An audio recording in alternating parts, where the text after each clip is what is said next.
Okay, it is November 11th, I guess 2019, Veterans Day, I think. Whatever, I'm sure there's some scams, back to their usual tactics of how I think I'm in the military and I need to be eradicated and die because I'm schizo, and then after we can't make it look like I'm schizo, then I'm bipolar, and then it's anxiety issues, then it's agoraphobia, then it's what else? There's like 100 different psychological labels. PTSD, split personality disorder. When my face changes, when I get angry, my face changes. When I get mad, I'm like the Hulk. And then it switches to criminal things. Car thief, pedophile, bank robber, whatever, public nuisance, whatever. There's about 1,000 of those labels. Okay, so whatever. So, just throw the Kevin thinks he's in the army for singing Tom Petty songs. Your father was a sergeant major. Wait, how's it go? Your father was a sergeant major. You didn't want to, but he made you. Something like that, whatever. So, sending the Tom Petty lookalikes after me like Michael Bialis. Whatever. Defense attorney Michael Bialis. Whatever. Kind of strange, isn't it? You're not allowed to sing songs. If you sing songs, we're going to hunt you down and kill you or eradicate you. You're not allowed to express yourself. You're not allowed to wear fun-loving clothing. By the way, I love this shirt. I love Toxic Waste. If you know what movie this is from, kudos, good for you. I'm sure that's a crime and it means I'm schizo because I'm wearing a shirt out of a movie that I bought off the internet from a corporation selling t-shirts. Right? If a corporation made this, if a private corporation made this t-shirt, did I steal the lines from the movie, or am I schizo for wearing I Love Toxic Waste out of this movie? I don't think so, right? So that's another one of their bullshit scams to eradicate my existence. Kevin's schizo because he's wearing this shirt, or it'll change on a minute-by-minute, hourly basis.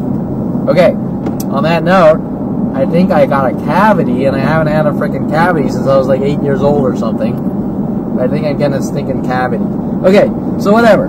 So like usual, let's get down to the important shit, right? Because we're not allowed to have fun, like my father says, while he buys fun machines for our bedrooms. Okay, I don't know what the correlation between my father, fun, and fun machines is, but my father is a loony who hunts down and tries to kill you for buying him a watch for his birthday and things like that. So no buying that man fucking presents, let me tell you. Although I've broken all contact with the murderer years ago when I realized who he is and what he's been up to for the past 47 years. Okay, well, trying to lock me in cages and shit like that for my entire life, while he locks his dogs in cages and tries to send me hidden messages with my family about the movie The Bad Seed, while naming his dog Rhoda, his Rhodesian Ridgeback. Okay, where are we? Let's look at my notes. Now, once again, like usual, I just randomly jotted down free passing thoughts through my head that are very relevant and very important. Some of these I might have discussed, but I think most of them I didn't. But like usual, they're extremely important for the world to understand the types of things being done in my life, the types of things that people are told on a strategic template to cry wolf about or do, right? They're not random neurotic people. Okay, let's see. Come on. Oops, wrong. You. Okay, there we are. Okay, the competition scam. I have that one at the top. The competition. Kevin's trying to compete with people, and when Kevin competes with people, he's destroying their lives, blah, blah, blah. Kind of like when you watch those movies like what is it, like Wedding Wars or something like that? Who knows? Like I think there's a whole slew of movies about people getting married and competing and destroying the other person's life or something out of jealousy or shit like that. Kevin's competing with Damon Riggins, and he hates Damon Riggins' guts because Damon Riggins is black, and Kevin's a white supremacist. Kevin did all these horrible things to Damon Riggins, so much so that Damon Riggins is having black girls sign up on the wrestling team in high school, where the coach wants me to train with the black girl on a boys team, then running around saying I'm trying to beat up black women and I hate black people and black women. Well, first of all, if I'm competing with Damon Riggins, or Damon Riggins is competing with me, how did the coach get involved? Do you understand? If Damon Riggins walks up to a black girl and says, I don't like Kevin, let's frame him, how does the black girl walk up to the coach and say, Coach, we want to frame Kevin? If the black girl with Damon Riggins are walking up to the coach to compete with me, to make it look like I hate black people and want to beat the shit out of them on a mat, how did the coach get involved? I mean, now this conspiracy is kind of going a little out of the normal channels here, right? And if the black girl, if the coach walks up to the principal and says, or Mr. Quigley, if Jono, the coach, or Brock Delp walks up to Mr. Quigley, my PE teacher / English teacher in 10th grade, and says, tell Kevin to punch Paul Schaefer, and Mr. Quigley tells me to punch Paul Schaefer in English class, and I say, no, I'm not going to punch Paul Schaefer. Now, yeah, Paul Schaefer was kind of bullying me, and he pushed me over in the desk, but why did Mr. Quigley really want me to punch Paul Schaefer? Because they wanted to say I'm a violent paranoid schizo who's off punching people for no reason. Okay? Because teachers don't tell you to punch kids, even if someone wants to toughen you up. I've never heard of a situation where an actual teacher tells you to punch a student in front of everyone in the class, so the entire class can run around and say, Kevin's crazy, and you punch Paul Schaefer. Okay. Because, and why am I saying it that way? Because every incident in my life has been exactly the same, from the LAPD paying off Bailey Bernard to follow me home, assault and battery me, and when I called the police, what did the police do? They wrote up false charges that I battered Bailey Bernard. Okay, so this template of mass conspiracy patterns of behavior, now 16 and all the way down to 5 years old, have always been the same. Mob Kevin to death, turn it around on him, and try to lock him in cages. Okay, so these patterns go from group to group, all the way back to 5 years old, especially with my brother. My brother, his friends, and my friends were told to do all these things to me growing up. And what's even scarier is that my parents were telling my brother to do these things. So when my brother's off, he and his friends doing all their road rage shit and pinning it on me, he was told to go out and do these things and pin it on me. Now, why do I say this? Well, oddly enough, Eric Johnson blows up Darren, or tries to blow up Darren Light's mailbox with an M80. Kevin did it.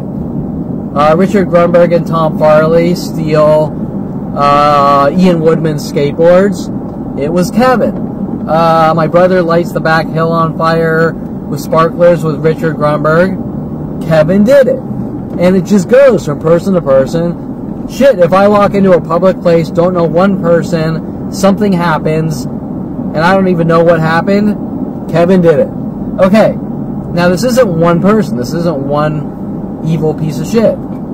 This is person after person since 5 years old. Every person I'm in contact with is given these strategic tactics to eradicate my existence. Okay, so the competition. What's the competition? Kelly Hatch is paid off to follow Kevin Perlman up to Southern Oregon State College, working with the police to eradicate my existence. Kelly Hatch runs around with the police. Kevin stalking me. Kevin followed me to college. Kevin won't leave me alone. I don't know the fucking difference. All I know is I go up to Southern Oregon State College. By the way, I was given a set of controlled how do you say it? A set of controlled environments. Hey, Kevin, let's go to these college counselors. Here's 3 or 4 colleges we've chosen for you. Right? Now, I'm 17 or whatever, and I'm just kind of off in building car land and all that, and I'm not focusing really on choosing my own colleges. So these people sweep in with my family, and they strategically set up these controlled environments. Well, you can go to Loyola Marymount like your mother. You can go to these couple other California schools or Southern Oregon State College. Check them out. So I go check them out, and I go to Southern Oregon State College. It's completely different and new, so I want to go to Southern Oregon State College. Little do I know, these are strategic, planned out, controlled environments. It's kind of like, what's it called, like the Skinner box or whatever in psychology? Like they're controlled environments. Okay, everything is, people are notified beforehand to do these things, to control me. Teachers are notified. Okay, hence them sending Kelly Hatch after me to follow me up to Southern Oregon State to try to get any dirt, or them to try to set me up or frame me with Kelly Hatch. Okay, so I don't want to veer off too deep on that, but what I do want to say is, at 0 point was there any real competing other than the what do you call it? What's it called with the football? The homecoming, the king and queen of the homecoming thing or whatever. And so we all sort of were joking around. It wasn't like real competing. We're all joking around to win the homecoming king or queen. And first of all, how would I be competing with Kelly Hatch? Let's think about this. I never even thought about this. If there's a king and there's a queen, how can I be competing with Kelly Hatch because she's female? Now that I think about it, right? Because they were doing this thing like, I'm sorry, it's been a long time since I thought about college, because after coming back from college, I spent the last 20 years being hunted by a planet of people. So the homecoming parade or whatever, I think there's a king and a queen, right? And so we all competed joking around in the dorm to win, and I won like the homecoming king or something. I don't fucking know. And I think they were playing this game how I was competing with Kelly Hatch. And I'm running around going, I'm not fucking competing with Kelly Hatch. I liked Kelly Hatch. I was totally head over heels for Kelly Hatch. It's just, she wasn't super into me, and I was a little chumpy. And in my life, being a chump at 21 years old or 20 years old is the crime of all crime. You are hunted by the NSA, FBI, Mike Huntley, your family, you name it. Okay, so I never thought about it, but she must have been trying to win the queen or whatever, and I won the king thing or whatever. The point is, there is no competing. I don't have a fucking problem with Kelly Hatch other than what she's involved in, her lies, I tried to steal her car, all these things. Now remember that these things were never directly said to me. She just said someone stole my car. And then worldwide groups are hunting me down trying to prove that I stole her car. Okay, think about that. These are illegal police operations. I don't want to get too deep. I want to stick with the competing thing. Kevin's supposedly a ruthless asshole, competing with everyone, and because Kevin mentioned that he saw Arnold Schwarzenegger's biography movie, that Arnold Schwarzenegger was ruthless, because Arnold states it in his biography, where he's manipulating people to do things to make them look stupid. Mike Huntley and these mass groups are hunting me down to kill me or destroy my life and name with this competing tactic, because I simply mentioned to someone on IRC or something that I saw Arnold Schwarzenegger's biography, his Mr. Olympia biography. Now, does that sound strange to you? You're not allowed to tell anyone you like movies, or you'll be hunted down and killed or eradicated by people taking things out of the movie. And then they'll say you're schizo. Okay, So Rhodey Morales sent after me to try to make me look crazy and make it look like I'm stalking women and lock me and plant trash bags full of marijuana on me with the LAPD. We're all sort of based off me telling someone I saw the Mr. Olympia movie and Arnold Schwarzenegger was ruthless. Even so much so that Arnold Silber, my stepfather, was working with Michael Bialis and Victoria Walker, wanting to take me to Shotzi's once a month for cigar night, Arnold Schwarzenegger's restaurant in Venice. Well, they tried to set me up and frame me there. Okay, you get the idea, right? We're taking things out of movies and we're doing them to you, and then we're saying that you're a violent paranoid schizo. Okay, but wait, how does this jump from Michael Bialis and Victoria Walker introduced to me from Brian Longbottom to Arnold Silber, my stepfather in Canada? Now, the whole Shotzi's thing actually is a hidden message that links and relays back to my father putting the bullet hole or whatever he did to his 300E Mercedes when I was 16, saying I tried to kill or scare him or whatever, working with my brother and my brother's friends and my father in LAPD. So the plot thickens. Okay, trying to stick on the competition topic. I don't know who I've ever competed with. I've been a really good person. I spent my life trying to be a good person and better myself. That's all I know. I don't know where this competition even comes from. Hey, Damon Riggins drives a Camaro. Kevin builds his Trans Ams and engines. So how am I competing with Damon Riggins, except us kind of joking around with each other a little bit on the roads? Okay, now they're going to jump. They're going to jump. Kevin's a reckless driver and killed someone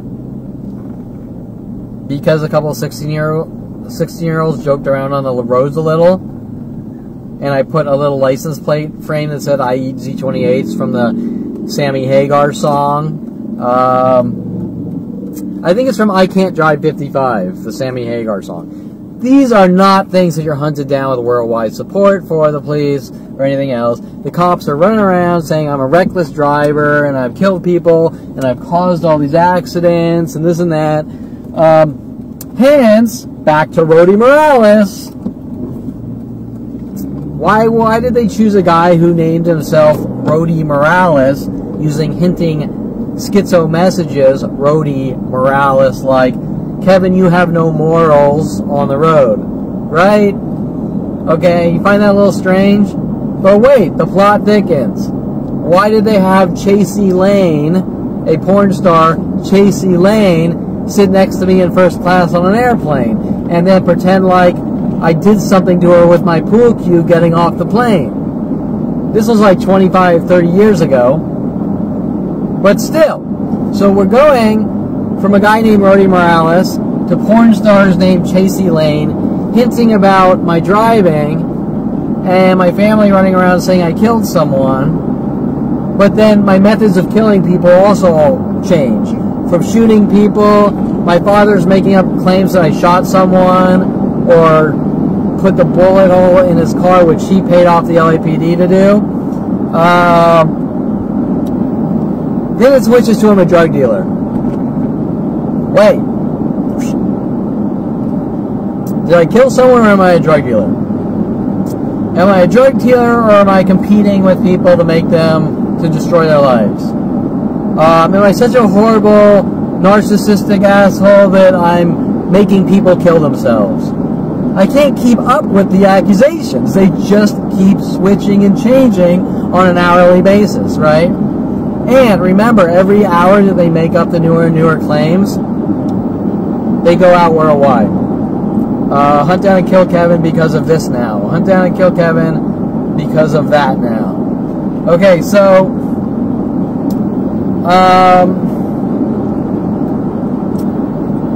that's, I didn't want to go into too much detail about the competition because there is no competing. I'm always the one that lets people in my life. I normally accept most people provided I relate to them. Like, they don't drive me crazy, I relate to them. And I don't make judgments like, oh, well, you're black.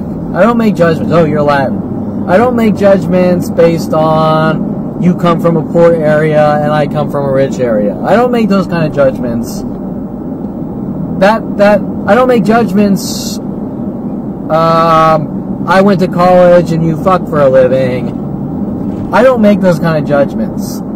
I mean, we all make judgments from small to large, but I don't make those kind of, like, those things don't bother me. I accept most people. Sure, I'll make judgments like, I went on a date with you and I don't feel comfortable around you or something. Now remember, when we're talking about judgments, because they have a whole scam going that you're not allowed to make judgments, Kevin. If you make judgments, we're going to arrest you and throw you in front of a judge and lock you away for the rest of your life. Well, there's a context to words and meanings. There's a context to situations. The word judge can mean 100 different things, just like the word kill, just like the word oatmeal, right? It's just an empty word. It's a word by itself. It's everything behind the word. If someone judges me and then tries to kill me, it's not the judgment I'm worried about, it's the action, right? We all judge. And I'm not talking about judges in courtrooms. I'm talking about everyday judgments. We all make judgment calls. And I'm not talking about God's judgments versus heaven versus hell. I'm talking about daily, within the context of daily living, judgments. There's water on the road. Should I drive fast or slow? That's a judgment. When I went out to dinner with you, you barked in anger at me that I should buy you a new car, and this is my first date. And why the fuck would I buy you a car? I don't even know you. I'm making a judgment based on a personality, and we all do this. Now, it doesn't mean I'm going to hunt down and kill the person like they're doing to me. It just means I kind of make a decision. I like you or I don't like you. And if I don't like you, I'm going to kind of distance myself and get away from you or whatever. But in my life, Kevin Perlman is not allowed to get away from people. Strange. No matter what state, country, it doesn't matter. They have these billions of dollars of government resources. Strange. How do you explain that? Let me tell you something. If a porn star is able to have every detail of my web surfing, what's done on my computer since 1994, and the internet came around, every state I've lived in, every parking spot I've ever parked in, every purchase at a supermarket, that's not a porn star and her friends. That's the United States government of America and NSA level operations, okay? Nobody has that kind of power, especially starting at 5 years old.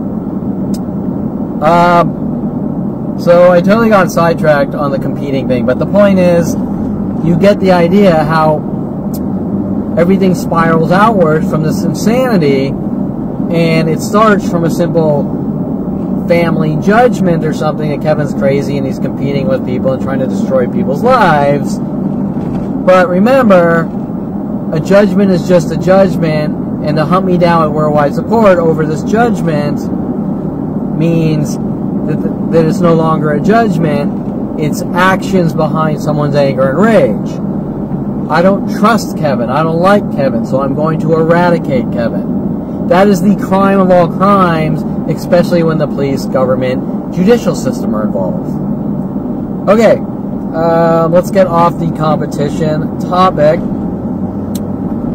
The LOL topic, the laugh out loud, or tactic. The laugh out loud tactic. Anyone? Anyone want to enlighten me? What the fuck?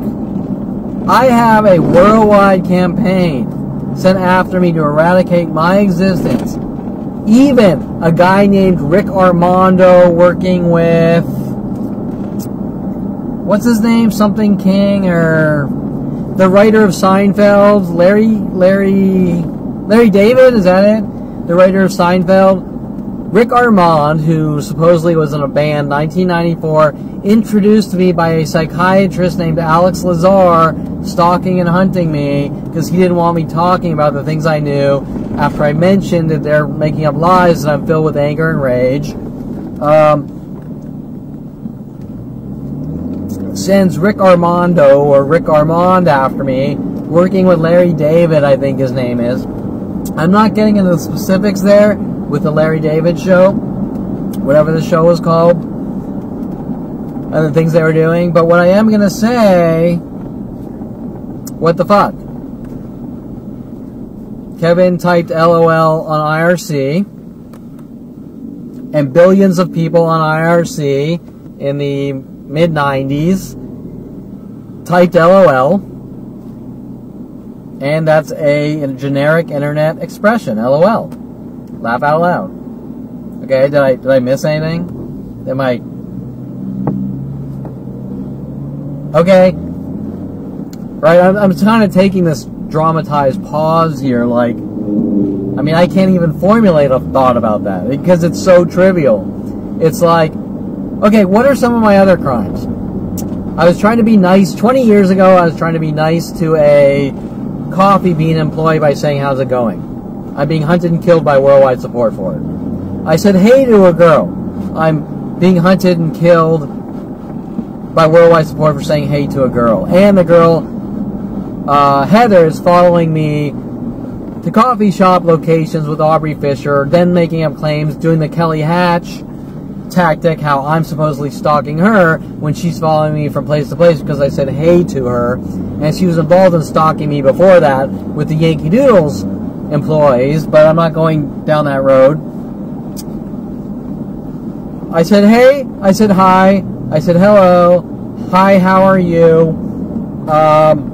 LOL, laugh out loud, have a good one. Apparently, are all crimes punishable by death with worldwide support. Oh, I said hey you 10 years prior to hey, to Tom Hope's girlfriend or something. Okay. I mean, you know, we're back to the what the fuck. Okay. Oh, by the way, we're at the, I'm down by the beach. I'm going down to the beach, get some fresh air. Going to the beach is also a crime for some reason, probably because there's some kind of beach scene in a movie when I was young. I have no fucking clue.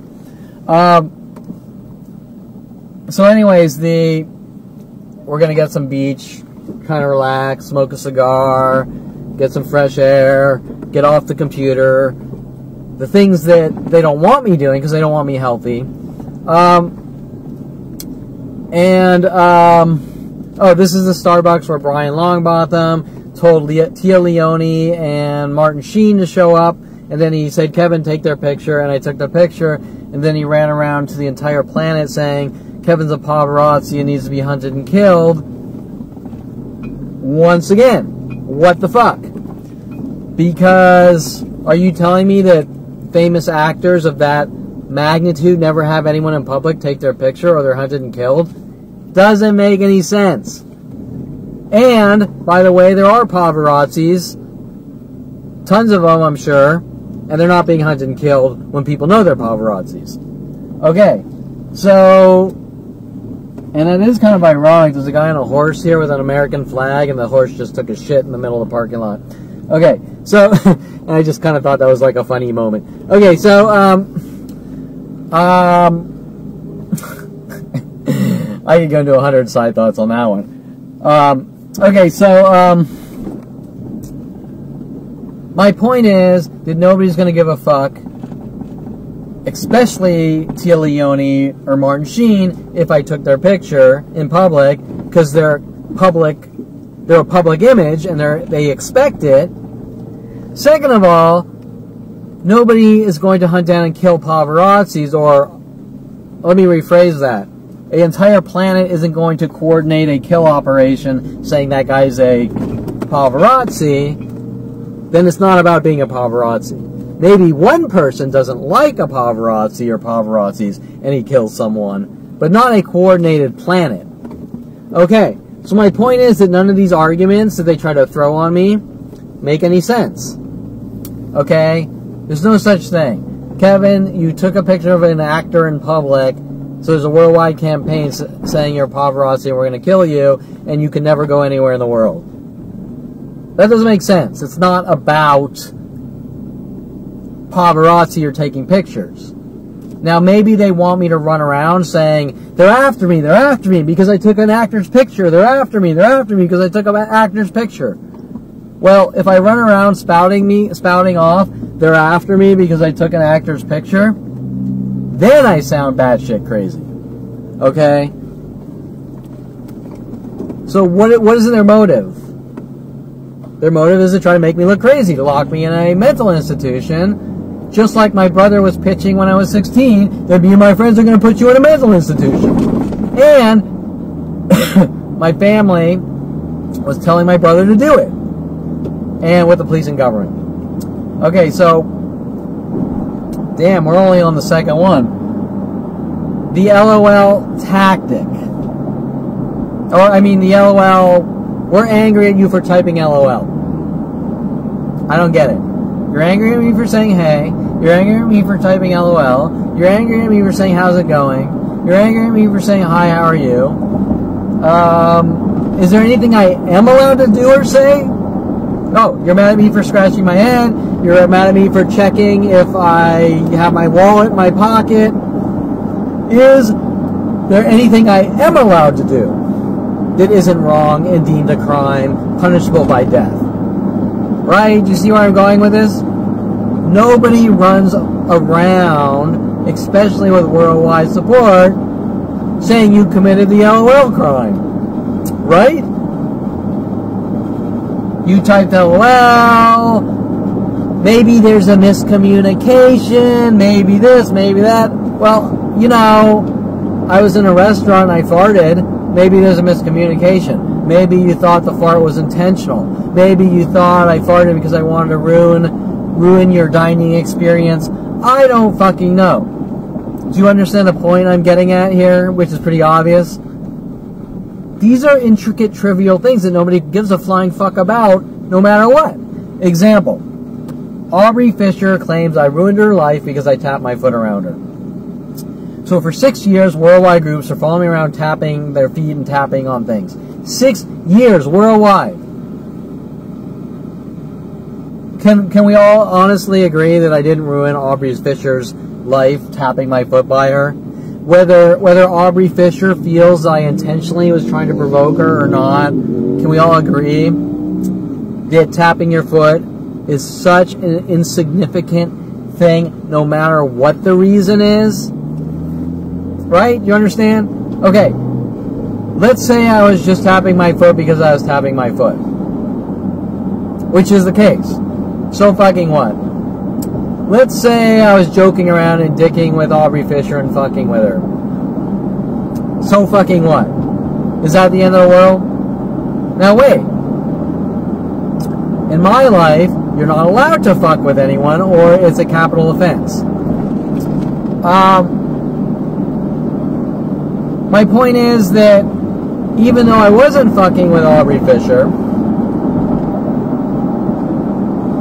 listen, I did 100 million things. I bent over backwards for Aubrey Fisher, every single way, shape, and form. And the one moment that Aubrey Fisher feels that there's some kind of imperfection, I'm going to devote the rest of my life into hunting you and killing you. Do you understand where I'm coming from with this? And that we're also sort of back to the competing tactic. Because Aubrey Fisher was playing this game, I get into photography, she copies me, she says, Kevin, will you help me? Will you help me with my photography? Sure. Kevin ruined my life. Kevin tapped his foot by me. Kevin's competing with me. We all need to hunt down and kill Kevin Perlman. I have the ability with billions of government dollars and NSA to contact the entire Model Mayhem million person user base and have them all hunt down and kill Kevin Perlman and about 4 billion other people worldwide tapping around me.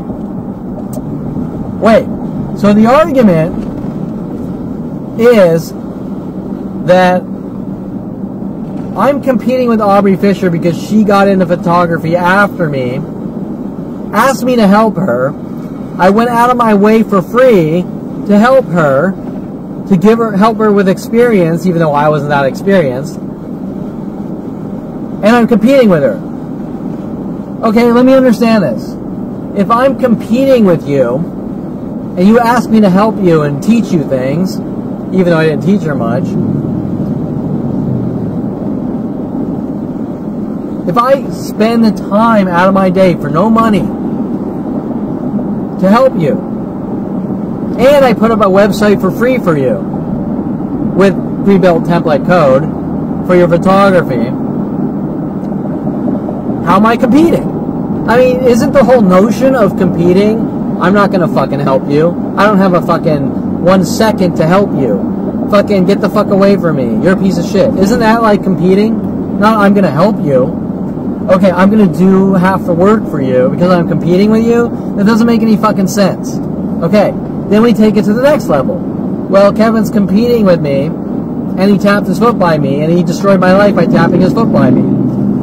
Wait, so I'm competing with you by helping you for free, and I destroyed your life by tapping my foot by you. And there's a worldwide campaign with billions, yes, billions of government dollars, the entire judicial system, probably congressmen and senators, you name it, and the entire psychology community since 5 years old. And I've ruined Aubrey Fisher's life by helping her with her photography, by putting up a website for her for free, and tapping my foot by her. Okay, once again, what the fuck? Okay, I'm not gonna say that there aren't angry, bitter, bigoted, racist, Jew haters like Aubrey Fisher or whatever the fuck she is. A girl that goes around and says, you're weird, so we're gonna get together and kill you. I'm not gonna say that that type of piece of filth and trash doesn't exist, because it does. But that's not my point. My point is that we all know this filth and trash exists, type of filth and trash exists, but where does this type of filth and trash have government, billion-dollar government resources that has been working on someone for 42 years with worldwide support? Do you understand where I'm going with this? This girl, no matter how much filth and trash she is, with her friend Heather from Yankee Doodles and a million other girls working with her,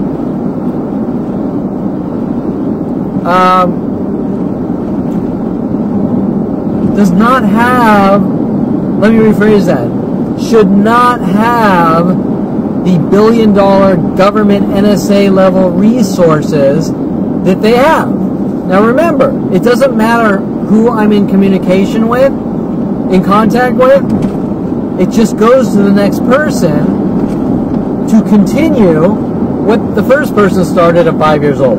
Do you understand? And they're given these government billion-dollar kill resources now in 1994, progressing to internet-level global kill systems without touching someone. They're given, no matter who I talk to, they're given these kill tools. Okay? My point is that since 5 years old, no matter who I'm in contact with, they're going to cry wolf, and then they're going to use these government kill operations to eradicate me, whether it's killing me or locking me in a cage for my entire life. We don't know the reason why, and there is no reason, there is no legit reason why. The government just flagged me at 5 years old saying we're going to eradicate this person with my family. Okay. My point, but back to the superficial level.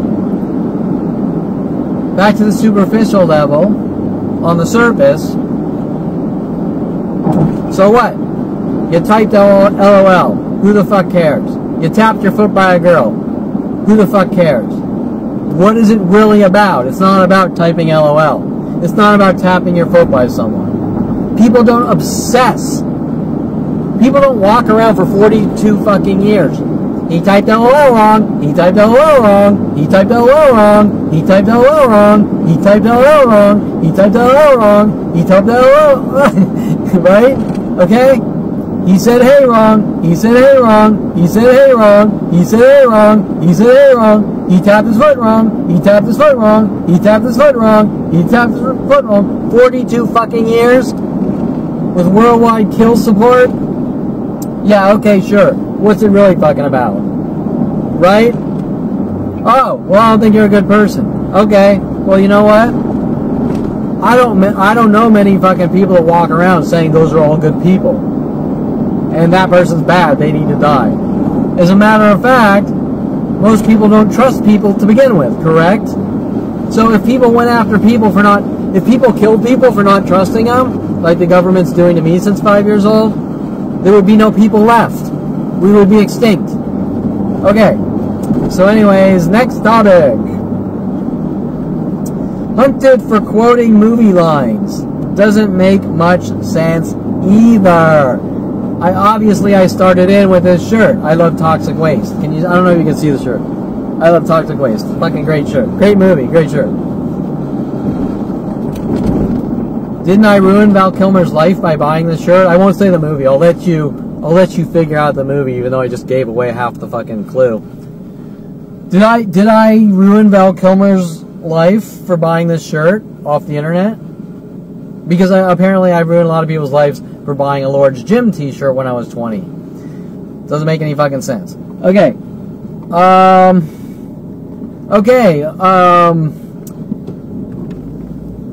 Lawyer Seymour Amster, and this would have happened with every single lawyer, intentionally lost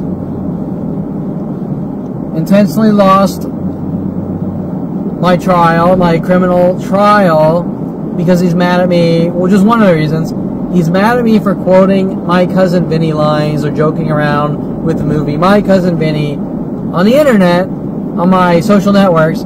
So he intentionally framed me and set me up and tried to make me look crazy on the stand, and then lied to therapists and all that, which I talk in other videos, on the trial, because he's mad at me for joking around and doing My Cousin Vinny jokes and quotes on my social networks, which nobody could give a flying fuck about normally. It's like tapping your foot prime. And so,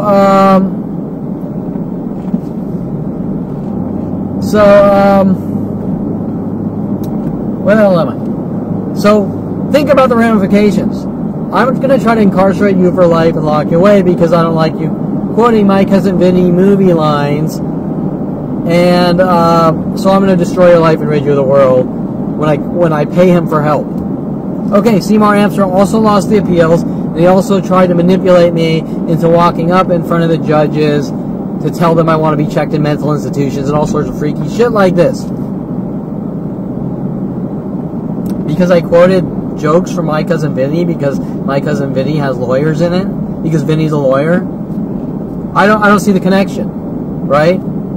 How is me quoting My Cousin Vinny lines offensive to lawyers?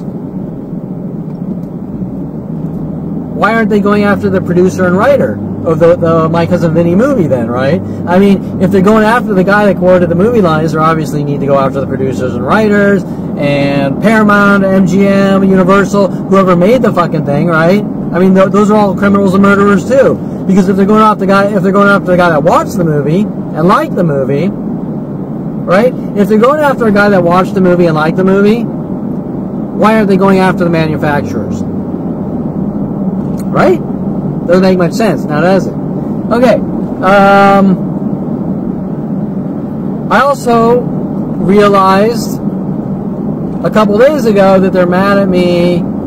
The psychology community is mad at me for quoting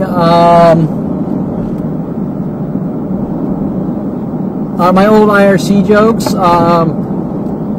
Roses are red, violets are blue, I'm schizophrenic, and so am I. Back in the mid-90s. I couldn't remember where that line came from. It came from the movie What About Bob, So it turns out the psychology community is hunting me down with endless billions of government dollar resources for quoting that line from the movie, What About Bob? And so much so that Mike Huntley brought in Bob Sandler as a third partner to hunt me down and stalk me and try to kill me with these mass groups, or eradicate me and lock me away. Okay, so wait. I think the line's funny. I like the movie.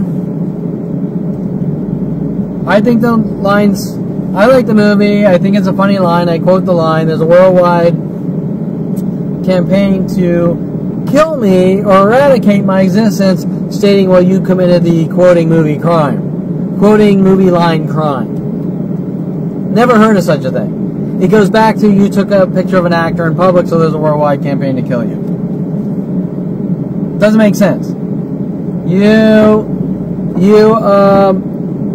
got into studio photography with good-looking women, so that's not acceptable, and there's a worldwide campaign to kill you.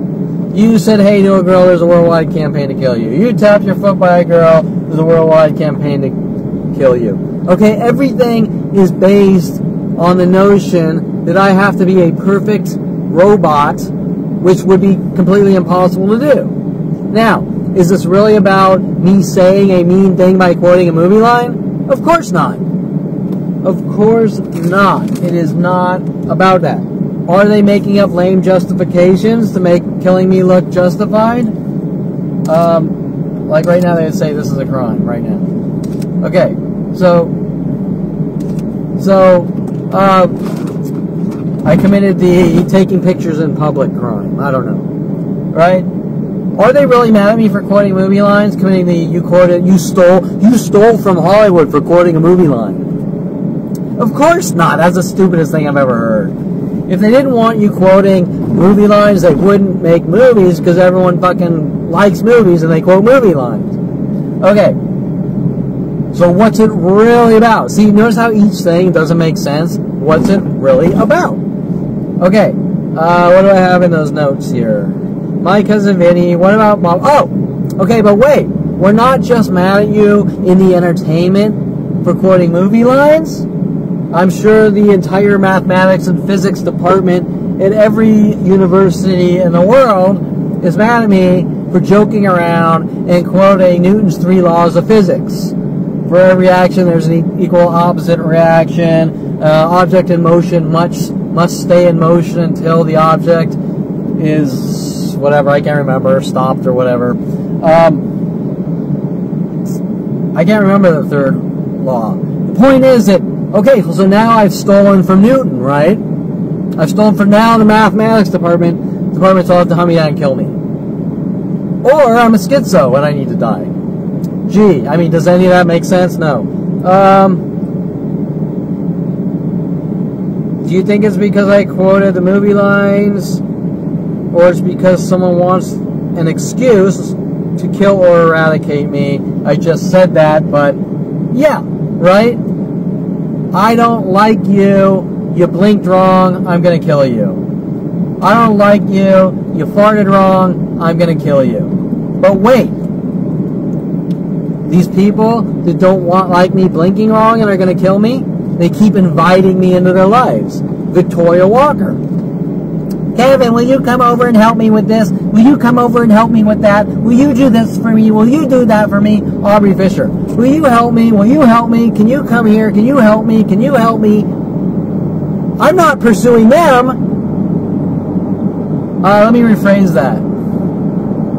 I'm not like, what's that skunk cartoon where he's like, oh, I love you and I won't leave you alone? I'm not like stalking these people and they're like, I can't get rid of Kevin type of thing. They're coming to me. Rhodey Morales befriended me. Michael Huntley staged this thing where we sign up to the gym and Rhodey Morales, the gym manager, clings on to me and then they hunt me down and kill me. Aubrey Fisher keeps calling me up. I'm not calling her up. She's calling me up. Victoria Walker, she keeps calling me up. Okay, so think about it. if their excuse is Kevin won't leave me alone and he's too clingy, why am I not initiating the relationship, right? Do you understand where I'm coming from? It's, first of all, let me rephrase this, or start over. It doesn't matter if I'm clingy or not. That gives no one any right to kill someone. Okay? You understand what I'm saying? Example, let's say I was always initiating the phone calls with Aubrey Fisher. Aubrey Fisher could say, Kevin, I'm not fucking interested in you. Can you stop calling me? Right? So that still doesn't give her an excuse to hunt me down and kill me. But from day one, Aubrey Fisher was introduced to me by Roddy Morales, Roddy Morales clinged on to me. I want to destroy Kevin. Aubrey Fisher took over. I want to destroy Kevin. Adrian Olivares, I want to destroy Kevin. Victoria Walker, I want to destroy Kevin. They're coming out of the blue, just one sequentially after the next, trying to befriend me and destroy me. Steve McPike, pool player, University of Colorado, I'm going to befriend Kevin, I want to rid him of the world. Val Moroso, I want to befriend Kevin, I'm going to rid him of the world. Okay? So, not that there's any excuse for hunting down and exterminating people for any reason. 90% of these people are clinging on to me and want to destroy me. And they're asking me for help, and I'm going out of my way for them, and they're getting angrier and angrier. Kevin, will you help me do photography? Kevin tapped his foot by me, everyone kill him. Okay, back to the point. I don't like Kevin. I'm going to come out of the fucking darkness and fucking go ballistic on him. And then the next person, and the next person. And then it's Kevin's a horrible monster and needs to die because he found out, and he's a public nuisance for trying to speak out and go, look what these people are fucking doing in their mass chaos with worldwide fucking support. Doesn't make any sense. Now, if you don't think this is a government kill operation with my family starting at a young child, you gotta be fucking crazy. It's about nothing else. It's not about anxiety or agoraphobia or shyness or whatever. Okay. It's about killing someone. Eradication. And the more I know, the more they want me dead. Okay, so where are we?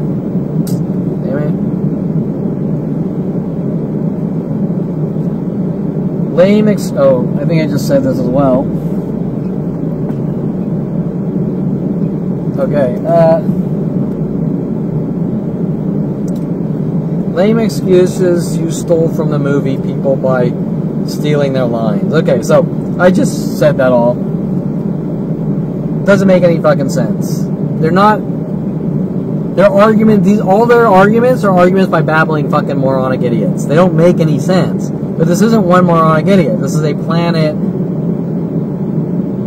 These people are either incredibly stupid or they're incredibly smart.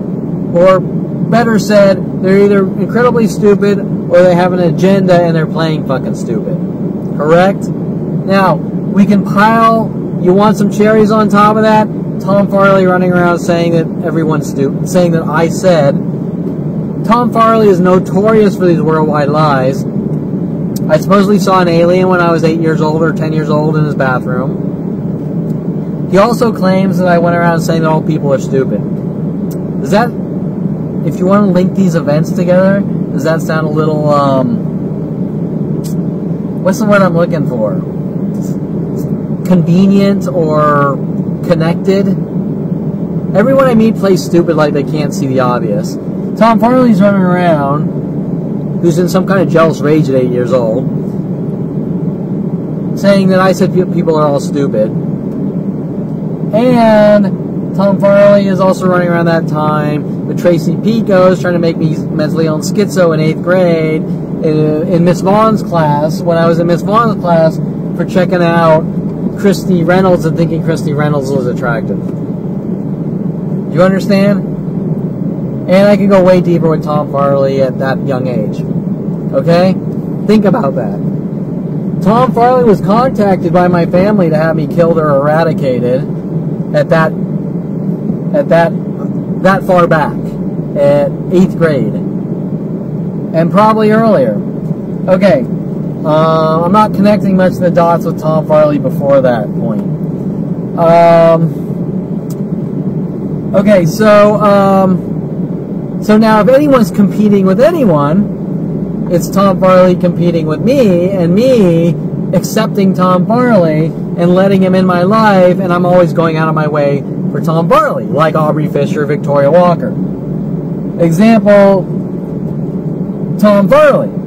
Kevin, my dad's going to fire me, and I need to build a website, this and that. I'll build the code for you for free, because you're my friend.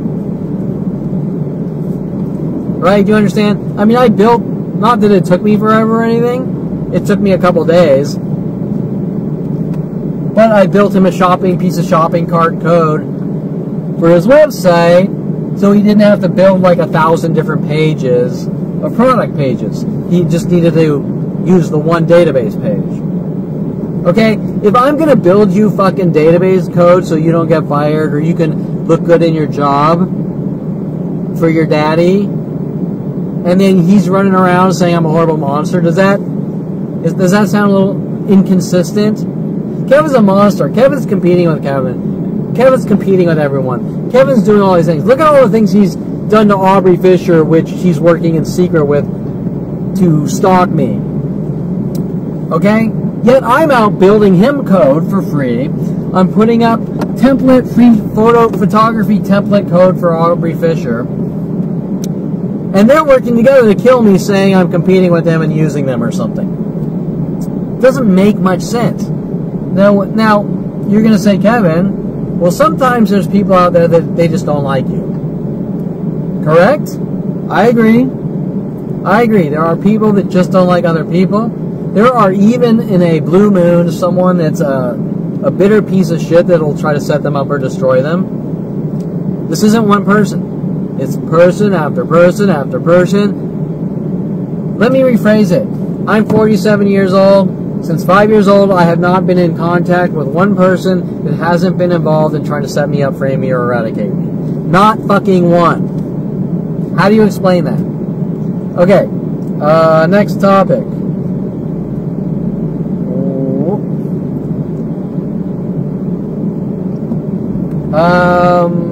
Were there any finishing notes here? Let's see.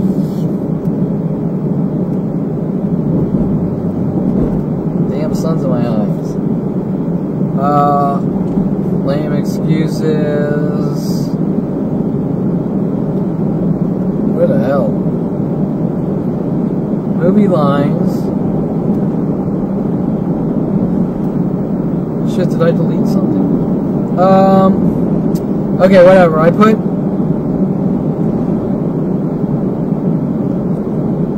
put father's castration. Okay, this topic is going to sound kind of harsh.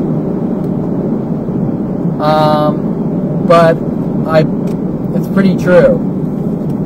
Okay, we have a father here, and he's an orthopedic surgeon. And he has a child, and his child, I'm the black sheep of the family. Okay, so what that means is my entire family are doctors with secondary psychology degrees, and they're all little Hannibal Lecters. Okay, they use their psychology degrees for control to hurt, harm, maim, and kill. No shit. And they network and associate with people to help them, including the LAPD, police, judicial system, lawyers, government, you name it. Okay, and I'm the black sheep. I'm the good kid. I don't know anything about this sick, demented, twisted world of theirs, except for being abused by it.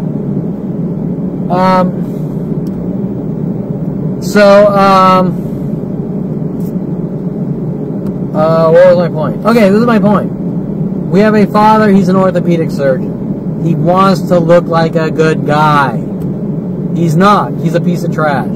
He's a piece of murdering fucking filth and trash. He pays off people like Lorraine Escobar to follow me, and pay off people to follow me throughout colleges and do horrible things to me. He pays off women to try to set me up and frame me. Okay. Well, you're probably saying, but why? Good question. Why? Because Dr. Ronald Barry Perlman wants to make money. And Dr. Ronald Barry Perlman is a shallow piece of shit. And Dr. Ronald Barry Perlman thinks in his brain that if Kevin Perlman associates with girls with silicone implants or tattoos or something like that, that it's going to destroy his life and stop him from making money. Okay? Now the first thing you're going to say, if you're a sane person, but Kevin, you're off in Oregon, Southern Oregon State College, or you're off in University of Colorado. What does you dating a girl, no matter who the fuck she is, whether she's a stripper, a porn star, a lawyer with silicone tits, what does she have to do with you? Other than sharing a bloodline and a name? Nothing. If I date a stripper in Colorado, is it going to affect Golden State Sports medical money, cash flow? No, of course not. If I date a stripper in Tarzana or Northridge, is it going to affect Dr. Ronald Barry Perlman's ability or cash flow or revenue at Golden State Sports Medical? No, of course not. At one point, I think it was Patty Guggen saying, are you trying to destroy your father's company or something? Based on what? Who I fucking date and talk to? Okay. My point is, even if I fucking date some mobster chick, it's not going to affect Golden State Sports Medical patients and revenue. So why does my father have this mass hysteria based on this scam, guilt by association, especially when everyone he's surrounded with are criminals? Okay? He's surrounded with David Greenstein, criminal lawyer, disbarred lawyer, David Greenstein. He's pays off Lorraine Escobar to hunt, stalk, and kill people. Okay, I could probably, if I spend the time, I mean, most of this I think is on my website, but he surrounds himself with criminals, and then he comes after me saying, you're going to stop me from making money because you dated a girl with tattoos. Okay, does that make any fucking sense? Okay, so, first of all, he's not a good person. I think everyone would agree. He's a piece of shit. As far as his work comp medical practice, I can't tell you if anything there is illegal or not. I'm not a fucking doctor. I know that I don't know any other doctors that kind of have a work comp medical practice or anything, but I can't tell you anything about that. I don't think it is. I think it's all pretty legit. I think he himself is a fucking murderer. And remember, he starts on me at 5 years old with the schizo tactics. So, if the guy is starting in on me at 5 years old, you can't jump to the end. And go, well, Kevin, you worked at this company. Well, yeah, he hired me. I didn't know what I was fucking getting into. Okay, so, I mean, I didn't know where these worldwide kill operations were coming from. I still don't really understand a lot of it. Okay, so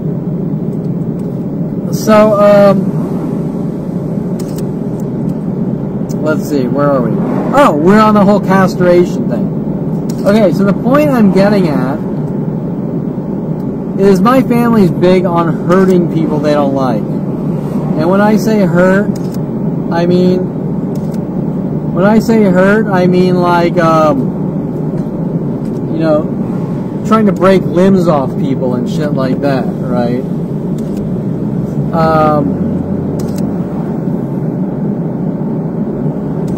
Okay, so got a little sidetracked. Okay, so that's kind of the quick and dirty background. The guy doesn't like you doing what he doesn't like. Okay, we're not talking about right or wrong. We're not talking about crimes. You associated with this girl, and she kind of has this risque look. Or better yet, a good example is Aubrey Fisher and Rhodey Morales paid off to have me killed over getting into studio photography with women on green screen and doing digital backdrops. Okay, what do you think's really going on here?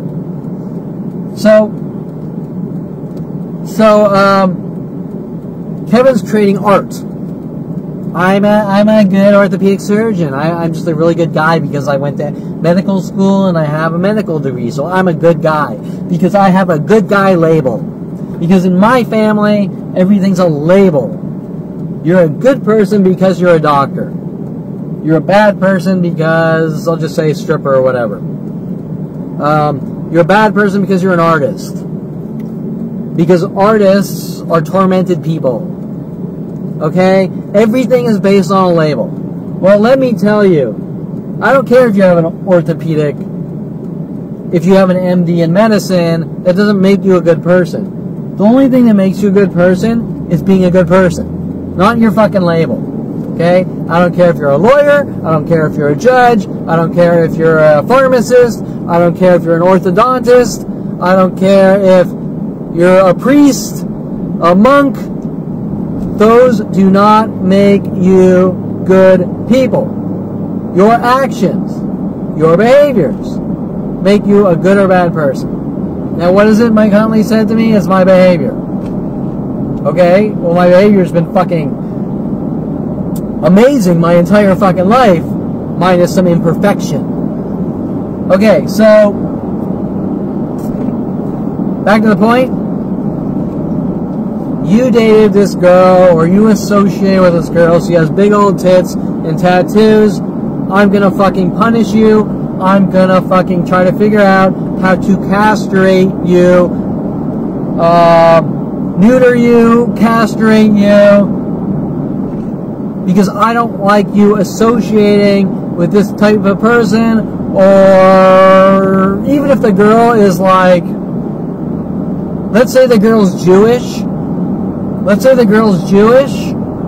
She is an accountant, but she has silicone breasts and tattoos.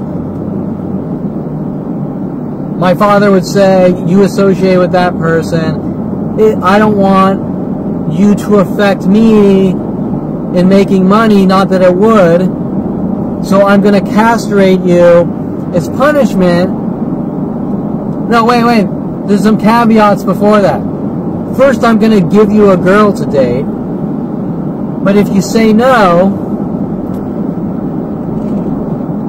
because you're not attracted or interested in her personality, then I'm going to fucking castrate you.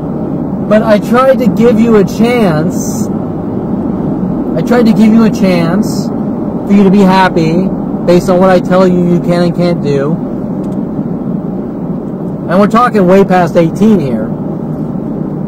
Well, because you didn't take what I gave you, now I'm going to fucking castrate you, and that's it. Or else you send oval. Okay. So, trying to psychologically neuter or chop sexual organs off people for not doing what you've been told is my point. Okay? That's kind of where I'm going with that. Okay. So, now my father will use any type of psychological torture to get what he wants, or to try to control, or mentally shock, or whatever. Where things really get strange is how everyone's kind of helping him in these kill, torture, try to chop off appendages, you name it, because as punishment. The point is it's all about punishment, right? But you're going to say, what did I do wrong? I defied you. I defied my father. I defied my family, right? Isn't that what I did wrong? Isn't that the crime? I defied my family. But wait, I'm not with my family. I'm not with my family. I'm not under the same roof, or I'm even going to say when I worked at my father's company for 14 years, that doesn't put me under his roof. He's paying me for a service. He's paying me for a job. So he has no excuse. Oh, you work for my company, so therefore you can't go to bars and talk to women after work because you work for me. Well, that's not how it works. That's a crime. Okay? If he has people following me, if he's paying off people to stalk me with the excuse, well, he works for me, it doesn't work that way. That's a crime. Now, I haven't worked for my father in 3 or 4, maybe 5 years. So, if that was his excuse before, what's his excuse now? Right? You understand what I'm saying? There is no excuse. It's like all the other arguments. There's no excuse. There's no excuse to go out and kill people. There's no excuse to try to cut people's limbs off.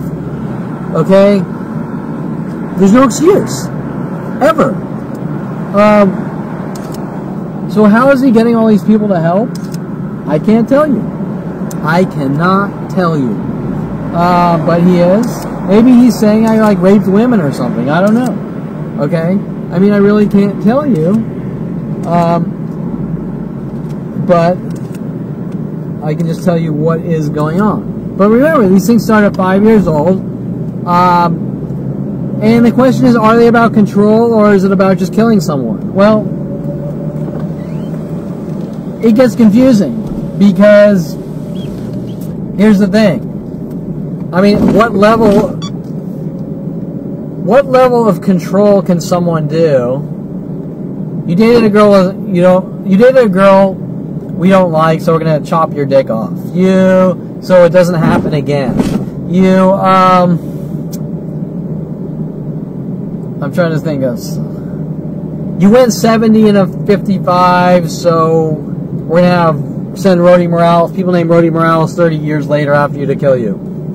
So you never go 70 and a 55. Is it really about control? I don't think so. I think it's about...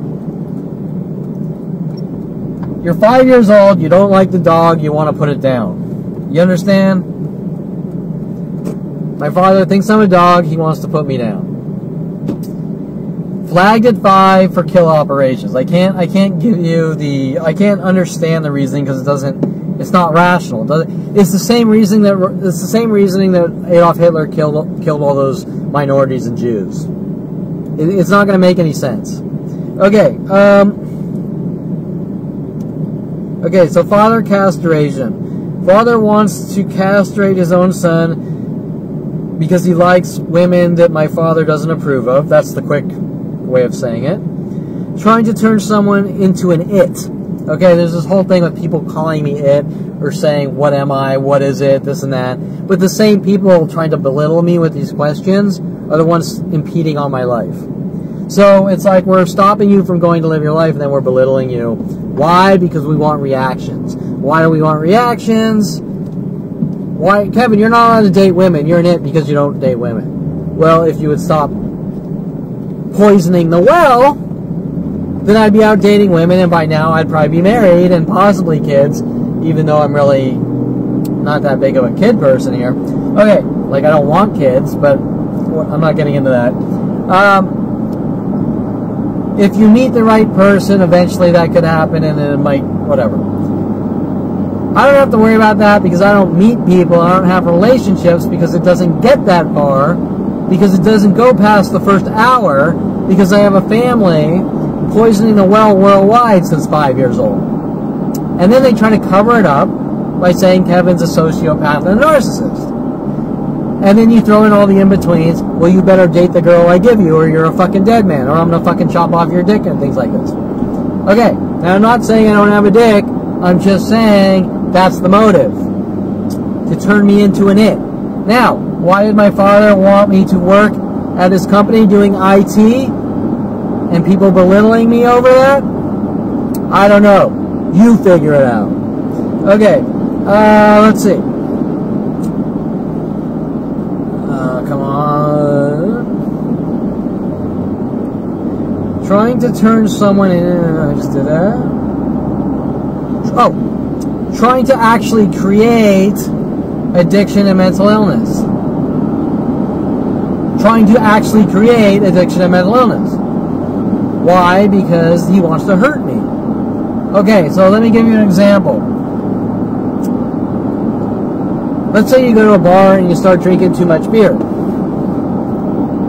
And then every day someone shows up and they punch you in the face. I'm just using a random analogy. We could use punching in the face. We could use 100,000 people an hour heckling you. Just trying to drive you crazy. Constant provokings. Never ending. Let's say then you start drinking more beer.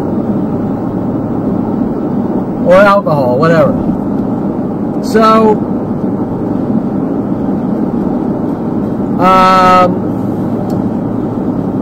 you drink too many beers. I don't like you drinking beers. Now I'm going to have 100,000 people a day provoke you or hit you in the face.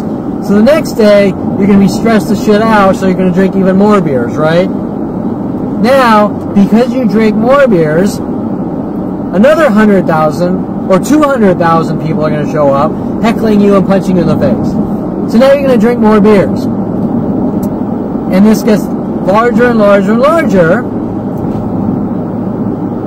And you keep drinking beers until you drink yourself to death, because there's mass groups hunting you down, trying to torture and kill you for drinking some beer. Or maybe you had 4 beers and that's too many. Maybe you didn't drink too many beers, but someone decided, well, 4 beers a night is too many. And I'm not even saying every night. I'm saying on this night.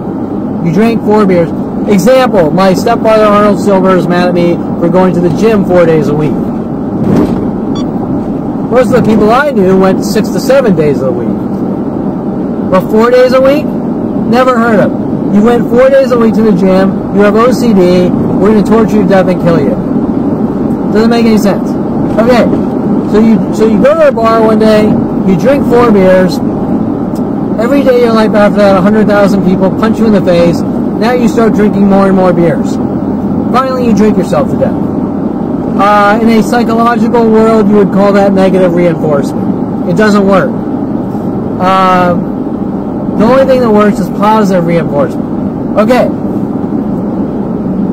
But, remember, Dr. Ronald Barry Perlman, Jason Perlman, Anita Perlman, all have psychology backgrounds. Sound kind of strange? Okay. So why are they doing what they're doing? You dated a girl we don't approve of, we're going to chop your dick off. Now, I'm not saying I don't have a dick. I'm not saying it doesn't work. I'm not saying this. I'm just saying that that's their motive, is to try to figure out ways to inflict and do horrible things. Example, when my brother intentionally popped the waterbed when I was 16 on Chase Street with his friends, he was sending me a message that he wants to explode my bladder. Now, don't you think it's strange that the guy sending me messages at 16, that he wants to explode my bladder, becomes a urologist? The same brother that tells me that he and his friends are going to put me in a mental institution becomes a urologist with threats he wants to pop my bladder. Okay, so if you wonder where this is all coming from, it's all these incidences growing up, all the little cryptic threat messages from them, now supported with worldwide support. So somewhere down the line, and I can't explain it, my father first said he wants to kill his child with the psychology community in my family at 5 years old. And then as I got older, trying to sort of figure out ways to use my life against me, or better yet, make me think I deserve, or make me think that they're trying to help me with their disinformation. Does that make sense? So, let me think of a good analogy. First, my mother says she wants me to have a normal life. Well, I don't know what that means, because I had a normal life up until 29, so I found out what they're doing. But I'm trying to think of an analogy.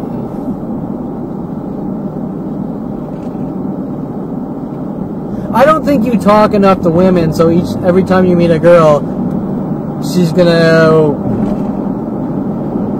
try to bash your skull in with a shovel. This way you'll be more aggressive a person and more outspoken person, and you'll go out and you'll talk to more women.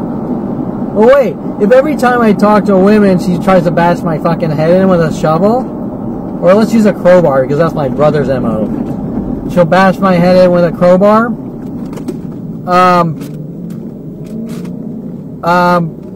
I'm probably not going to talk to women after that, correct? Now, is she doing it? Is she telling people to bash my head in with a crowbar because she wants to help me? No. She's telling people to bash my head in with a fucking crowbar because she hates my fucking guts. Right? You get the idea. Or my family, I should say. Okay, so everything that's going on isn't about anything, but we hate your guts. Now, we can jump from chopping off appendages to things like my mother taking away my sociology paper in sociology class in high school and rewriting it and trying to make me look like a plagiarist and things like that. We can go on all levels. We can go from writing to photography to art to sexuality in women to chopping off appendages, okay? So when the psychology community is listening to this, or the judicial system's listening to this and trying to get anything they can use against me to say, oh, we need to put Kevin in a mental institution. Well, trust me when I say there's nothing here, and anything that they're trying to do to me, they're trying to do to me out of hate and rage. I'm just stating their motive, their MO. Okay, so, especially with people with all their sexual connotations and references about me and weird shit like that. Okay, where are we?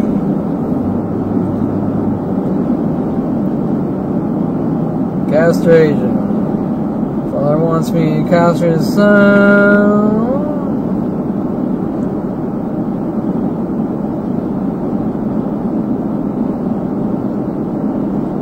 Mind racing. Okay, first, just a recap. Father wants to castrate his son for not dating who he wants his son to date or the types of people. Father and family wanting to actually intentionally try to create addiction and make it look like I have an addictive personality. Mind racing tactic. Obviously, you probably get the idea now. Somewhere down the line, my family came up with this lie that my mind races. I'm crazy, my mind races, I can't be trusted, I'm a ticking time bomb, I'm a violent paranoid schizo. Right, exactly. Where does it come from? I hugged someone wrong? I yawned wrong? Did I miss something? Listen, if someone's a violent paranoid schizo and he just snaps and he's killing people, there's got to be a reason for that statement. Okay, let's do the math. 10th grade, Mr. Quigley tells me to punch Paul Shapiro. Doesn't work. Wait, if I'm a violent paranoid schizo, why does Mr. Quigley have to tell me to punch students? Wouldn't I do it on my own? 8th grade, Jason Gordon told to punch me in the stomach. If I'm a violent paranoid schizo, wouldn't I have gone off on Jason Gordon before and after punching me on the stomach? Jen Hess makes up a claim someone punched her with a mask on, comes over the next day. If I'm a violent paranoid schizo, wouldn't I have beaten the shit out of Jen Hess when she came over? Not some lame excuse event that never happened like everything else. Oh, and when she came over the next day, she had no bruises or anything. She was perfectly fine. Okay. So wait. Kevin's a violent paranoid schizo. I had to have done something. I mean, if you're a violent paranoid schizo, it's got to be based on something, right? Just like when they said I had killed someone. And I said, we had psychologists, you know, did you kill someone? Did you do this? Did you do that? And I kept asking. Oh, they even took DNA tests on these fake arrests. They took DNA tests. And I'm like, well, you say I've killed someone. Is there a body? I mean, listen, if I've killed someone, there's got to be a body in a crime scene, right? You don't just kill someone and nobody's dead. If you kill someone, there has to be a body. There has to be a crime scene. If you're a violent paranoid schizo, you had to have done violent things. So there's no body for this imaginary murder, and This 42 years of being a violent paranoid schizo is all based on I threw some mud in the street and it hit a car. Okay, once again, if I threw some mud in the street and it hit a car at 5 years old, and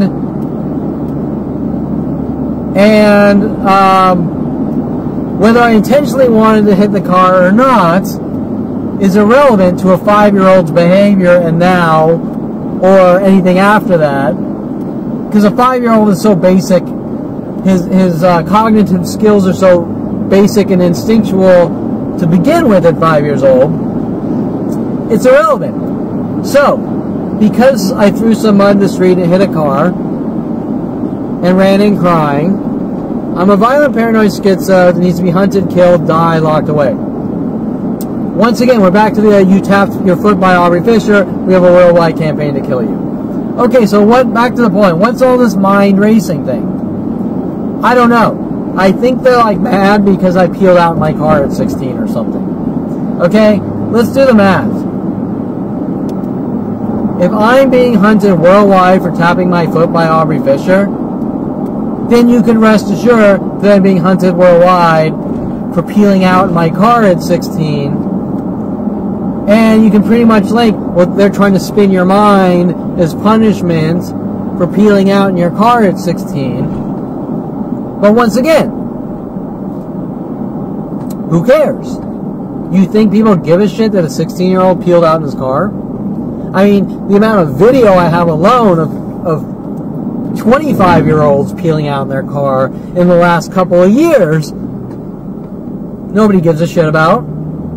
But you're saying 40 years ago that people are mad because 40 years ago I peeled out my car, so they're going to spin my mind? I can't answer the question. But what I can say is that all these things are the same. You farted wrong, we're going to kill you. You blinked wrong, we're going to kill you. You yawned wrong, you're going to kill you. You went 56 and a 55, we're going to kill you. Okay, what's it really about, as I explained before? Government flagging and kill operations. Or eradication. It's not really about anything. It's about, we don't trust you. We profiled you. We pre-crimed you. We think that you're a possible, I think that you're capable of killing someone, so I'm going to eradicate you before the crime happens. Pre-crime. Right? I think that you might do something, I think that you might commit a horrible crime, so we're going to eradicate you, starting at 5 years old. That's what it's really about. But this comes from my own fucking family with their psychology degrees. Okay. You're the bad seed because I don't like you. Back to the I don't like you. Because what is this really about? I have a mother, father, and brother. At 5 years old, we don't like you. You're a dead man. We've somehow manipulated the psychology community with our psychology degrees. It then goes to the judicial system, and it goes up the ladder to the stupidest of the stupid with power, with unlimited power. Okay. And yes, there are, I'm not generalizing, there are some really stupid people with power. Okay. Not all of them, but there are some people that don't know left from right with shitloads of power. Okay, and remember, absolute power corrupts absolutely, so once someone gets used to that power, they're going to become, it depends on the person, but they could become nastier and nastier with the power. Okay, if they're getting away with all their shit, right, like my father. Okay,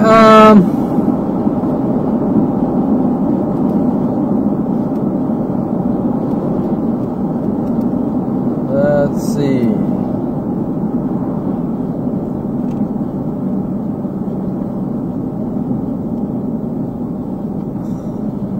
Oh, I put under mind racing. Want to stop me. Ah, sunlight, backlit. Want to stop me from focusing on what's important or me to look crazy. Okay, that is a good point. A lot of the mind racing is to prevent me from seeing the obvious, or to try to create trauma so so that I can't remember the previous abuse or the childhood abuse, even more important. Okay, example. We did these things to you at a young age. We don't want you figuring it out. So we got to erase your mind. We got to spin your mind. Then we're going to run around saying Kevin's crazy and his mind races and he's a violent paranoid schizo. Okay, what's really going on? My family doesn't want me talking about all the things that were done to me or figuring out all those things. And they don't want me figuring out all the things done to me. So they want to erase my mind and then pump me full of medication. Does that make sense? Okay. So, example, Jason threatening me, he's going to put me in a mental institution at 16 with his friends. They don't want me remembering that. Right? They don't want me remembering that. They don't want me talking about it. They want to spin and erase my mind so that I can't talk about it. And, more importantly, my father spends 14 years torturing me and trying to kill me with his entire office and worldwide support. He finally fires me. Then he doesn't want me to talk about it. So then they arrest me a year and a half later, or a couple years later, so that I focus on the trial shit. Right? So now I get diverted from what he did to me in his office. And his office, I get diverted from what Mike Huntley did to me with Bob Sandler and many other people. And Paul Humphrey and Adrian Olivares. And then that diverts me from what they did to me at University of Colorado. And the University of Colorado stalkings and abuse diverts me from what they did to me at Southern Oregon State College. And the Southern Oregon State College diverts me from what they did to me at Calabasas High. And the Calabasas High diverts me from what they did at A. Wright Middle School. And so forth, and so forth, and so forth. That's why there's worldwide groups trying to torture me and make me look crazy. And spin me or erase my mind. It's not because of anything I've done wrong. But they're going to hint and they're going to try to brainwash that I did this to this person, I did that to that person. Okay? Well, what is this? Well, it's psychological torture and warfare. How it starts? Basic profiling. I start to figure things out at 29. Oh shit. Oh shit, he found out. He's figuring things out. How do we stop him from talking? Well, we're going to try to spin and erase his mind, and we're going to try to provoke him into reactions until we can lock him away or incarcerate me for life. And they're going to make up the lies that I'm a violent paranoid schizo and this and that. All cover-ups. The entire thing is cover-up since 5 years old. And the thing's done. Now, in between that, I'm sure there's all sorts of testing to try to prove or make it look that I'm a horrible person. But they've always failed. They failed from day one. I'm 47. They're still failing. Now there's proof of it. They're angry. But why can't they stop? Why can't they say we fucked up? Why can't they say that Kevin deserves to have a good life and we destroyed his life? But my life's already destroyed. They destroyed it. There's no fixing that. We got a crazy mother. She's running around saying don't play victim. Well, there are people that are... So I'm supposed to be Superman and have laser beams and grab islands of Earth and fly it, throw it into space or something? I mean, this is reality here. We're in reality here. People do fucked up shit to people, and those people are victims. Okay, well, for some reason, everyone's allowed to be a victim, but Kevin Perlman, he has to be Superman. And Kevin Perlman says, no, I'm not going to be fucking Superman. You're all fucking crazy. I'm going to speak the truth. No, you're not allowed to talk. Okay, well, remember, this you're not allowed to talk is worldwide. Okay, I'm going to leave that's kind of the quick version of we're trying to erase Kevin's mind to make Kevin look crazy, to eradicate him for what he knows. And we don't want him talking about what he knows, and we want him to look crazy, so anything he says doesn't look credible. Okay, next on the notes.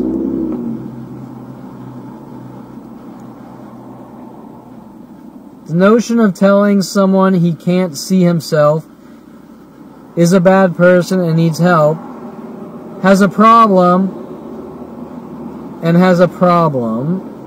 then having everyone on the planet do it to them. Okay, I have had this theme my entire life.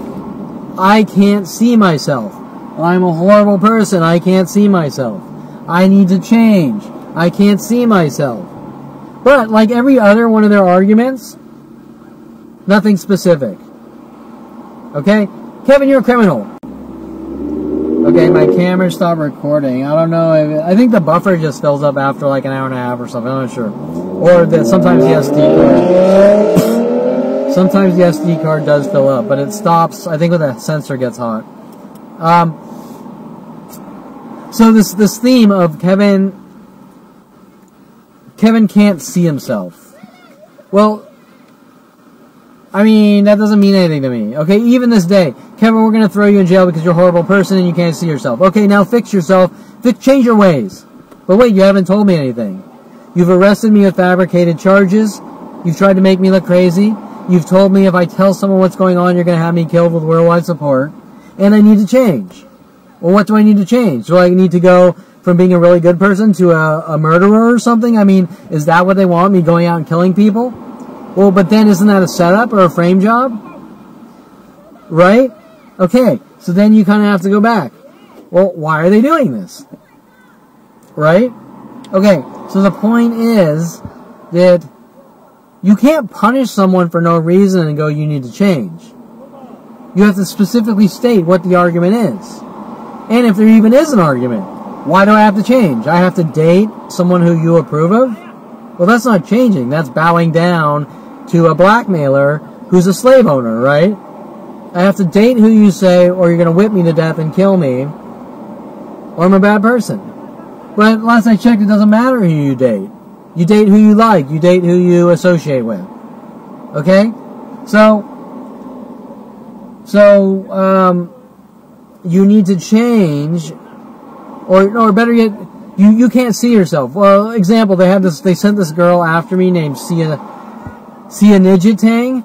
They sent a girl after me at University of Colorado who called, I don't know if this was her real name. She called herself Pez on IRC. I think she was probably hinting about like throat slitting, and she called her name was Sia Nijitang. I don't even know if that was her real name. She was Asian. If you think about it, CIA, Central Intelligence Agency, and she kept running around saying, see how you are, you get it, Sia Nijitang, see how you are. I think at one point she told me her father was a judge, and at another point she had me fly to Colorado saying, I want to see you, and then flaked on me and blew me off in hopes that she could get me to go after her. Right? Okay, think about that. So, another setup. Not only, another girl that did that, Christina Stalinsky, had me drive to San Diego to go to SeaWorld, and then blew me off in hopes she could get me angry at her to try to set me up. Okay, but anyways, the point is, it's like, hey, you're a violent paranoid schizo. You see how you are. Now we're going to prove it 100,000 times until they make the self-fulfilling prophecy come true. But yet, in 47 years, they haven't been able to make the self-fulfilling prophecy come true. And now they're angry because I found out on their see how you are tactic. But this scam, you can't see yourself. Well, why the fuck do you care who I am? Okay, look, if someone doesn't like someone, get the fuck away from them. You don't like someone, don't talk to them. You don't like someone, stay the fuck away from them. You don't follow someone around going, I'm going to try to set you up and then show you how you are. Because if you have to set someone up 100,000 times, then that's not how they are. You're setting them up. So these are all cover-up operations. These are all strategic extermination operations. Now, maybe their scam is, well, Kevin, you don't have any friends because you're a horrible person, and you don't understand why, because you can't see yourself, which is the stupidest thing known to man, because as I've explained before, that I'm bending over backwards, being the nicest motherfucker to everyone in my life. And so the whole Kevin's an asshole tactic, the Kevin's an asshole tactic just doesn't make any sense. That's like saying, all preachers are porn producers. I don't know. You know, it's like me being an asshole is saying like Mother Teresa's a fucking asshole. Okay, it doesn't make any fucking sense, and they're just about killing people. Okay, it's back to the brainwashing. We're going to make you think that what we're doing in your life is justified, when it really makes no sense at all. Okay, let's see. And then you're not allowed to tell anyone that everything's a sham, which makes less sense. Okay,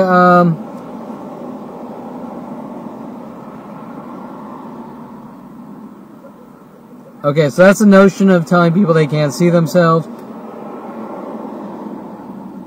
I have Aubrey Fisher foot tap operations under that, but I think that might be in the wrong category. Oh, no, well, no, Aubrey Fisher was trying to get pedophilia confessions and all sorts of things. Unless Aubrey Fisher was trying to say, Kevin, you can't see yourself. See, you're an evil, murdering, competitive person. But of course that doesn't make any sense. Because if I'm an evil, murdering, competitive person, then when she calls me up on the phone saying, Kevin, will you help me, I wouldn't be helping her. But maybe she was playing the skull fucking game. Even though I know you're a good person, we're going to try to make you think that you're a horrible person. I don't know. Okay, so,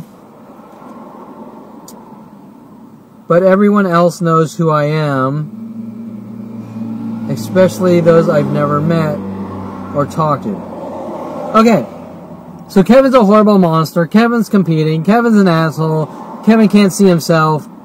Yet all of these things are coming from strangers worldwide since 5 years old. This is a good point. Okay, well, I'm at the beach. I'm at Point Magoo. I've already seen people follow me here.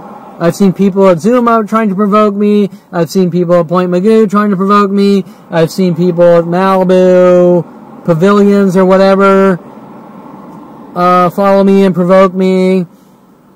Every place I've been for 18/42 years, worldwide armies to torture, provoke, and kill me. Okay, so my question here.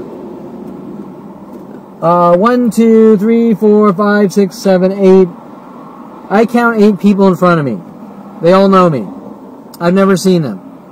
They're going to tell me that I'm a horrible monster, an asshole, need to die, and are going to help the government kill me. My question is, how do they know who I am? How do they know? I'm a horrible asshole who can't see myself and needs to be hunted and killed by the government with billions of dollars since 5 years old. How do they know who I am? If I'm an asshole, if I'm not an asshole, how do they know who I am? Do you understand my point? My point is that this is information illegally being given out to turn people against me. This is information given out illegally to poison the well.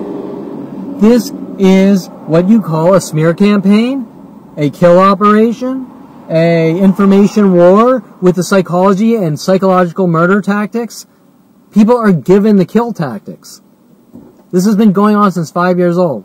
My point, like I just said, whether I'm all the above or none of the above, how do these people know who I am? Let's take the labels out. Let's take the opinion out. Factually, how do these people know who I am? Billions, over 4 billion people know who I am and want me dead. How do they know that unless something highly illegal is going on?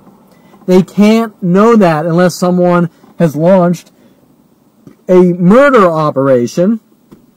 In this case, it's unconventional. It's an unconventional way of killing my kind since 5 years old.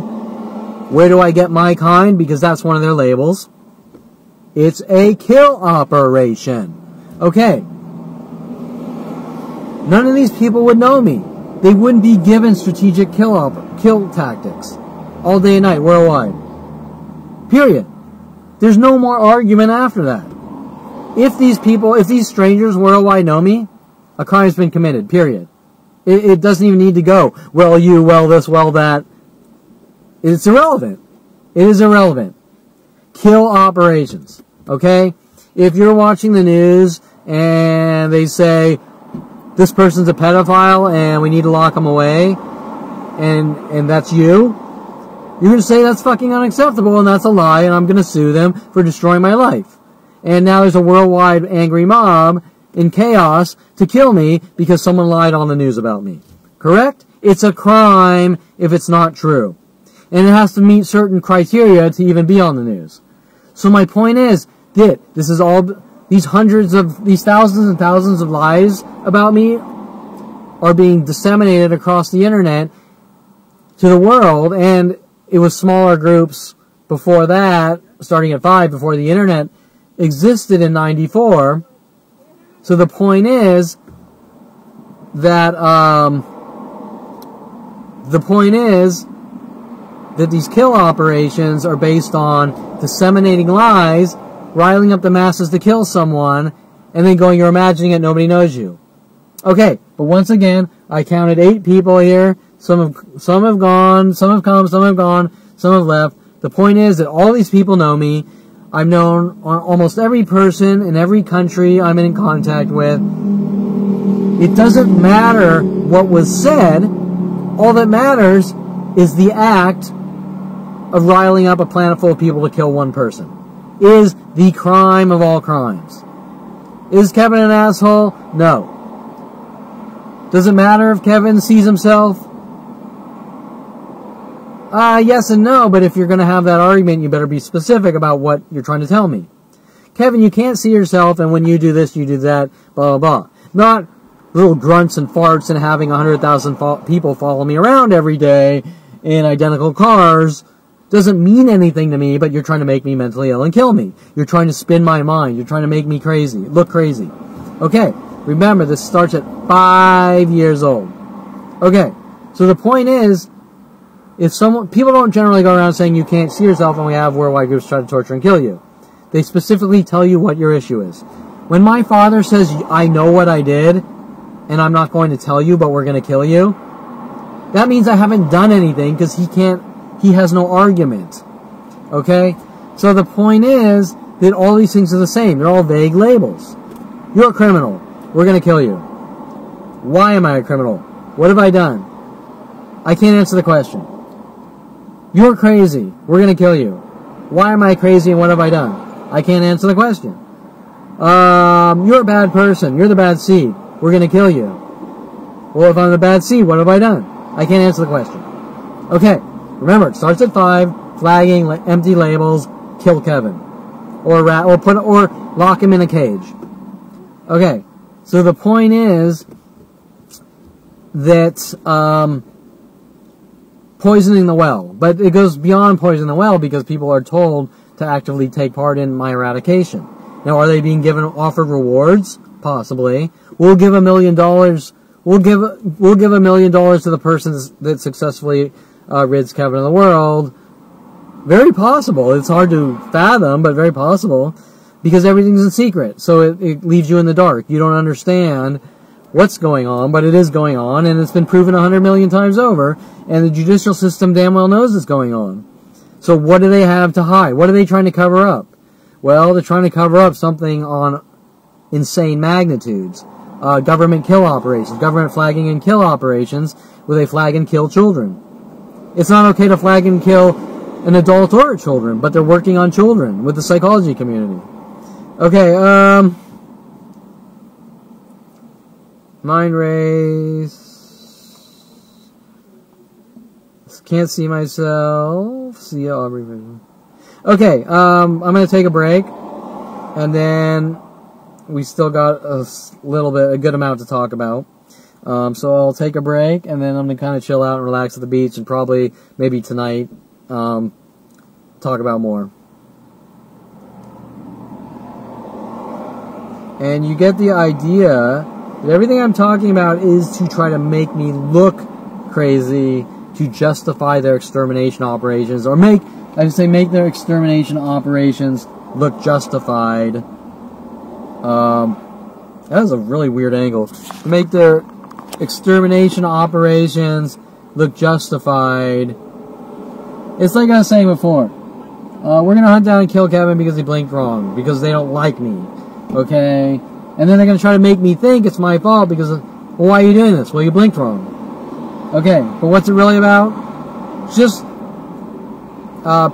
picking on the little guy, picking on the different guy, bullying, thugging, but it's not bullying, thugging. They're government kill operations with billions of government dollars.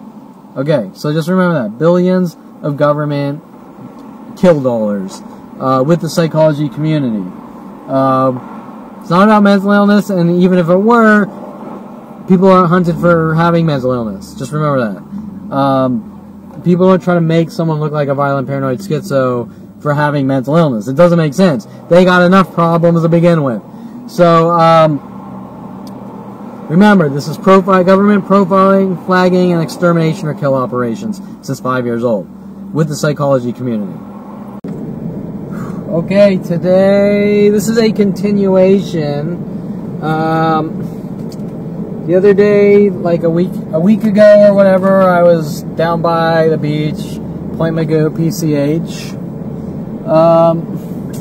And I kind of started a really long video blog topic of random notes. I usually just random crossing thoughts based on my daily harassments, connecting to events, and so I jot things down to explain the bigger picture to people, because obviously everything that's going on is based on trying to make me look like a violent paranoid schizo or some kind of mental illness to remove me from society instead of me being allowed to live my life, which is and has always been the entire problem. And that is it. There's nothing else, okay? The rest is bullshit fed to the world to turn them against me. To get them to take part in these mental illness campaigns. Stop me from going out and having a good life. And then trying to lock me in mental institutions, which has always been the agenda. Me finding out at 29 what was going on with Mike Huntley's threats with the police and government and psychology community. Now with worldwide support. Probably since 1994, since the internet came around. Okay, so let me think. I'm trying to fix my lighting, it's a little quirky.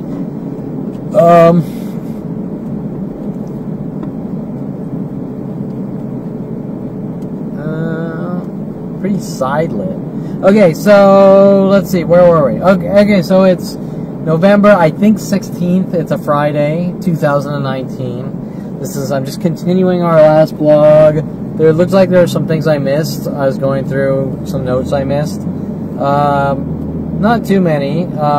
So I'm going to first reiterate on those notes. I think there's really just one that I thought was pretty important that I kind of read past.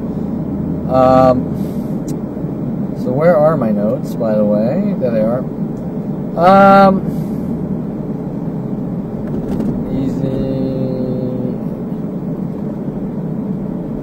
Okay, I was on the hurting people, my father's castration, neutering, whatever you want to call it. I don't like my child talking to this type of person. I don't like my child getting into studio photography with good-looking women. I don't like my child building adult websites. I don't like my child better date who I tell him he has to date, or I'm going to chop his dick off because he wants to look like a good, respectable orthopedic surgeon. He is not. He is the sickest of sickest and craziest, most demented of demented and psychotic of psychotics. He is not a good person. He does not have he did not get a orthopedic. He did not go into medicine to help people. He went into medicine to make money. I'm not saying that people don't make money or aren't into making money. What I'm saying is that he's not in the middle. Normally, I want to help people, so I become a doctor and I love money. Okay, that's Nothing in life is either this way or that way. You're generally towards the middle. I want to make money, but if people are getting hurt, that's not what I want my living to be. Well, my father is, I want to make money, and I'll kill anyone in my path, or do whatever it takes to make money, and that's it. It's just about money. It's not about helping people. It's not about love. It's not about respect. It's just about making money. And if he feels that his son, what his son does for a living, or who he associates with, can be damaging to his name, even though it could never be, then there's no, what do you say, like no level, or there's nothing he won't do to stop me from living my life so that he can make money, even though it's not going to stop him from making money anyways. It's the old Paris Hilton story, except Paris Hilton's family were paying off people to kill him, like Lorraine Escobar and things like that, so that they could have their Hiltons or whatever, right? They just said, oh shit, what's our daughter up to? She's rebellious. Okay. So, where are we? Castrating his son. And I think the one last note I had, let's see. So you didn't date Adriana Olivares. We understand that you're out being social with other women, and we don't approve of these other women, or and then I'll go to the next lie, how I'm a fraud and this and that. Well, I'm not saying, first of all, because of one of the smears and lies of the world is that I got into building adult websites, and I got into studio photography and photography to meet women. That's a load of shit. Okay, that's the first thing I want to say. And I've had people try to debunk me. I've had psychiatrists try to debunk me when their job isn't to follow someone around trying to destroy their name and reputation and credibility. So I know that they're coming at me at these thousands of lies, thousands of different angles, trying to dig through any aspect of my life to get anything to use against me to give to the world.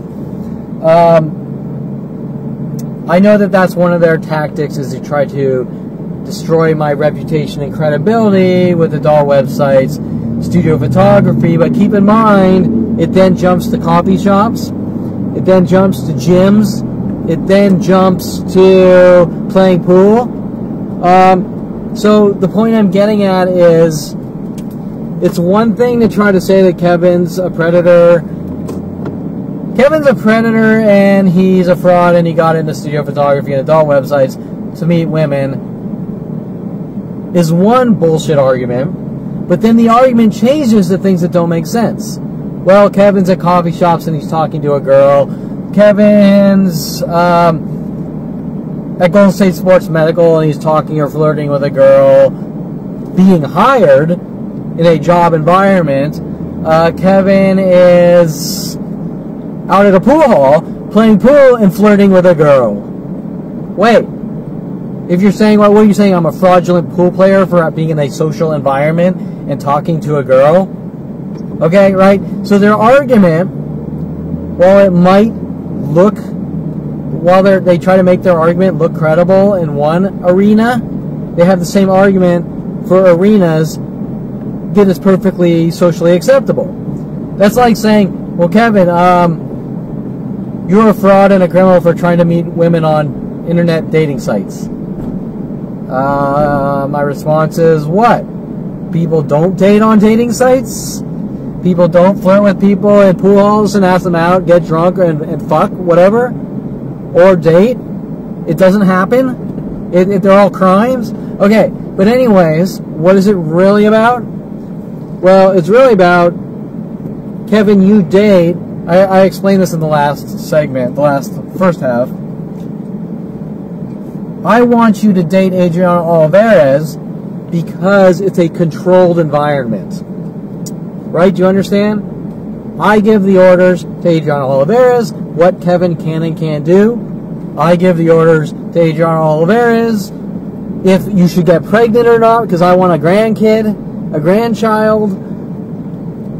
And Kevin will obey, because if Kevin doesn't obey, all these really horrible things will happen to him, and the LAPD will arrest him, fabricating charges like 422 criminal threats, saying he's attacked Bailey Bernard and things like this, to reverse all charges and cover up their insane mass crime sprees, which go on hour by hour at public locations worldwide, of me being attacked either physically or the big one, the insane mental illness tactics, passive-aggressive provokings, like the man tactic is just one of these thousands.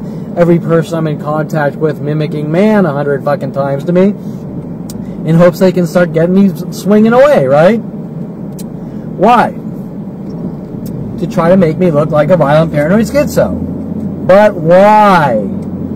Because someone wants to dictate every detail of my life on the most minute level known to man, and micromanage, as you'd say, my personal life. And when they don't get their way, really bad things happen to me, even though they're constantly going on non-stop to try to make me sick and keep me sick. And then comes the final clincher, well, we want to throw you in a mental institution. My brother's threats at 16 for not helping him bash Gregoire's skull in with a crowbar and jumping in the way of it.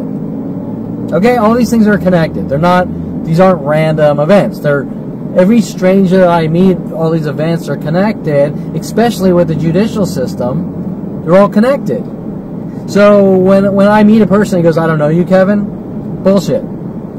You know me, you're lying for a reason. You're lying for motive. Now, I'm not going to say everyone knows me, but I am going to say that a good 80% of the world knows me, and I'm 10 times more known than Donald Trump from these beyond any level of illegal or unfathomable operations to torture, hurt, harm, maim, torture, kill, or eradicate someone. Especially after figuring it out and finding out at 29, met with Mike Huntley's death threats, we're going to rid you of the world with my family. Okay, so,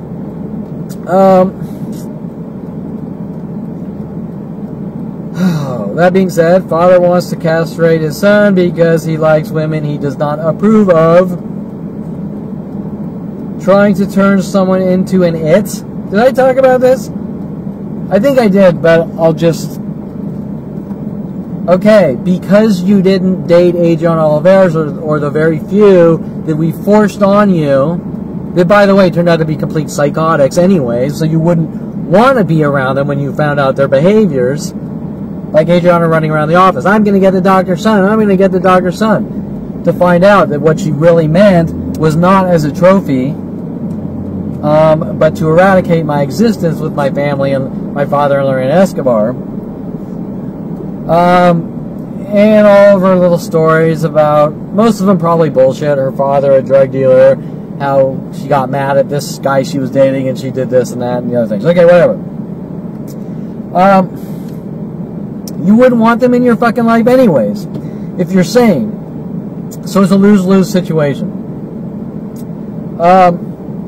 So my father then hiring me at Golden State Sports Medical to do IT, and then working on weird references with the movie It, Stephen King It, and all these weird freaky things that all these angles my brother was working on at our childhood with him and his friends in Pennies.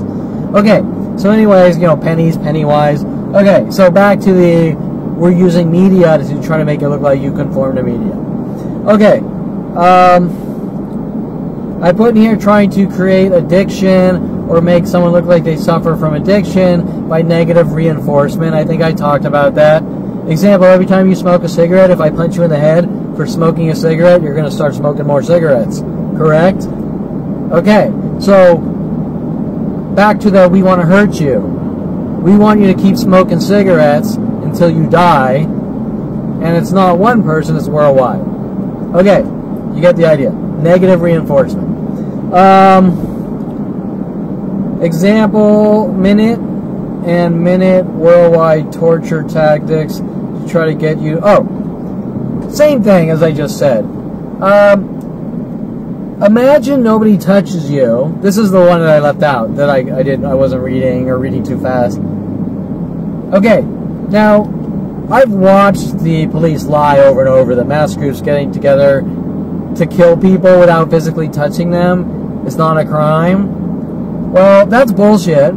I'm not a lawyer, but I know enough about probable cause or intent or malice that if you go out and you say, that person, I want to kill them, but I'm not going to touch them. So this is how we're going to do it. We're going to premeditate it. We're going to plan it out. We're going to get all these people together. But we're not going to touch him.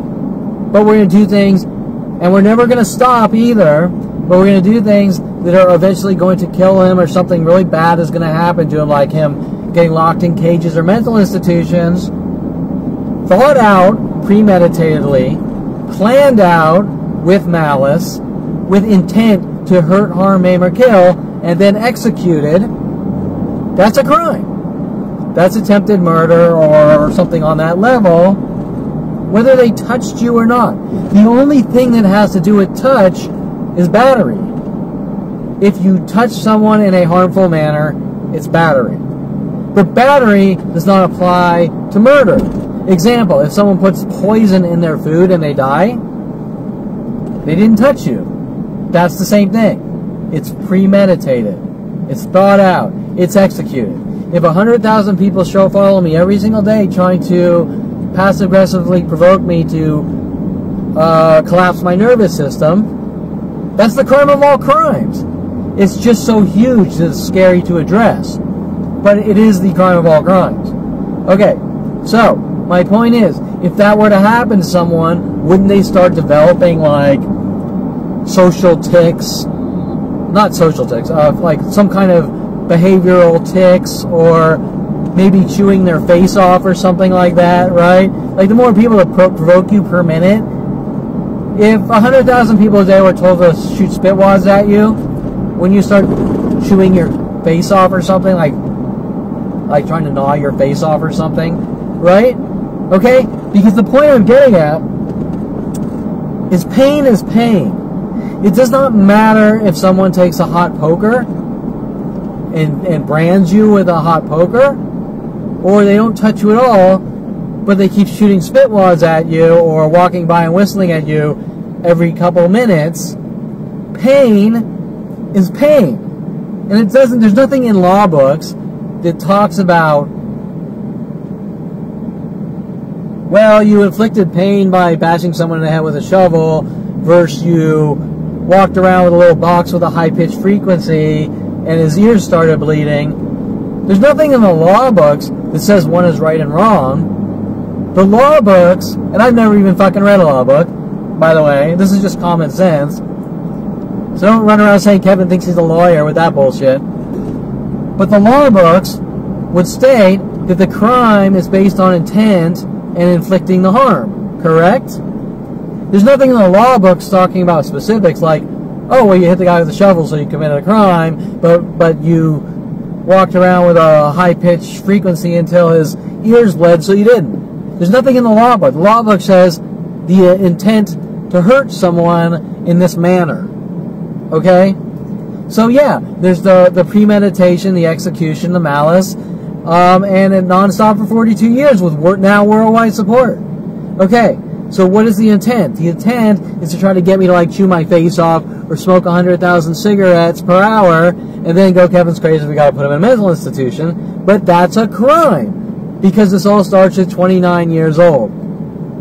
At 29 years old, I'm sitting there, I'm running my own company, I'm coming out of college, I'm doing all these things with my life, I have a social life. No, I'm not like Mr. Popularity or anything, but I have a social life, and that all does a 180. Based on Mike Huntley's threats and the things going on around me that we're using the system against you, you're an out-of-control monster, you're too out of control for California, all this weird shit coming from thin air that you're like in shock. You're like deer in headlights. Like, did I just get off the fucking Twilight Zone boat? Like, did I just...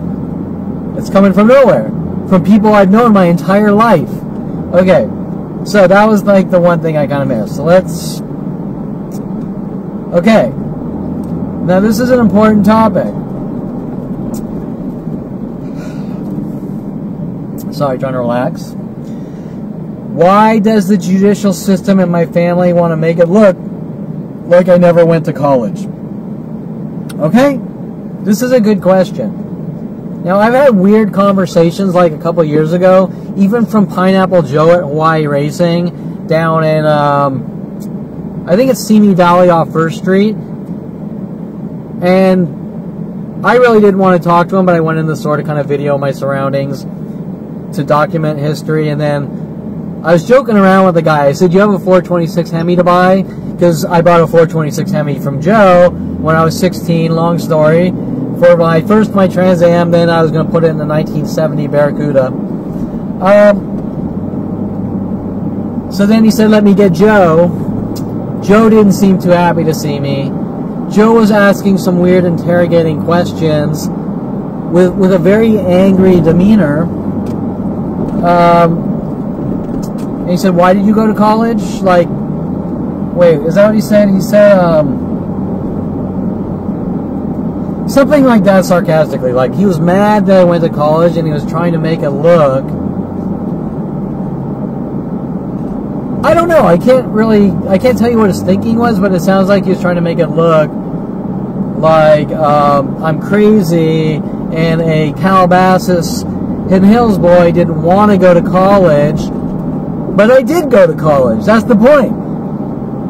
Which brings me up to the next related topics down this list.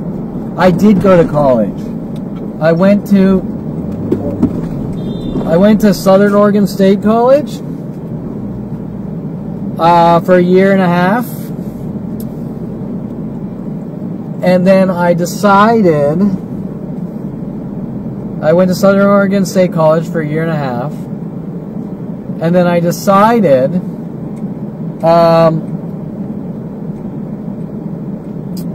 that the school was too small. It was too... I liked Southern Oregon State College. I like the town. I like the city. Ashland, Oregon is pretty cool. They have the Shakespeare Festival there. I wasn't big on Shakespeare or anything. I think Kelly Hatch was more in the theater department. I was a little trying to figure out what I wanted to do. Kelly Hatch went there for like set design or something. I'm not getting into the whole thing with them sending Kelly Hatch after me, working with the police. I'm not going on this conversation. I'm not going on that, but I will say that this whole thing's been a cover-up to try to cover up what Kelly Hatch was told to do. And why she actually took part, I can't fucking tell you, but she did. And I'm not talking about that here, and I could talk for 100 hours on that alone, what she was involved in, what she was doing with the police. Okay, so I went to Southern Oregon State College. They sent Kelly Hatch after me. All sorts of people were involved. We called him Tyler the Clown. He was in my dorm in Emerald Hall. I think he lived on the 2nd floor. I'm not sure. Or wait, were the chicks... I can't remember. Kelly Hatch, they put a Kelly Hatch above me on the 2nd floor. Tyler at one point wanted to go to like Barnum and Bailey Clown School or something, and he was doing all these... We drove up to him. We drove up to Seattle with him to do some kind of clown school, like Barnum and Bailey tryout or something, I don't know, where, you know, he would juggle and do all the unicycle and all that shit. I've never really thought about it. I never thought about kids growing up wanting to be clowns. Ironically, there's the Joker movie. Okay, so, that just came out. So anyways, so that was Tyler, and Tyler would joke around and they would pin things on me. Example, Tyler took a ghetto blaster, a boombox, you don't really see those anymore, and he put it in front of, there was an Asian girl named Cheryl. There's an Asian girl named Cheryl, and she was fucking one of the students, I don't remember who. And so Tyler took the boombox and they put it in front of the door and blasted music to sort of fuck with Cheryl and the dude fucking with her. He was probably more joking around with the guy, because that's generally how guys work. They fuck around with their friends.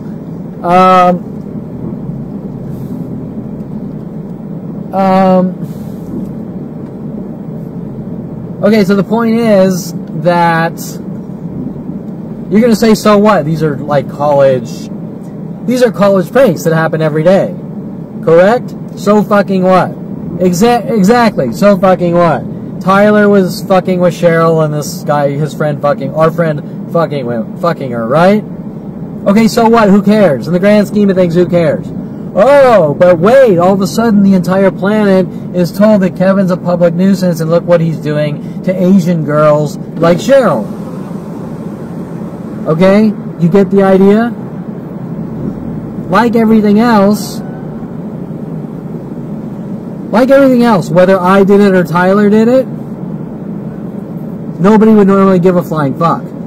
But because everything's being collected and data mined and given out to the entire planet illegally on defamation, slander, libel, disinformation, with malice, with premeditation to destroy, to rile up a worldwide operation, to eradicate someone. Because of that, it is the crime of all crimes. These lies aren't on news channels, they're in secret across the internet, on kill systems built on the internet to rile the masses against me while everyone says I don't know you. Okay, so I'm kind of giving you the context of the situation because this isn't one single event. I've been accused of like 100,000 things. Let's keep it in perspective, which is still insane. Let's say 1,000. I've been accused of 1,000 things that aren't true to the world in secret. Okay, why are they doing that? Because with premeditation, malice, intent, someone wants to hurt, harm, maim, torture, and kill. Or figure out ways to lock me in jail cells or mental institutions. Why? I don't know. I didn't breastfeed. I committed the Kevin didn't breastfeed correctly crime. I committed the I left the dinner table without permission crime. I did the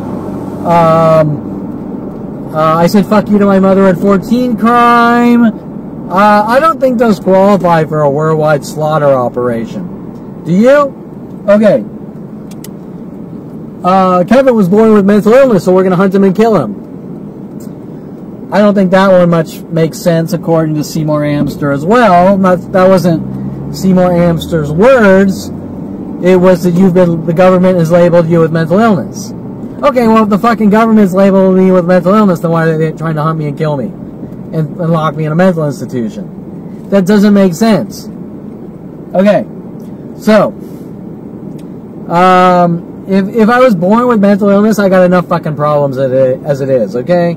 Okay, so, back to the original question. Why does the judicial system and family want to make me look like I never went to college? Okay, well, after a year and a half of Southern Oregon State College, I said, even though Ashland's a cool town, I said, you know, I want to do something bigger. We got a town of 5,000. It looks like the town's grown because I just went on to the college website and the school is now 6,000. So the town might be more around 10,000 now. You know, people are fucking and they're making babies and whatever, and they're populating because I went to Southern Oregon State College in 91. Okay, it's 2019. That's what, 30 years? Okay, so anyways, and I'm not going to tell you that my numbers were exact back then, like I have to be perfect, but what I am going to tell you is that it's a really small, secluded town. It's a really cool town, but I wanted something a little more prestigious like University of Colorado, where my brother was going. Now you're going to say, based on the worldwide lies, that Kevin's schizo and he thinks he's his brother because he went to the same college as his brother. Wrong. I knew about University of Colorado because I went and visited my brother up there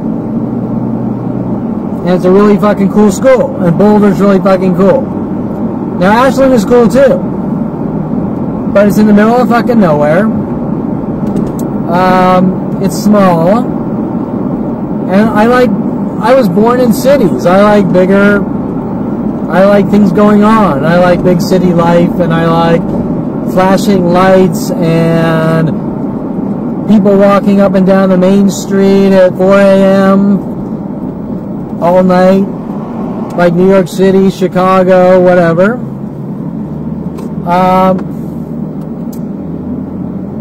And yes, I have traveled and I have been around the fucking world, so the fucking retards trying to make it look like I'm some kind of recluse or something. No, my life changed at 29. It didn't change at 5 years old. Or I found out what was going on at 29. Okay, so, now when I mentioned Tyler the Clown with the Ghetto Blaster,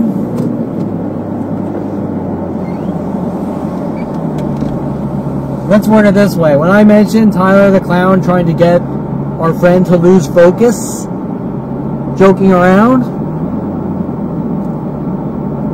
these types of things that are being pinned on me are in the thousands and thousands, and there's probably hundreds at Southern Oregon State College, and probably hundreds, well I know, hundreds at University of Colorado as well.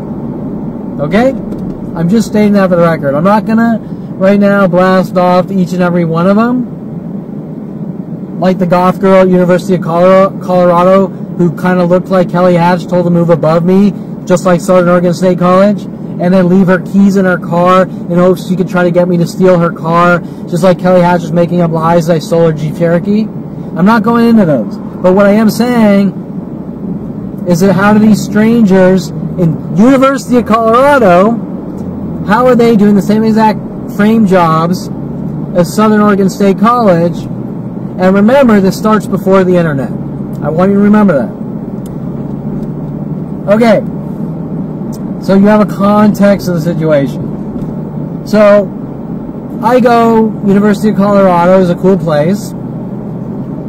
I'm going to put in a transfer for University of Colorado. Now, here's the thing. I'm off at Southern Oregon State College. I'm not focused on trying to find the perfect college. I just want to say I want to leave Southern Oregon State College and go to a more prestigious school with a town of like 150,000 instead of a town of 5 to 10,000. Make sense? After all, most people I know, they don't want to go to Pierce College. They want to go to UCLA. Why do they want to go to UCLA? Because they want a prestigious school, so when they get their degree, people want to hire them, correct? Okay, but remember, I'm backwards, so that doesn't make any sense. Well, it looks like it fucking makes sense to me, because if I'm doing it the same thing everyone else is doing, then it pretty much fucking makes sense, right? Yet someone doesn't want that getting out to the world. Okay, so they make up their lies. I'm a schizo, or I'm going after my brother. Okay, something on that level. Why are they saying this, and why is it going out to the world? Because someone's mad at me. Because someone doesn't like me. Because someone wants me dead and gone. Because someone doesn't want me getting a college degree. Because someone doesn't want me out making money. Because someone wants the ultimate level of control. And if I defy them, they'll hook electrodes up to me and shock me. Or mentally shock me to death. Whatever. Okay, so I'm going to hold that thought while I plug in some GPS coordinates.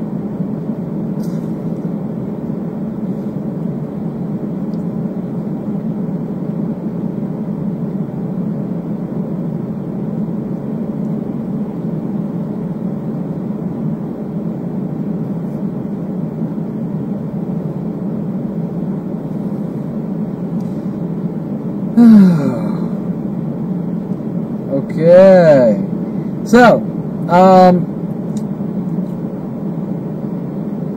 okay, so rest assured, we can be in agreement, or I'll say we can be in agreement, based on what I'm talking about, these endless situations. This Tyler the Clown thing, North on Juliana Place toward Burbank Boulevard. Southern Oregon State College, Turn left. just off the top of my mind without kind of thinking back. Eric Christensen sent after me from Diamond Dorm to Emerald Hall with Sherry Christensen. Eric Christensen was a big one because he was stalking me like 15 years later, finding me on Facebook after in the early 2000s with the police. Eric Christensen, Sherry Christensen, Chuck, what was Chuck's? Oh, I can't remember Chuck's friend that Sherry started dating. Eric, Sherry, Chuck, Cheryl, Tyler. Oh, Josh. Wait, Josh was dating Sherry. What the hell was Josh's last name? Josh drove a Mach 1. I never really had problems with Josh that I know of. Godfrey. Josh Godfrey. God, how do I remember that? That's interesting that they're playing this heaven and hell and this devil worship thing with Eric Christensen, and Josh's last name was Godfrey. Okay, Josh Godfrey, who originally was dating Sherry. Was he dating Sherry? Maybe, yeah, I think. Whatever. I'm sorry, I'm just trying to remember my college days. Okay, so Josh, whatever.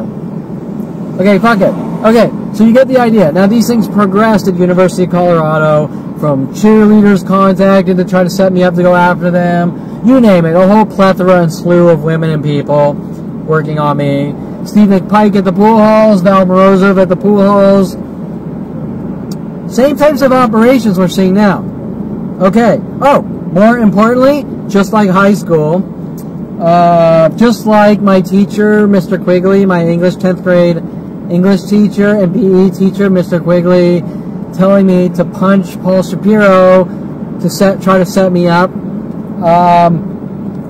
Obviously, I didn't punch Paul Shapiro, but he wanted to make me look like a violent, paranoid schizo. That was in high school, Mr. Quigley, Miss Tunick, Miss Garcia. There's 3 teachers in high school off the top of my head. Probably Miss Prohaska. My sociology teacher in 10th grade, I cannot remember her damn name, and it has been pissing me off because it's been like 2 years I'm trying to remember her name. Because she is very important to these frame job operations. And, by the way, Kelly Hatch's friend, Kirsten, was in my sociology class, and I think there's a connection between Kirsten and Kelly Hatch being paid off to follow me up to Southern Oregon State College and stalk me. Anyways, to make a long story short, hold on, I'm just checking to see if my GPS is routing, and it doesn't look like it is. It's not. Or is it? No, it's not. Okay, so to make a long story short,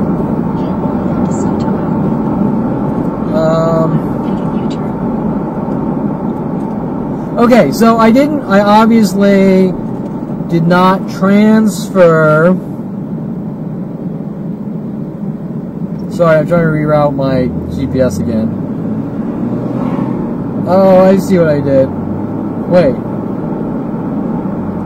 Burbank. Come on.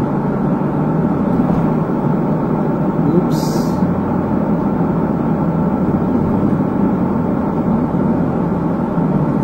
There we go.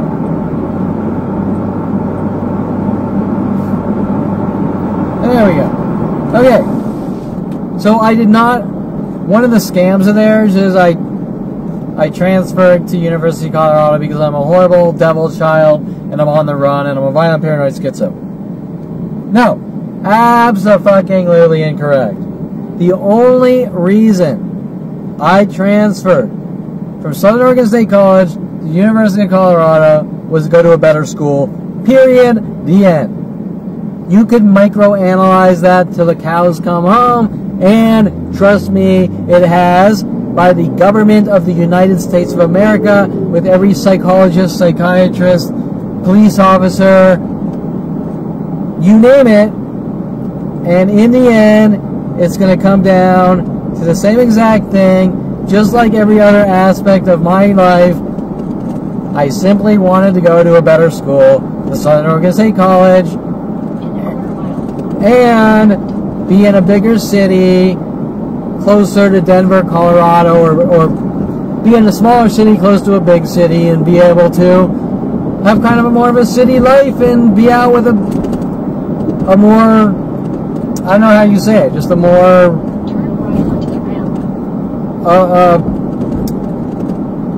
a faster moving crowd or something, right? I don't know how to explain it. Like, some people like city life, and some people like living out in a frickin' barn somewhere and farming, okay? Whatever. It's irrelevant. I just simply wanted what most people want, and they got really mad about that. Now, why did they get mad? Okay. Think about that. Kevin's off kind of doing his own thing. Okay, let me rephrase it. Kevin gets off the leash and goes his own way. They get really mad. Why? Okay, that's kind of the point I'm trying to make.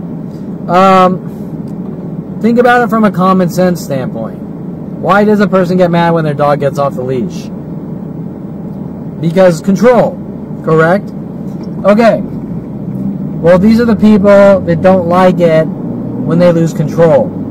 Or you die. Okay? Things get really bad for you. Okay, well, last I checked, that goes against the Constitution of the United States of America. And last I checked, nobody normally helps people do things like that. So, you can't just walk out talking about the situation if people aren't on your side.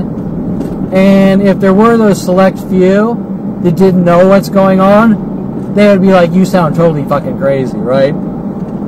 Okay. My GPS is freaking out. Okay, come on, route. Don't be a dick.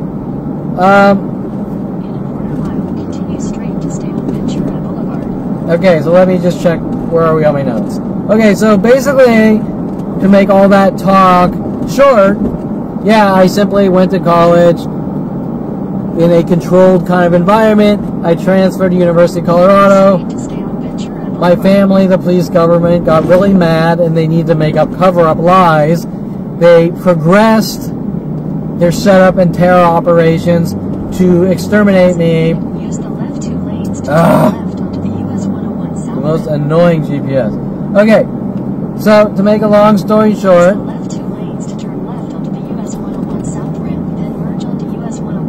maybe I'll turn the volume down from. Okay, so to make a long story short,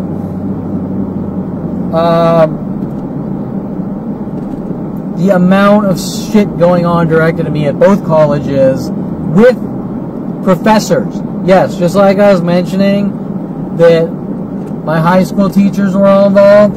Professors were all told to do fucked up shit. We had, in the art department, we had Jim Johnson working all sorts of angles with the sleeping dog contest. A computer imaging professor. We had a art writing professor, I can't remember the name, spazzing out, trying to make me look hypersensitive because I came up with some original ideas about art and perception, trying to make it look like I'm too sensitive and can't deal with life. We had a teacher, a sculpting teacher, who called herself Naughty Carrie, who all my artwork to her was about me trying to control women. By the way, why did she call herself Naughty Carrie? I'm guessing movie references from the movie Carrie and things that they've been doing to me my entire life. So, I don't know, but Naughty Carrie, the first day of class, talked about jumping in the lake naked or something, in the school lake naked or something. I don't fucking remember. I I'm not really saying that's a bad thing, because these are art teachers, and art teachers are supposed to be expressive. But why was everything about Kevin's controlling? I never met this person. All the art critiques were about me being controlling. And then for some reason, she said her favorite thing was about me and Chad. Like, a favorite project, Chad Bowers wanted to dig a fucking fort hole or something in the forest. And she thought that was the best. I don't really know how to even analyze that. Now that I'm older, I'm like, why is that one the fucking best? I mean, I don't remember the actual assignment, so I can't go too deep on it. I just know enough about Chad Bowers that I think this was all about trying to send me schizo messages. Probably about digging holes to bury bodies or something. I don't fucking know. Anyways, I don't want to go too deep in all the shit going on. All sorts of shit was going on. There was a gorgeous Hawaiian girl trying to set me up and make me look crazy who joined the gym after me. That I was sort of flirting with and being a little aggressive in a little weird way that they're using against me. You name it. Everything was collected to use against me. Girl after girl trying to set me up. Oh yeah, the IRC women. Sia Nijitang, Skylar, Stephanie Skylar, other people, Guy Spy. These are all internet nicknames. Sky Spy. I can't remember a lot of them now.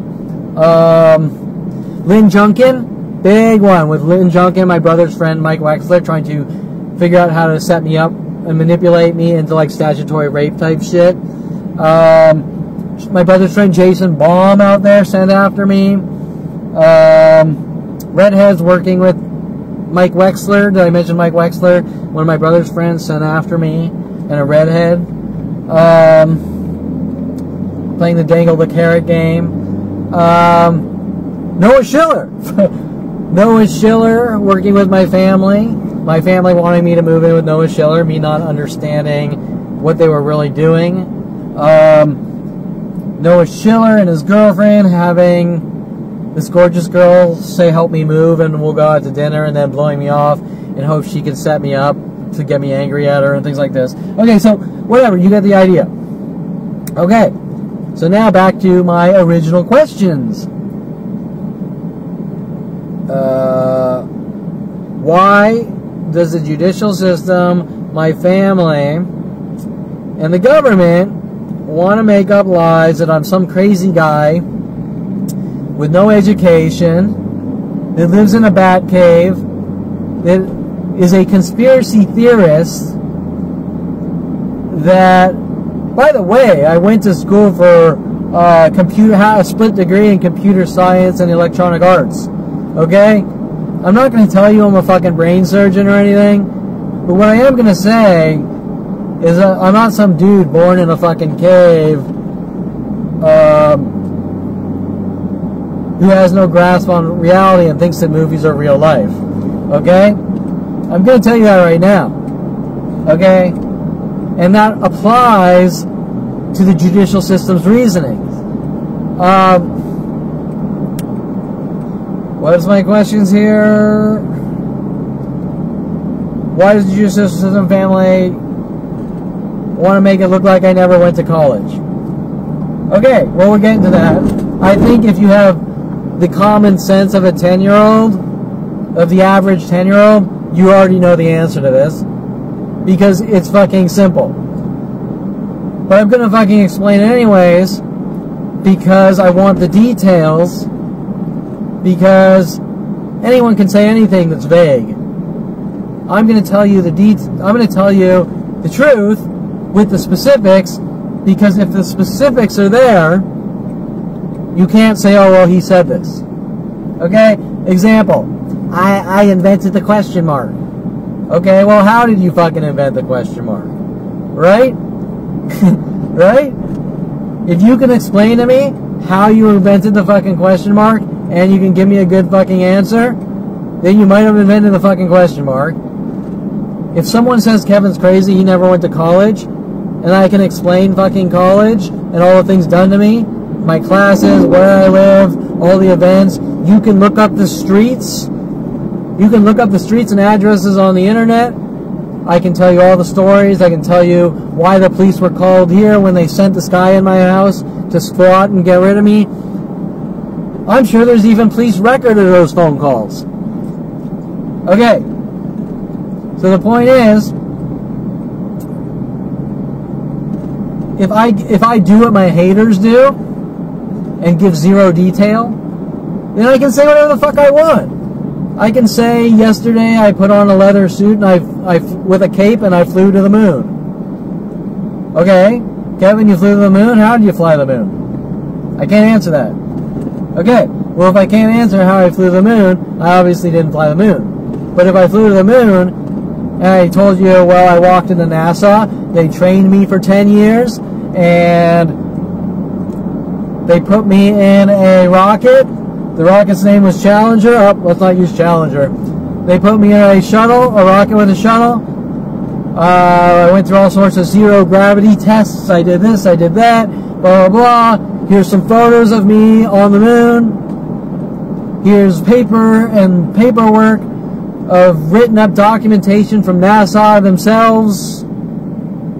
Then I probably went to the fucking moon. Okay, the point is that, like I told psychiatrist Susan Donner at 29, the devil is in the details. And no, that has nothing to do with religion. It is a phrase and a term we use in case some of the sickos out there are trying to debunk what I'm telling you now.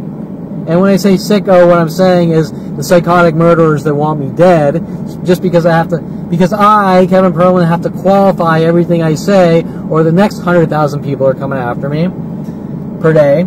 Okay, point is, they don't want me talking about the details. So why did psychiatrist Susan Donner have a shit fit when I said the devil's in the details and started running around making up lies and I'm stalking waitresses and things like that? Wait, I didn't know psychiatrists follow people from public locations. I didn't know psychiatrists follow people to public locations, hunting them down, trying to kill them for knowing too much. Okay, or for any reason. Okay, so that is why Susan Donner was working with the private sector to try to cover up and debunk me. Because she doesn't want me talking about the details. Okay, so I know I'm going off on some tangents, but you need the details. Okay. So, back to college. The judicial system, the psychology community, the police, clearly the fucking professors in college, the people working with the professors, the people working with the local city areas, don't want any record that I went to college.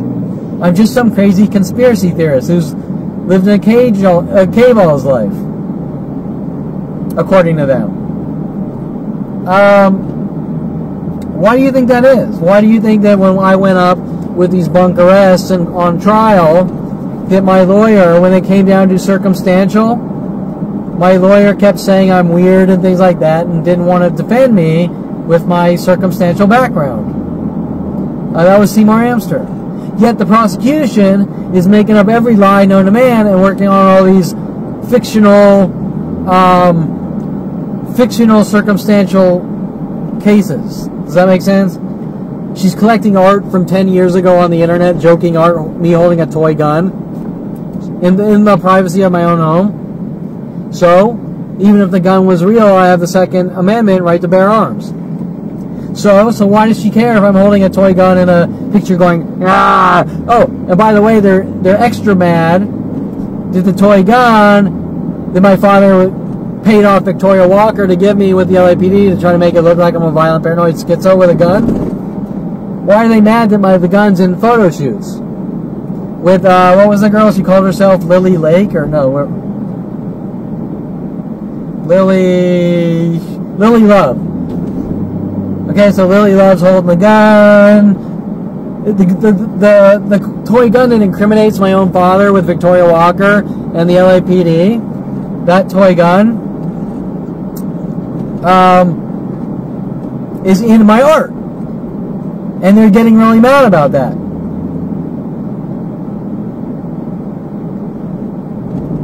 Why? Because the toy gun incriminates my father on all these illegal operations to make me look like a violent paranoid schizo, and all the teachers and people in my colleges are not only trying to make me look like a violent paranoid schizo, but they're also trying to make me look like a public nuisance. But wait, even though Tyler the clown isn't being accused of being a public nuisance for putting the ghetto blaster up to the door with Cheryl, and they're saying Kevin did it, do you really think that if they said Tyler did it, anyone would give a fuck? They'd laugh. Ah, you did that in college? Ah, that's fucking funny. It's over with. It's a 1 minute event that happened and it's done with. Who the fuck cares? Can we say obsession? Okay, so the point is that they have motive and reasoning behind everything they're doing. Okay, so I keep repeating the question. There's a fucking reason for that. So why does my family and the judicial system with the psychology community not want the world knowing that Kevin Perlman went to college? I wish I had like a class here. You, over there, can you answer the question? Okay. You on the internet, can you fucking text me, message me and answer the question? It's a pretty fucking high school class answer here. Can you answer the question? Okay. So, why does the judicial system, once again, not want the world knowing I went to college? Okay. Why does Joe at Hawaii Racing not want the world knowing I went to college or trying to make me look crazy about it? Okay. So let's get to the end of the college. Okay, Mike Huntley is sent. Remember, I knew Mike Huntley starting at 14 years old. Mike Huntley was working on me with my family and Melody the stripper. Yes, musical, Melody, Miss Tunic. They have some issue with music. I can't tell you. They're just trying to make me look crazy with music. They're trying to make it look like I conform to media. And so they're using that tactic with their psychology degrees.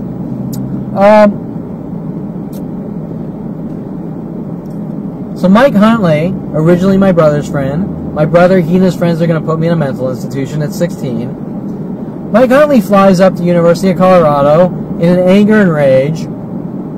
I didn't know he was angry at me, because why would he be angry at me? What did I do to him? I thought we were really good friends. I mean, not really good friends, but I thought we were friends, and we never had one argument. Okay? Do you understand what I'm saying? You know someone for 15 years, you never have one argument, and then the whole time you find out that he's following you from place to place to kill you.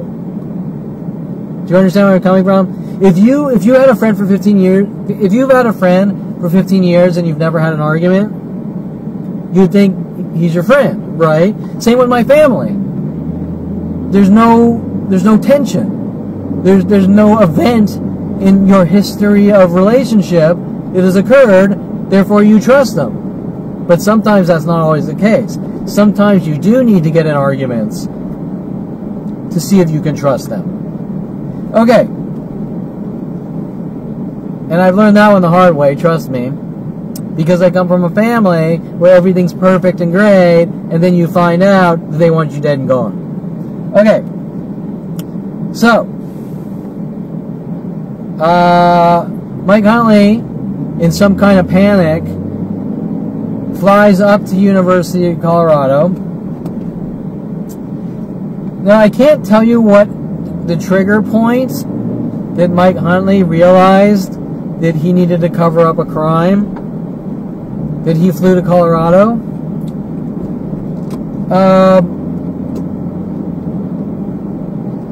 My guess is when I was talking to Daryl Oon, who needed a place to live, and I gave him a place to live for about 4 months. And, you know, the closer you get to know someone, you talk about your personal life. And so at one point, I believe I mentioned something about my father and his dog Rhoda, and I'm putting shock collars on Rhoda. I didn't mention it in a mean way. I didn't say like my father's an evil devil spawn who stalks and tortures animals or anything. I just mentioned some history of my childhood. Remember, dog shock collars aren't fatal shocks, but it does say something about the person, correct? About their inability to have communication skills. Well, at that point, that's when electronic imaging teacher Jim Johnson put up the sleeping dog contest, hinting about Rhoda, the Rhodesian Ridgeback.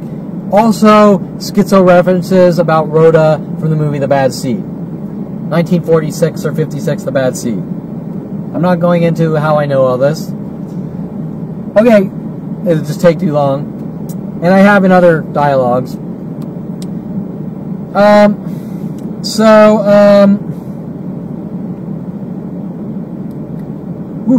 Sorry, let me take a little mind break here. So my guess, back when I was like 23 or 24 or whatever, I wasn't aware. I knew there were all these weird things going on, but I wasn't aware that they were strategic and coordinated conspiracies. Do you understand what I'm saying? Let me explain that so you can understand. Shit, I went out on a date with this girl. That was really strange. Shit, this person's fucking me this person's fucking with me this way. That's really strange. This stranger's fucking with me that way. That's really strange. This odd event happened. These 400 women and men were doing these things to me on IRC. That's pretty strange. These women are in my college class and they're spazzing out about things that nobody cares about. That's pretty strange. There's a point in your life where you question, that's really odd. Why do these really strange things keep happening to me, but they don't happen to anyone else? And this was all progressing in college, but I didn't know what was going on. I was just thinking, shit, not another one. Like example, I used to joke around about women on IRC that asked for your picture and then bolted. And I go, oh, they're pick and runs, right? They take your picture and then they run. They're pick and runs. And then after you have like 100,000 pick and runs, you're like, why does the same thing keep happening to me over and over, right? But you're not making the connection. You're not making the connection that these events are all connected. Do you understand? There's a difference between being around a lot of assholes and you keep moving on and going, why do I just keep meeting the same thing over and over? And then connected events where people are told to keep doing things to you until they can get a reaction. Do you understand? Example, when I talk about person after person that I'm in contact with using man in a sentence, like, hey man, how are you? Hi man, are you doing good, man? Well, in the last 48 hours alone, at Universal City Walk, down here at Woodland Hills, I'd say there's about 10 to 15 people doing the man tactic on me in 48 hours. Okay, well, in 48 hours, I've had 15 people say man in a sentence to me. It's not because people say man a lot. It's because someone wants to trigger me into a reaction to set me up to remove me from society. Correct? They want reactions. And because the judicial system knows what's going on and they don't think it's wrong, and I've watched them take part, and I've watched them not stop the crimes against me that are physical on video.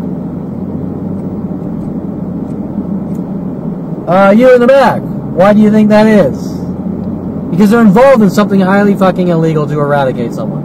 Okay, so the point is that it's a conspiracy. They all have motive. Okay, now Mike Huntley is shifted into a state of panic, correct? I've done something that shows, I've done something in University of Colorado at that point that shows that Mike Huntley has something to hide and he's on the defensive, so he flies all the fucking way up to Colorado. Now that's not how he worded it. Now remember, your killer isn't going to tell you he's going to kill you, correct? I'm going to put you in a mental institution, friend, isn't going to tell you that he's going to put you in a mental institution, correct? Okay, we call those two-faced lying murderers.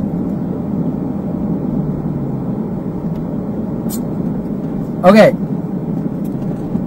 So, Mike Huntley says, Kevin, if you come back from University of Colorado, I want to start a company with you. I want to start an internet host provider. By the way, the LAPD is trying to make it look like Signet e-Services didn't exist and I was selling drugs with Mike Huntley and Rody Morales. You think that's a little strange? So they also don't want a record that I was in a business, a legitimate corporation with Mike Huntley for 6 years as well. Okay, so Kevin, I'm going to fly out to Colorado. I'm going to give you the sales pitch. I'm going to give you the sales pitch. We should start a company. And the internet is new. This is like 97 or something. The internet comes around in 94. AOL's the big guy. AOL's the big provider at the time. I want to start, there's no little guys yet. I want to start an internet host provider if you come back from college. Okay, now I'm at the end of my college degree. I'm at the very end. Now there's some caveats. I have almost all my courses fulfilled but 2. Now I have to take a Spanish 3. And then for some reason, which I knew, I got a D on an art history test. And I'm trying to figure that one out because I knew that one back and forth. I'm a shitty test taker. I always get fucking C's no matter what. But it seemed a little strange that I got a D on a history test. And I had to take that course over and a Spanish 3 class. Okay, I'm not going to tell you I'm fucking Doogie Howser and an A+ student. I'm not. I wasn't. College was very difficult for me. I don't learn the same way that everyone else does. It doesn't mean I suffer from mental illness. It doesn't mean that I need to be locked away in cages or mental institutions. It doesn't mean I'm crazy or abusive to people or think differently. I just academically, like a lot of people, am shitty. And some people are lucky and they drink beer all day and get 4.0s. Whatever. Okay, so it's not the type of thing people obsess on. Okay, so art history, no big fucking deal. Just gotta pray that that class is coming over on the class selection and you get the class. Art history. Spanish 3 is a complicated one. Doesn't sound complicated. Just take Spanish 3. Well, it's not that simple. Okay, first of all, I took Spanish 1 and 2 in high school. 1988.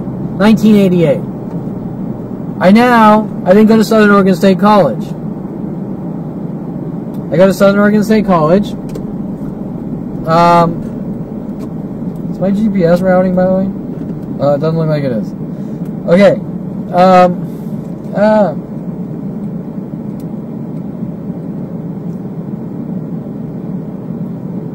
Okay, I go to, where was I? Okay, I go to University, or Southern Oregon State College. Your language classes look fine. You qualified. I transfer from Southern Oregon State College to University of Colorado. Everything looks great, but you gotta take a Spanish 3. Now that I think about it, that seems a little off. Like, why did they just say, okay, transfer? But whatever, I'm not gonna obsess on that. Like my haters obsess on me. Or my obsessed murder group. Let's call it what it is. It's not haters. It's actually a worldwide conspiracy. In secret.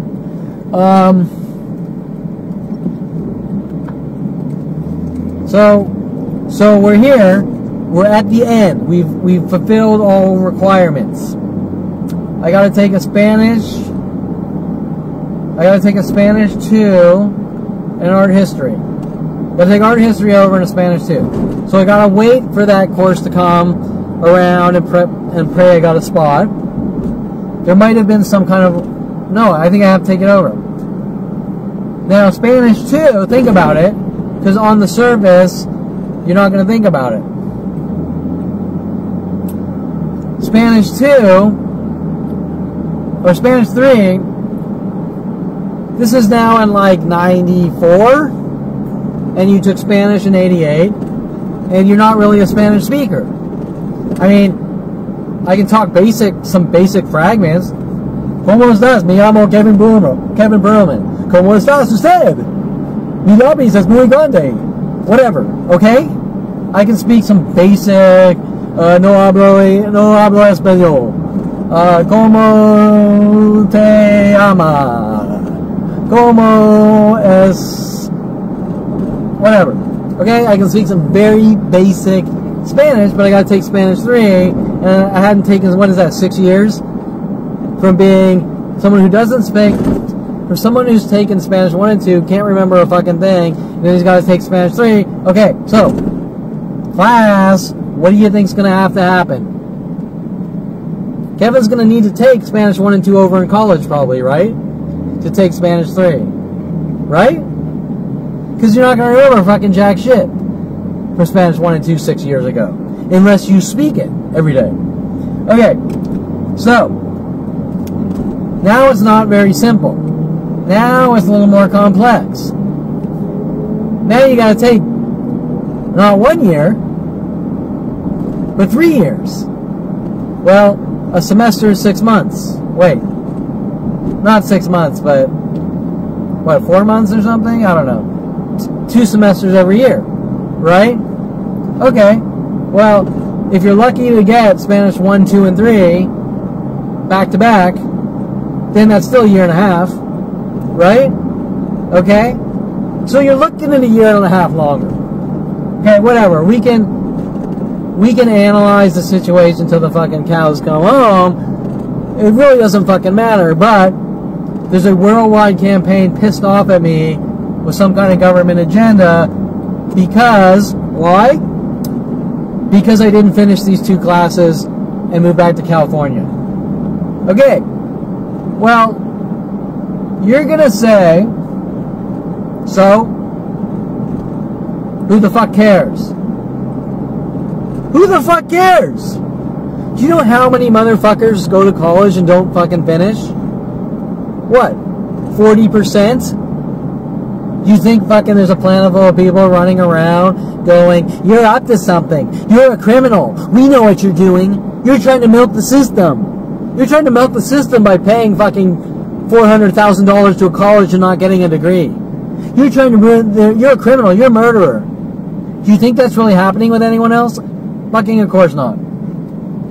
Needless to say, Mike Huntley sweeps in. Okay, now the peer pressure is being put on. Okay? Mike Huntley sweeps in. Kevin, start a company with me, move back. Yet, at the end of 6-year relationship of coming back and starting a company with Mike Huntley, he and the police and government want to lock me away and want me dead and gone for my horrible crime spree of farting or burping. I can't fucking tell you. Or some shirt that Eric Christensen didn't like at 21 at Southern Oregon State College. Lord's Gym. That I bought at a joking novelty store in Ashland, Oregon. Once again, you're going to say, so fucking what? Who cares? Why is Eric Christensen obsessed so much that he's befriended you and is hunting you to have you killed with endless government dollars? Okay, these aren't haters. These are strategic kill operations.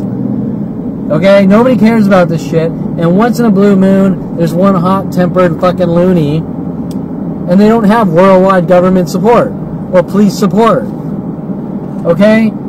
Those types of people are by themselves, angry at the fucking world, and coming after good people like me, but they don't have the fucking resources except doing stupid shit that exposes themselves. Everything I've done in life exposes that I'm a good person. It's just they have endless government resources. It doesn't even make sense. Okay. Mike Huntley wants me to move back. Mike Huntley's trying to cover something up. Why are they doing it? Because I must have said or done something that showed that they're fucking liars. Correct? Maybe I mentioned my father's, indirectly mentioned my father with the shock collar, exposing that he's an abusive piece of shit. Maybe it's some of my daily actions showing I'm a really good person, that I'm not some guy running around that thinks he's Batman.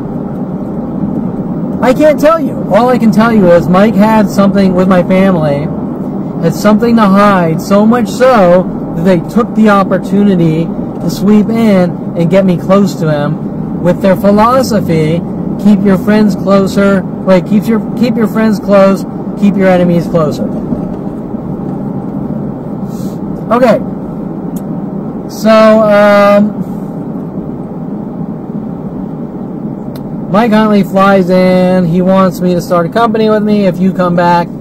At that point, we have two other non-direct, pure pressure calls. My mother? Kevin, I have a really cool idea. You know, you need to finish up these courses. Why don't you come home and take some classes at Pierce and transfer the Pierce credits over to University of Colorado? That way you're not stuck in Colorado. And you're back home. And it sounds, on the surface, it sounds like a really good idea. But actually, it was the worst decision I ever made. Because you're away from that atmosphere where you have to finish your degree.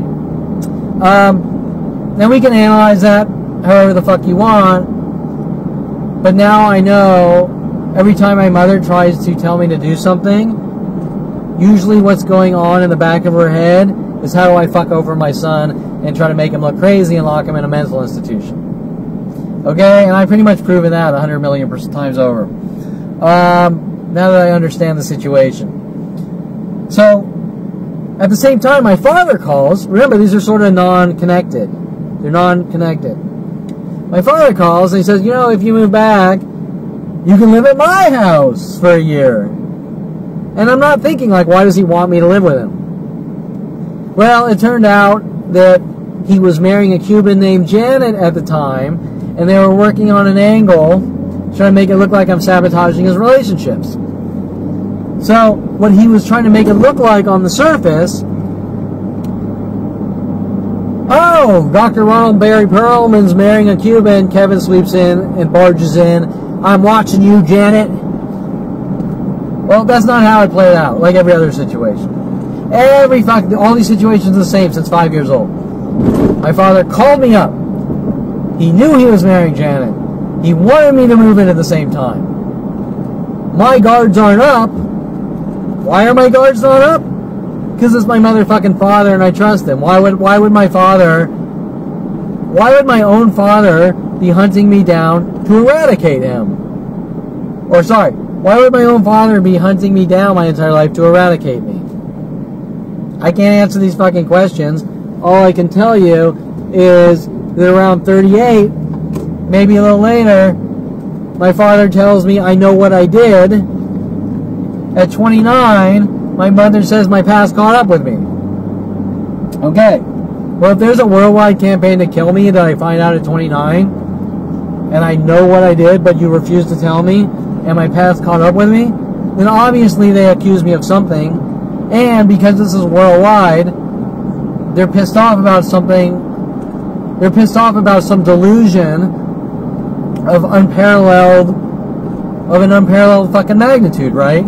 Like the ultimate fucking delusion in their heads. And they're running around. You know what you did. You better tell me what you did or we're going to kill you. Well, here we are. I'm 47. I have a worldwide campaign to kill me. I've talked to 100,000 people and they all say they're all pissed off in anger and rage. And some of them go, well, you can tell me what you did or this or that.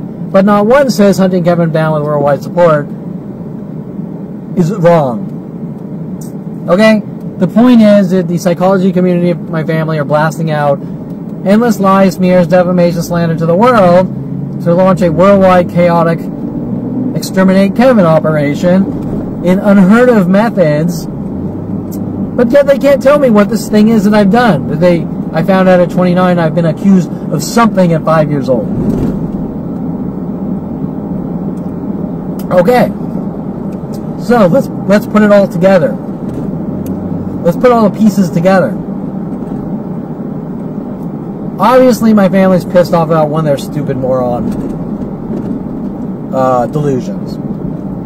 So they, with my brother from a young childhood, launched this worldwide extermination operation, working with the police psychology community, teachers, professors, on setup and frame job operations based and riling the masses against me with endless defamation, slander, libel, internet-based kill operations with endless internet-based resources to the entire fucking planet. The entire planet. To work on me all day and night, 24/7, so they can lock me away in jail cells, mental institutions, or get me to blow my fucking brains out. Yet it's not about anything that they can verbalize or be specific about. And I'm just a bad guy, and I have to tell them what I did. Doesn't make any fucking sense. But because these are all people with psychology degrees. And I was born on an Air Force base in Merced, California, and I can't go any deeper than that. Okay. My point is, they got something to fucking hide, let me tell you. And this something is on a worldwide scale to try to make me look crazy and remove me from society. Now, back to the original question. Why does the police, psychology community, government want to make it look like I'm some crazy guy who believes in conspiracy theories like Mel Gibson out of the movie Conspiracy Theory, has no grasp on reality, never went to college, never worked a day in his life. Oh, but wait a minute. I came out of college with 3D animation and visual effects. I worked Universal Studio jobs. I worked in modern video film. I worked in animation jobs in Simi Valley. I had my own company for 6 years as an internet host provider. Yet the police are running around trying to make it look like I'm a drug dealer with Rody Morales. The police are running around saying he never went to college and he's a crazy man. So I thought about this last night. Why did my family with the police want to sabotage my college degree? I'm not going to tell you that it's partially my own fault for being manipulated. It is. It is. We are all responsible for our own actions within reason. I mean, if someone's holding a gun to your head saying, I want you to do this or that, you might end up doing it, and that's not your fault.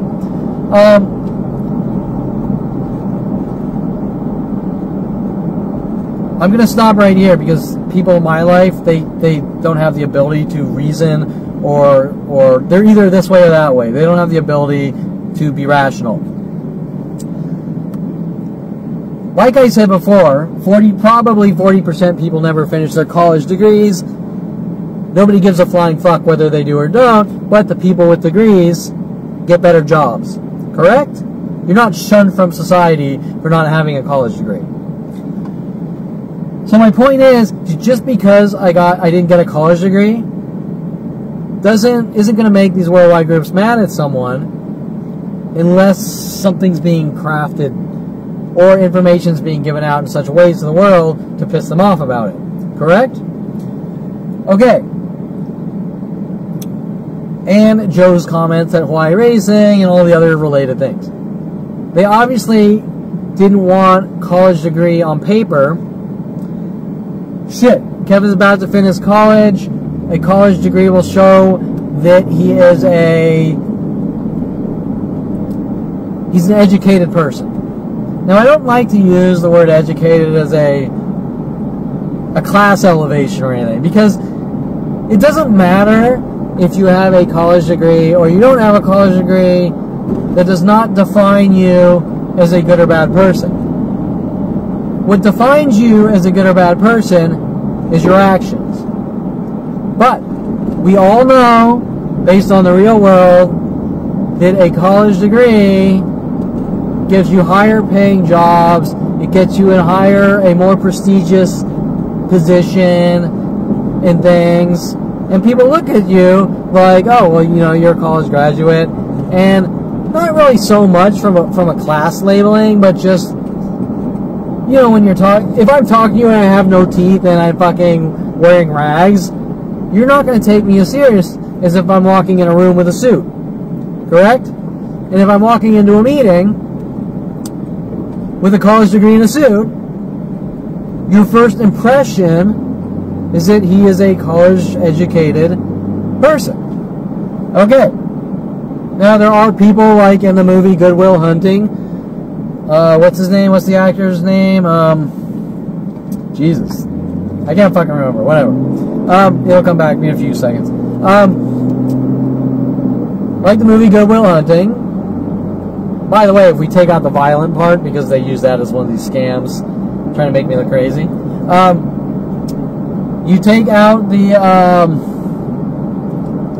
violent and all the hood shit, whatever. And there are people that didn't go to college that are fucking geniuses. Okay? There's tons of them.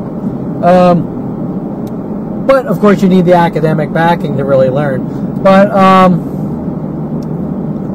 I'm just saying that piece of paper doesn't always define you.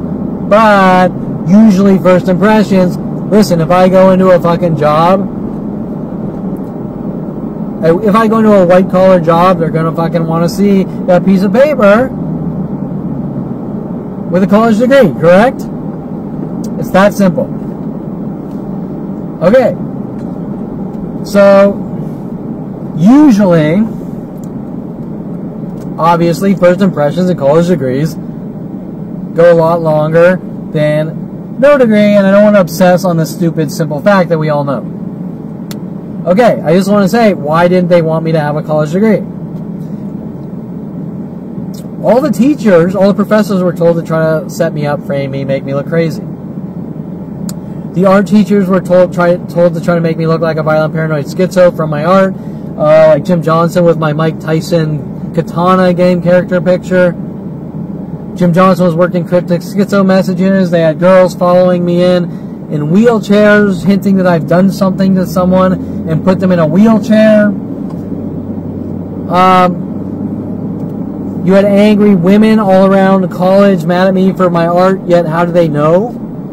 These are small, tiny classes. And there's nothing in my art.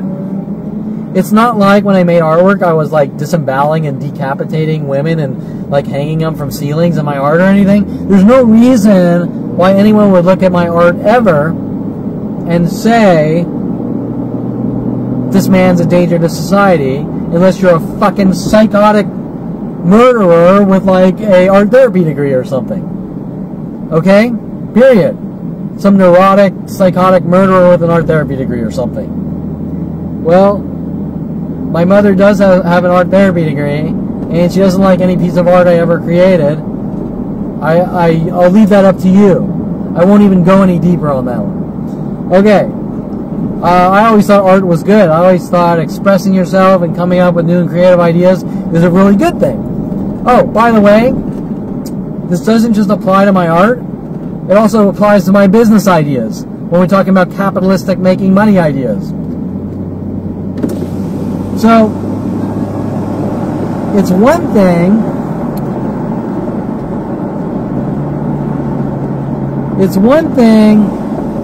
to try to say, oh, Kevin's tormented inside and look at this violent art he created even though it's not violent. See, one of his character's shoes are green, so he's a violent paranoid schizo. That's one thing. My fucking business ideas? Listen, if you're shifting from college degrees to my art to business ideas for making money, then it's not about anything that I've done. It's about someone's agenda to eradicate you. Okay, so, for the 100 millionth time, Why does the judicial system, my family and government, want no record that I ever went to college and I'm a crazy man who thinks he's Batman and lives in a cage? A cave. Think about it. Think about it. Think about it. Think about it. Okay. Because they don't want record of who I am. They don't want proof and record on paper of who I am. They want to be able to blast their bullshit to the world in secret based on their internet kill systems and have mass groups follow me from place to place until they get what they want. Correct? Think about it. Okay, so that hour and a half dialogue for the simple answer is pretty fucking prudent, that you need to understand that these details, and remember that I could blast off 100,000 related events. Okay? So the next question, why don't they want the old noggin working? Why do they want to pump me full of 100 gallons of fucking Seroquel a day and have me drool in a fucking corner? Why do they want me to drool in a corner on a fucking 100,000 different meds all at once in a bouncy room, drooling on myself instead of outliving my life? Why do they not want me to have a conversation? Oh shit, man, when I was fucking 20, blah blah blah, this happened. Oh, you suffer from obsession. Well, that's not fucking obsession. People talk about their lives. They talk about their past. Our lives, the shit we go through defines who we are. Okay? You can't erase someone. I can't walk up to you and erase your fucking memory and say, you start over and you're gonna have a good life and nothing ever happened. That's not how life works. The shit that you go through is the shit that defines you. Hopefully, if it stops, right? It's gotta stop, right? If it's like the movie 1984 and they keep torturing you and you just die. But the point is, that the shit we go through defines us, okay? As horrible, as unspeakable as my life has been, and the things I didn't even know were going on, that is who I am, and that defines me, and you can't take that away from me. And if you try to take that away from me, you have something to hide. And that something is so horrific that there's people that can't... Let me put it this way. When Brian Weaver called this a public shaming to me, I'm not the one who has shame. They do. The people who did this to my life and the people related and connected. The public shaming has never been to me. The public shaming is to them. No matter what they fucking say. Kevin, you're a bad person. Well, you're the one trying to hunt me with worldwide support. Why am I a bad person? I can't tell you, but you gotta tell me. Well, I'm not gonna tell you that I'm a fucking bad person. If you think that I'm a bad person, then you better fucking tell me with specifics. And then we can talk about it.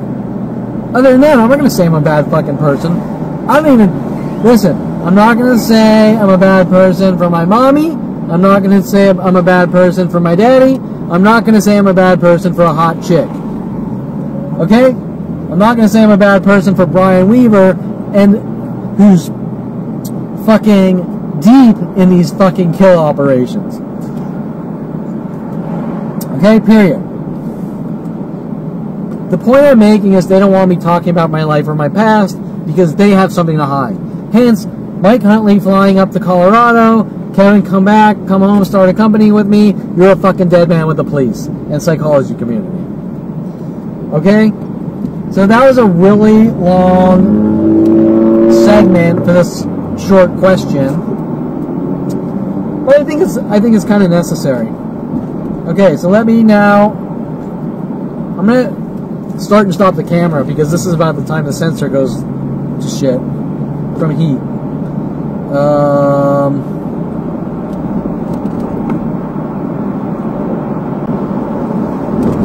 Okay, just wanted to sensor loads up about an hour and a half and the camera stops, so I just wanted to restart it. Okay,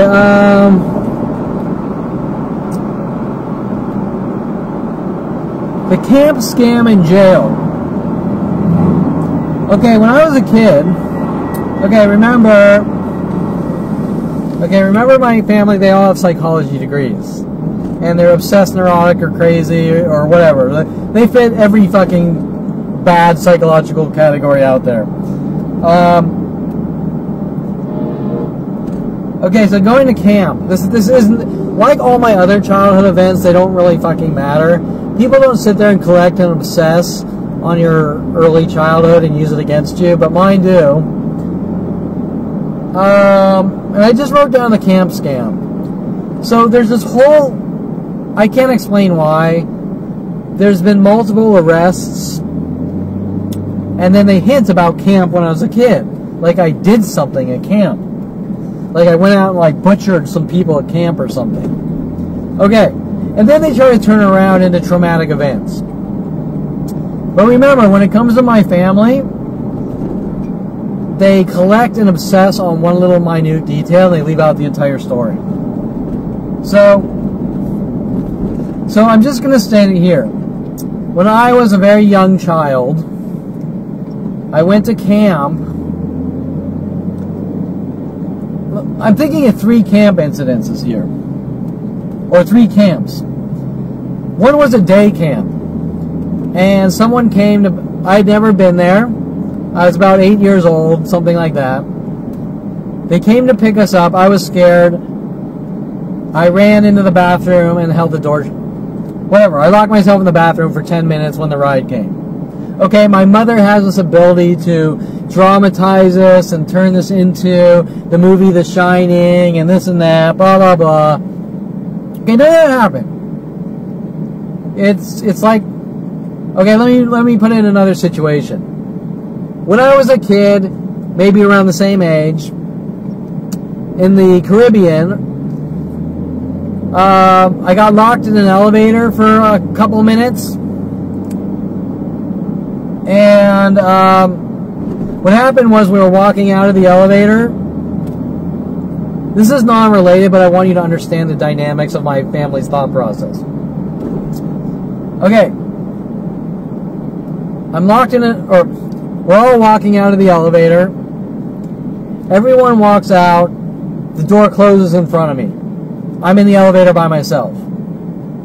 I'm not really locked in the elevator, but I'm too short to reach the button. So I break down in tears and I cry. Okay, well first, I'm an 8-year-old or something like that. I might even have been younger.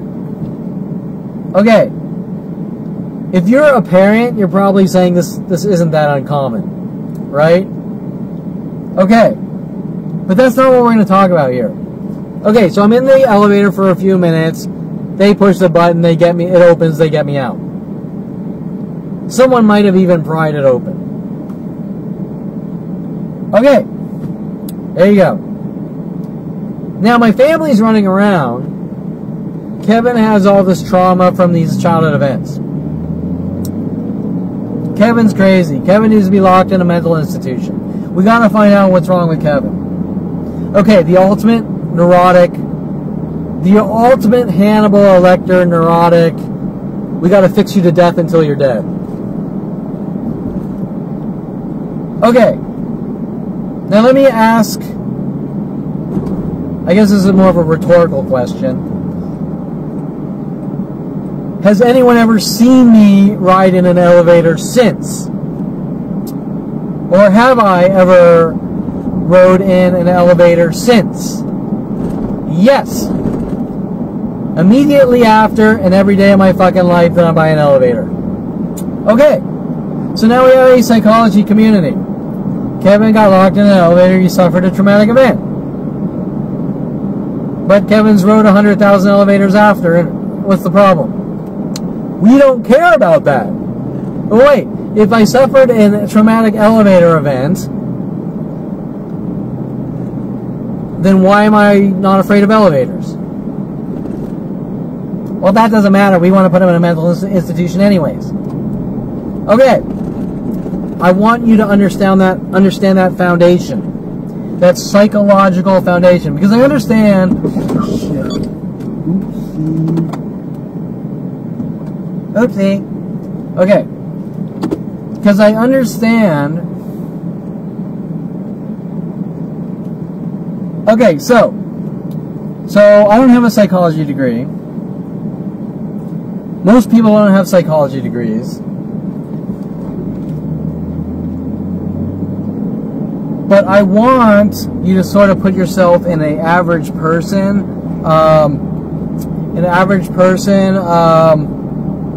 situation, because I think that most people probably get bullied by people with psychology degrees. Like, they think they're better than most people, and they think they can break you apart and break you down, and they think, listen, most of them are fucking scared children, okay? Let's be, especially from my family.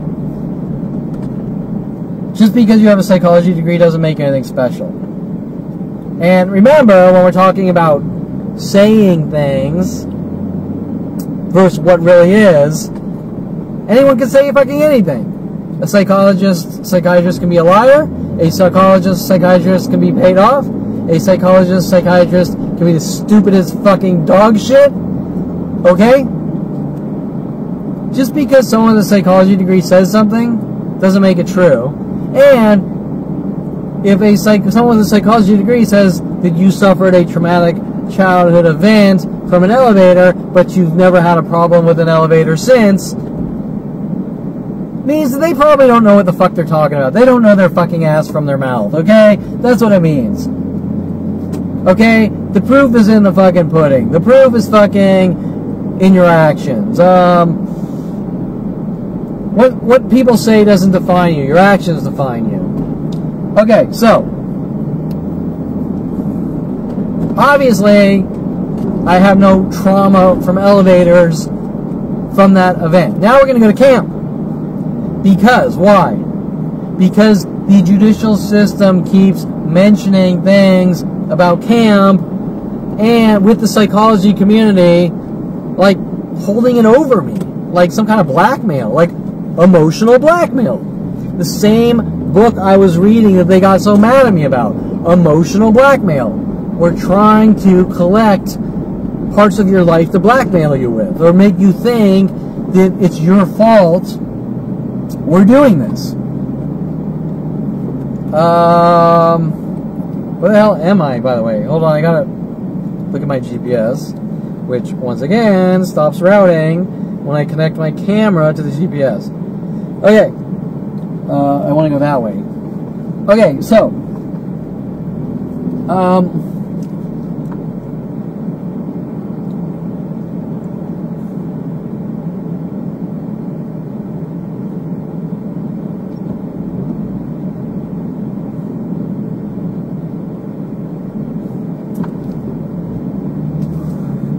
Okay, so,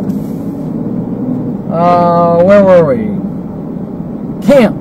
Okay, so I went to about 3 camps. The first one was the day camp. I got scared, I locked myself in the bathroom. Somehow this relates to the movie Shining, indoors, and all sorts of things that don't make any fucking sense because these people are fucking insane. Okay?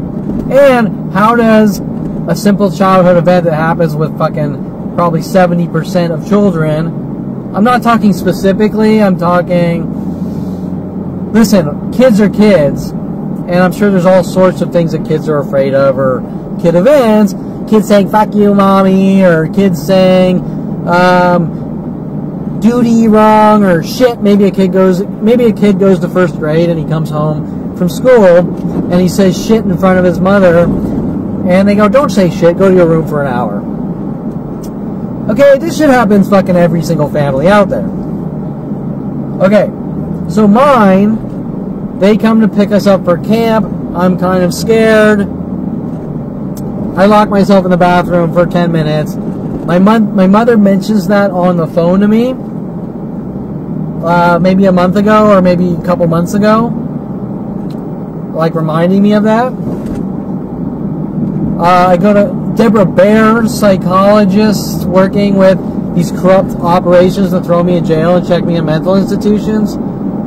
says, well, you know, the only way to get out of this is to go into a mental institution, and you should walk up to the judge and tell the judge you want to be put in a mental institution to try to make me look crazy. And then she says, well, it's like camp. And then the first 2013 arrests for sitting on the sidewalk, which they've destroyed all records with Dinsey and Jensen because they don't want me having the fucking investigative reports showing that they're fucking lying murderers. Say something about camp. Okay, so think about this. Are they trying to brainwash me and tell me that county jail or maximum security prison is like camp and I should just go to camp to get over, wait for it, I should go to maximum security prison, have false convictions put on my name, go maximum security prison where the entire prison was told to work on me, including 4 shankings, not shankings, but threatened to be shanked 4 times. Not that that's the end of the world. I mean, yeah, being shanked is. But what I'm saying is, they're doing all this to get over a traumatic camp event for locking myself in the bathroom for 10 minutes.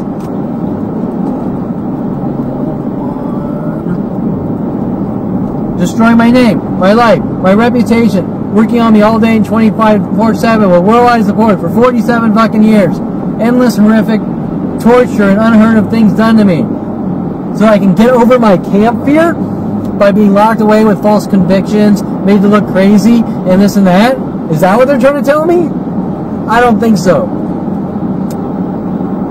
Okay, now, back to the point.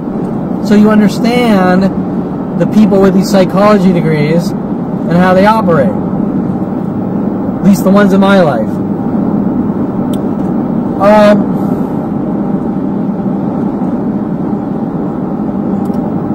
After this,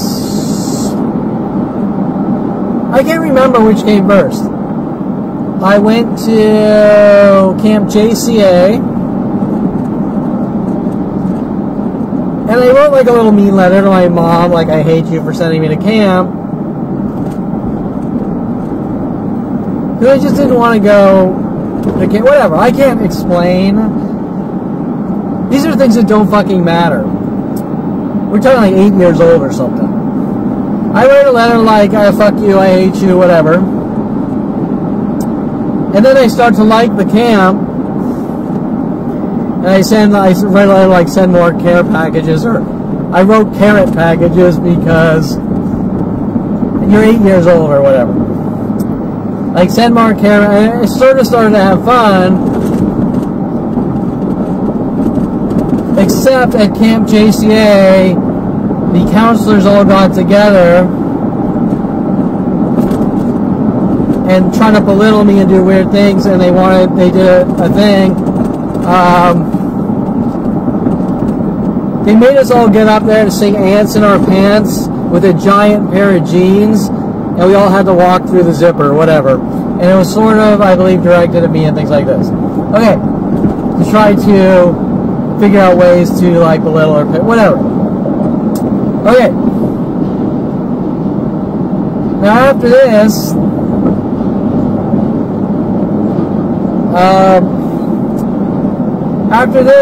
I went to Catalina Boys Camp.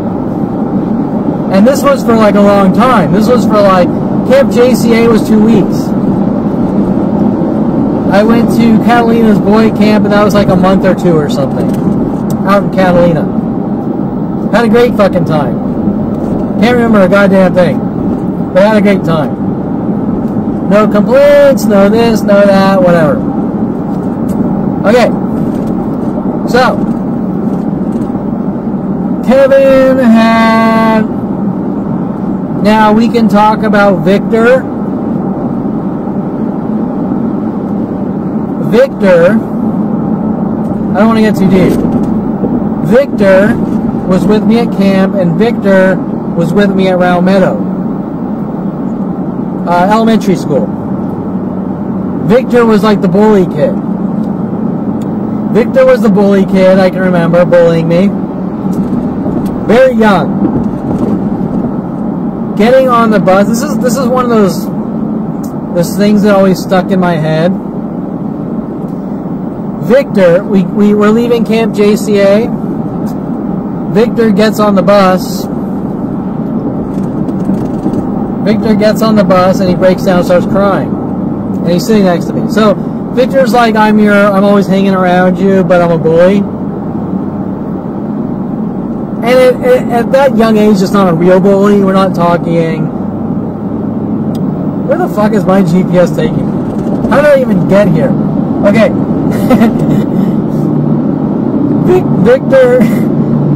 Victor is, I'm focused on talking, and the GPS is routing me all wrong directions. Okay, so Victor gets on the bus as we're leaving Camp JCA, and he breaks down in tears. Now, there's always been a thought, and lots of online internet jokes, and my internet jokes are actually split. My internet jokes are actually split between Terminator, the movie Terminator, and Victor when I'm like 8 years old or something in elementary school. Coming home from Camp JCA, Victor sits next to me on the bus and he just starts busting up in tears. And I don't know why Victor's busting up in tears, but as I got a little older, I'm thinking something's very wrong instinctually. Does that make sense? Like, Victor did something. Victor did something, and he's crying because whatever Victor did is directed at me, and it's something fucking on a horrific magnitudes. Does that make sense? Like we're not talking like a little prank or something. We're talking whatever fucking Victor did is involved in like government kill ops or something like that. Okay? So that's the vibe, the overall vibe I got when I saw Victor break down in tears next to me when I was in Round Meadow Elementary School going to Camp JCA at that young age, when Victor just broke down and started crying for no reason. No dialogue, no reason. He had done something. There's something Victor did directed at me that's so unspeakable that I would be hunted and killed for it, or something on that magnitude, right? Okay, so that's a side note. Side thought. Okay, so anyways, after this, Catalina Boys Camp, a month or two, great fucking time, not one complaint, whatever. Okay, so now, why am I mentioning this? Because somehow, them trying to lock me away in jail cells and mental institutions, I'm supposed to think as camp, and I'm supposed to prove them wrong. I'm supposed to prove them wrong and get myself put into jail cells and mental institutions, which is like the most insane fucking brainwashing I've ever watched grown adults with psychology degrees and bar degrees and law degrees do. These aren't kids fucking around with jokes. These are people in the psychology community. These are people with law degrees. These are people with gavels. These are people, defense, prosecution, civil. They keep trying to lock me away, and then they keep having a cover-up story how I'm crazy and it's my fault. Doesn't make any sense. And it's not from one person. How many fucking class, how many fucking people do you know on this planet that have not one fucking lawyer after lawyer after lawyer after lawyer, psychologist, friend, random stranger, all told to do the same exact thing so they can eradicate someone and say they did it to themselves, it's their fault. Not one? Does anyone know a situation Sorry, I'm talking to like an imaginary classroom to make a point. Does anyone know a situation where this has happened with one person? Well, probably. Yeah, probably. Pretty fucking rare, but probably. And the way I'm explaining things are extremely well thought out. Do you understand? When I hired Seymour Amster, it was all packaged from day one. How to sort of strategically set me up and make me look crazy. Or try to make me look crazy. Right? Do you understand what I'm saying? It was packaged. These things were so well thought out. And with people with psychology degrees. Okay, how do you fucking explain that? And before Seymour Amster was Richard Barnwell. Wait, 2 lawyers in a row? How do you fucking explain that? Now, I haven't even mentioned before those two, I called thousands of lawyers, and I went through similar types of things with thousands of lawyers. Okay?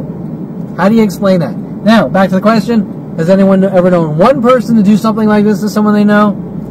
Well, yeah, it happens. Very rarely it happens. But yet, it's rare that they do it with the psychological background. Right? The people that are doing this in my life have psychology degrees. These things are well thought out of how people react and things like that. How people deal with daily life situations. And they're using that to try to exploit any type of weakness they can find and eradicate me.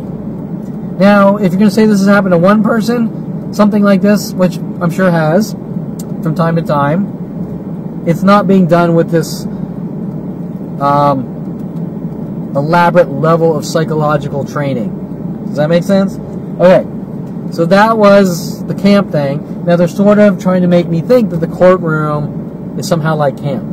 That me being locked in jails is like camp. I don't make a connection. When you go to camp, you're going to have fun. Your mommy and daddy sends you off to camp to be social and have fun. Remember, I come from a father who, when he found out that I was going out being social and going to Sunset Boulevard, whether it was strip clubs or dance clubs on Hollywood and Sunset, my father flipped his lid with the fun in an angry voice about me having fun. Wait a minute. You're mad at me for going out to fucking social environments to have fun? What kind of fucking sick fuck is that? I have to date who he tells me or he kills me, and I'm not allowed to go out and meet new people and have fun. Do you understand? These are not sane fucking people. Your parents, your family, generally tells you, go out, fucking have fun, meet people, be social, find some women, have some fun. When you're done having fun, meet the right one and settle fucking down, right? Isn't that what you're normally told? And don't settle for the first person, settle for one that you're compatible with, correct? I've never seen a fucking situation, at least in this era, where your family's like, you date who I fucking tell you or kill you, like some kind of medieval kingdom, in order, because you're the king and you need a princess or something, and she has to have the right bloodline. Okay, this is fucking, hello, this is reality. Okay, this is not Dr. Ronald Barry Perlmanville here. This is how things work in life. You go out, you keep meeting people, you keep dating people, you find out who you're compatible with. The right one you're compatible with, you marry them possibly. It possibly then goes to kids, not the other way around. You meet that girl, you fuck that girl, you have a kid or we kill you. And you do whatever she tells you. Right? Well, believe it or not, that's the type of shit that's being kind of put on me. It's just not being said. And do you know why it's not being said? It's not being said because if you say it, you're involved in a fucking crime. That's why. Okay? Trying to force people like Adriana Oliveras on me and saying you don't go out. You don't go out, you do the hobbies you like. You don't go out and do the business you like. You don't go out and date who you like. You marry this person. You do IT because I tell you to do it. I'm going to sabotage everything else. You're my slave. We're going to whip you to death if you don't do what you're told. And we're going to whip you to death if you're just sitting idle. And we're going to whip you to death if you're productive. Is unfucking heard of while Ronald Barry Perlman runs around saying, Kevin, you think differently. You don't know how the world works. Yeah, bullshit. I just don't know how the world of murderers work. Okay. Or didn't. Okay, so that was the camp thing.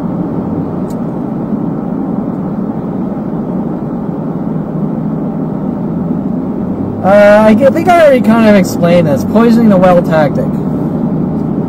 Let's see what I have. Disinformation. I wrote garlic and food. I'll explain all this. Okay. Kevin Perlman is born. We own him. We want to control him. We want to dictate every aspect of his life on the most minute detail. Kevin's out. Kevin's being social.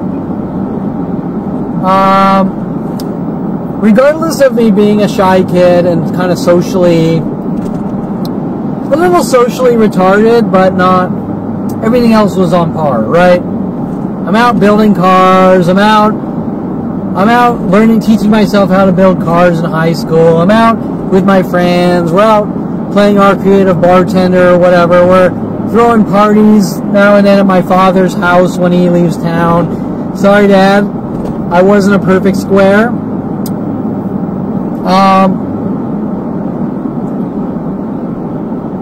I was out going to Los Angeles County Raceway and bracket racing my car. It wasn't very fast, but that's not what bracket racing is all about.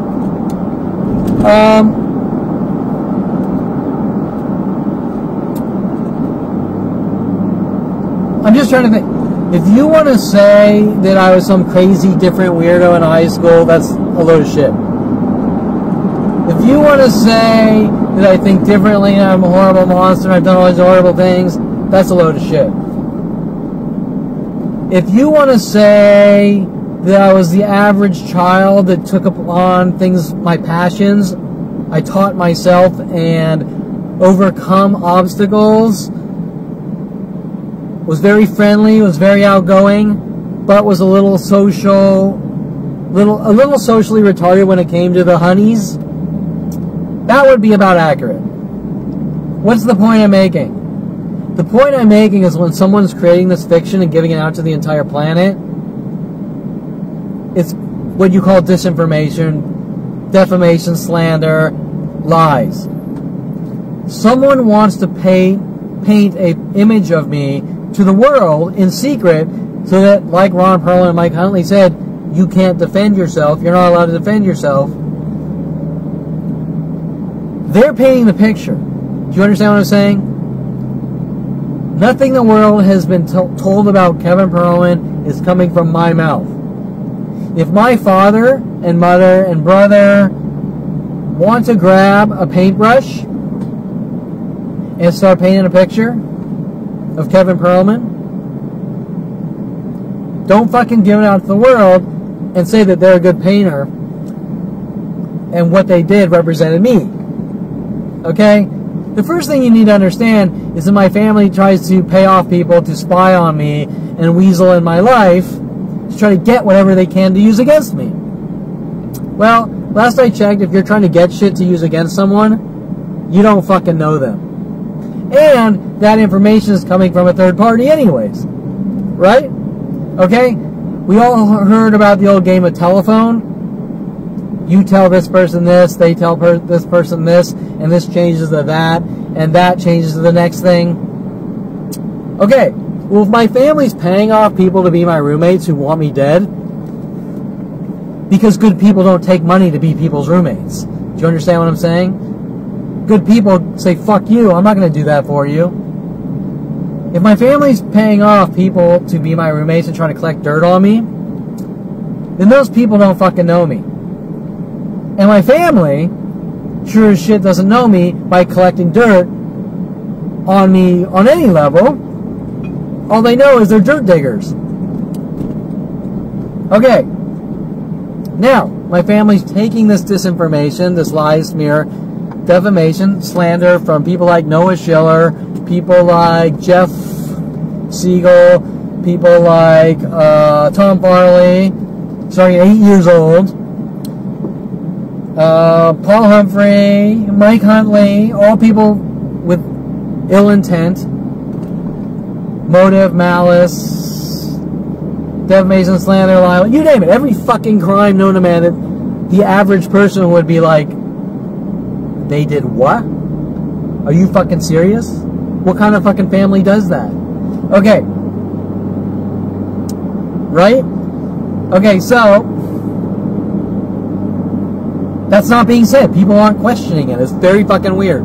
Especially the judicial system. The judicial system is not questioning jack shit. They're not questioning jack fucking shit.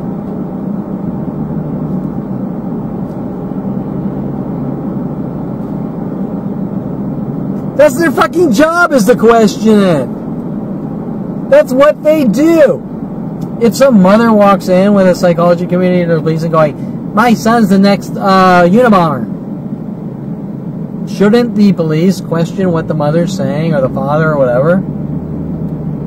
The kid's off in fucking college. He's trying to get degrees. Why are you following him around? Why are you paying off people to be his fucking roommates? Why are you making up lie after lie about him? Okay, whatever. Oh, you know. Okay. Poisoning the well. I mean, this really isn't much to talk about here. I mean, the term says it all. Yeah, there is actually. Okay.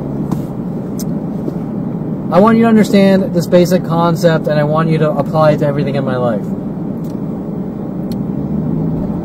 Kevin is like the rest of us, and he's a guy, and he likes women, and he wants to date women, he wants to meet women, and he wants to have relationships with women. Eventually, when he meets the right woman, maybe it goes beyond that. Maybe it even goes to marriage. Okay, don't, even though for some strange reason when I make my marriage jokes on the internet, people don't have the ability to understand that it's a joke. Now, I can't understand that, because if anyone else makes the same joke, haha, that's funny. But if Kevin Perlman says it, all of a sudden they lose their ability to have context of situations. Does that make sense? My point is that I'm not doing anything different than anyone else. Their reaction is different. If Joe Blow here makes his little marriage jokes, that's fucking funny, Joe. If Kevin Perlman makes the marriage jokes, Kevin's crazy. And when they say Kevin's crazy and needs to be locked in a mental institution, it's not coming from anyone I know. It's coming from people in Russia, people in Germany, people in Japan, people in Philippines, people in New York, people in Vegas, people in Texas, people in Florida. Okay, so how do you explain that? If I'm doing the same things as everyone else, I'm going to coffee shops. Do you know anyone that goes to coffee shops? Or are they crazy for going to coffee shops? No, they're not crazy. Go to a coffee shop. I'm playing pool. Do you know anyone that plays pool? Well, probably not much anymore, but back in the 90s and 80s, probably. Are they crazy for playing pool? Do they think they're Tom Cruise in the movie The Hustler? Of course not. Of course not. So why is it okay for all these people to play pool but not Kevin? If a guy asks a girl out, is the girl running around, he's the next serial killer and he's going to kill me? No. People ask out girls all day and night from high school to 80 years old or something, if they still got some energy and aren't married. If Kevin asks out a girl, what happens? It's the end of the fucking world. You asked out a girl in a coffee shop, you have violated all coffee shop rules. You asked out a girl at a restaurant, you're never allowed to go into any restaurant in the world again. Did I miss something? I'm the one that's crazy? Kevin is lonely. Kevin is sad. Kevin has committed the sad and lonely crime. Kevin, wait. Time out. So if you're sad, or wait, if you're lonely or sad or whatever, if you're lonely, sad, horny, whatever, you're not allowed to ask out women. You don't fit the criteria of dating or sex because sad and lonely people or horny people or people that want to have fun aren't allowed to date. You're only allowed to date married people because married people aren't lonely. And you can only date if you're married or something. Wait, but if anyone else asks out a girl in a restaurant, in a coffee shop, at a park, at an amusement park, at Universal Studios, walking down the street, good for you. Good for you. It's good to see that you're socially trying to meet women and be social and fuck or whatever. But again, if Kevin asks someone out, it's taboo. It's a crime. And what happens is people show up around my house parking like 100 pickup trucks. Send me schizo messages as punishment to try to make me look like a violent paranoid schizo for asking out a girl, or maybe not even asking out a girl. Maybe it's just an idle conversation. So, when my father's saying the world, I don't know how the world works. Last I checked, nobody gets mad at people for talking to women. Or if you're gay, talking to men. Or, well, actually they do somewhere, but they're douchebags. Nobody gets mad at people for starting companies or coming up with new innovative business ideas. As a matter of fact, all the things I'm talking about, people generally think is how it should be. Right? Oh, you came up with a new business idea that's different? Good for you. That's what capitalism's all about. You asked out a girl here and this and that? Good for you. Not, you asked out too many women. You asked out 5 girls in 15 years, so we're gonna kill you. Doesn't make any sense. You got into studio photography, and you're showing that you're warm and friendly. Not asking out women, but you're warm and friendly and creating a warm environment. So you're a fraud, and you need to be removed from society for fraudulent activities. Yet you did all the work, and your work's pretty fucking good. And it's on the internet for everyone to see, but nobody's willing to look at the work. Not one on the planet. Because you're a fraud. But you have the work. Doesn't make any sense.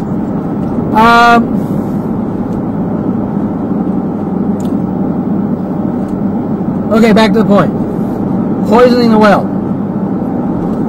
I'm trying to meet women. I'm trying to meet women. I'm trying to meet women. I'm trying to meet women. I'm trying to meet women. I'm getting older. I'm getting older. Bad things keep happening to me. Bad things keep happening to me. Bad things keep happening to me. I keep moving on. Next person. Bad things keep happening to me. Why do bad things keep happening to me? I don't know these people. And this is before I understood that these events were all connected. I don't want to get into specifics like a Colorado girl telling me that she drives a Jeep, trying to set me up for breaking and entering, pretending she's Kelly Hatch. Now, what is a girl in Colorado doing, pretending she's Kelly Hatch, who was in Oregon, and this is about 96, how does she know me? How does she know that Kelly Hatch is out there making up lies and giving it out to the world? In 1996, when I'm out trying to meet different people in different states, I mean, Oregon is what, like 3,000 miles away? Right? Think about that. If I'm trying to meet women in University of Colorado or around Denver or whatever,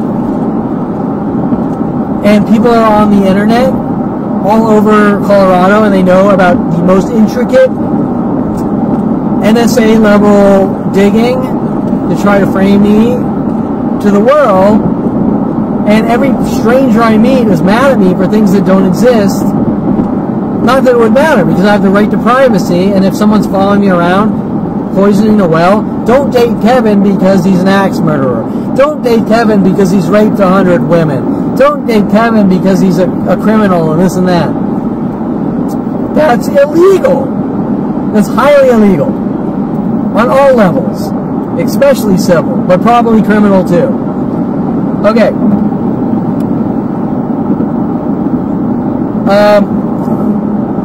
So there's defamation, slander, libel on the civil side. Okay. Hold on, we gotta get off the freeway.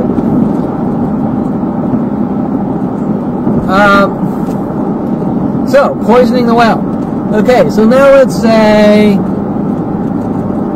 I flirted with 100. I'm just throwing out random numbers. Let's say I flirted with 100,000 women. Everyone wants me dead and gone. They all know me based on 100,000 lies. It's all in secret because I'm on some kind of government watch list, which is strange. But they're not really watch lists, they're kill operations. They're both based on NSA level flagging and kill operations since 5 years old. So these are all theoretical numbers, I'm just trying to make a point. Let's say I get to the age 29.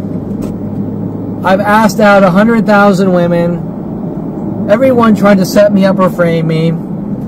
They all want me dead. All of a sudden there's a cover-up excuse.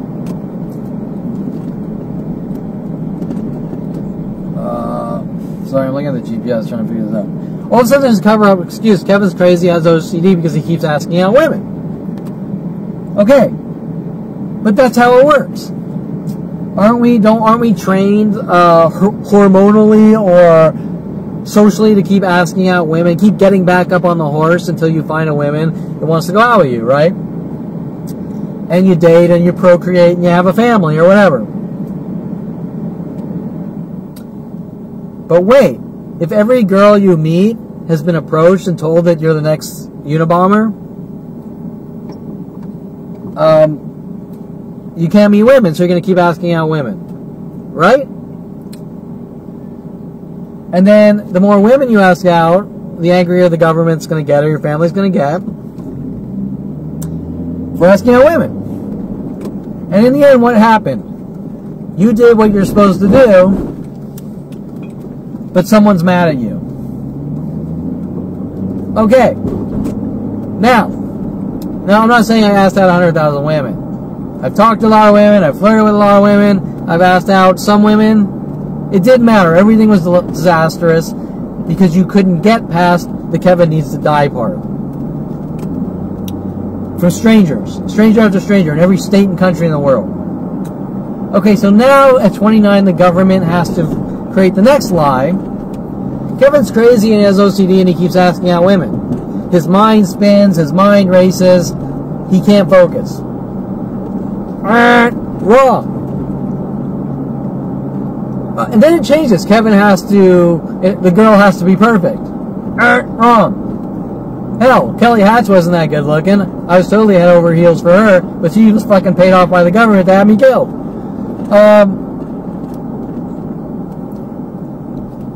What's my point? My point is that the more the well's poisoned, the more you're going to do what you normally do until you turn 29 and you're sitting in an office with a guy saying you're a fucking dead man with the police and government and you should have taken Adriana Olivares because that's the only thing you're allowed to have because she owns you and we own you and you do what we tell you or we kill you or else you send oval. Okay. Poisoning the well. It's kind of like, have you ever seen the movie Amazon Women on the Moon with Jeff Gutenberg? Steve Gutenberg, I think? Steve Gutenberg, Roseanne Arquette, and there's a scene where he goes in for a blind date and he says, she says, oh, can you give me 2 forms of ID? And she prints out a history of the most minute details of his life and then doesn't like him because she has too much information. And then he keeps going from girl to girl, and no one wants to date him because they have the most intricate, private details that nobody would normally care about. It's very similar on a fictional parallel to that, except these are government kill operations. And you have some kind of weird thing like, well, Kevin's been labeled by the government on watch lists based on mental illness. Well, I've never heard of such a thing. You suffer from mental illness, so you're not allowed to have social interactions? Right? Isn't that what I'm being told? We flagged you at 5 years old, so we own you. You have no constitutional freedoms, and you're not allowed to have friends or date people except for those who we bring in that we can watch you with. Right? You understand what I'm saying? That violates all constitutionality. Okay? Governments are not allowed to tell you that you're not allowed to have friends or relationships, or they're going to follow you around and torture and kill you. There's no such thing. There's no such thing. There's no such thing. If I walked up to you right now and said, look, I don't trust you, so you do whatever the fuck I tell you, and if you try to talk to people, I'm going to torture you and kill you. Or we're going to lock you in cages and make it look like you're crazy because you disobeyed me.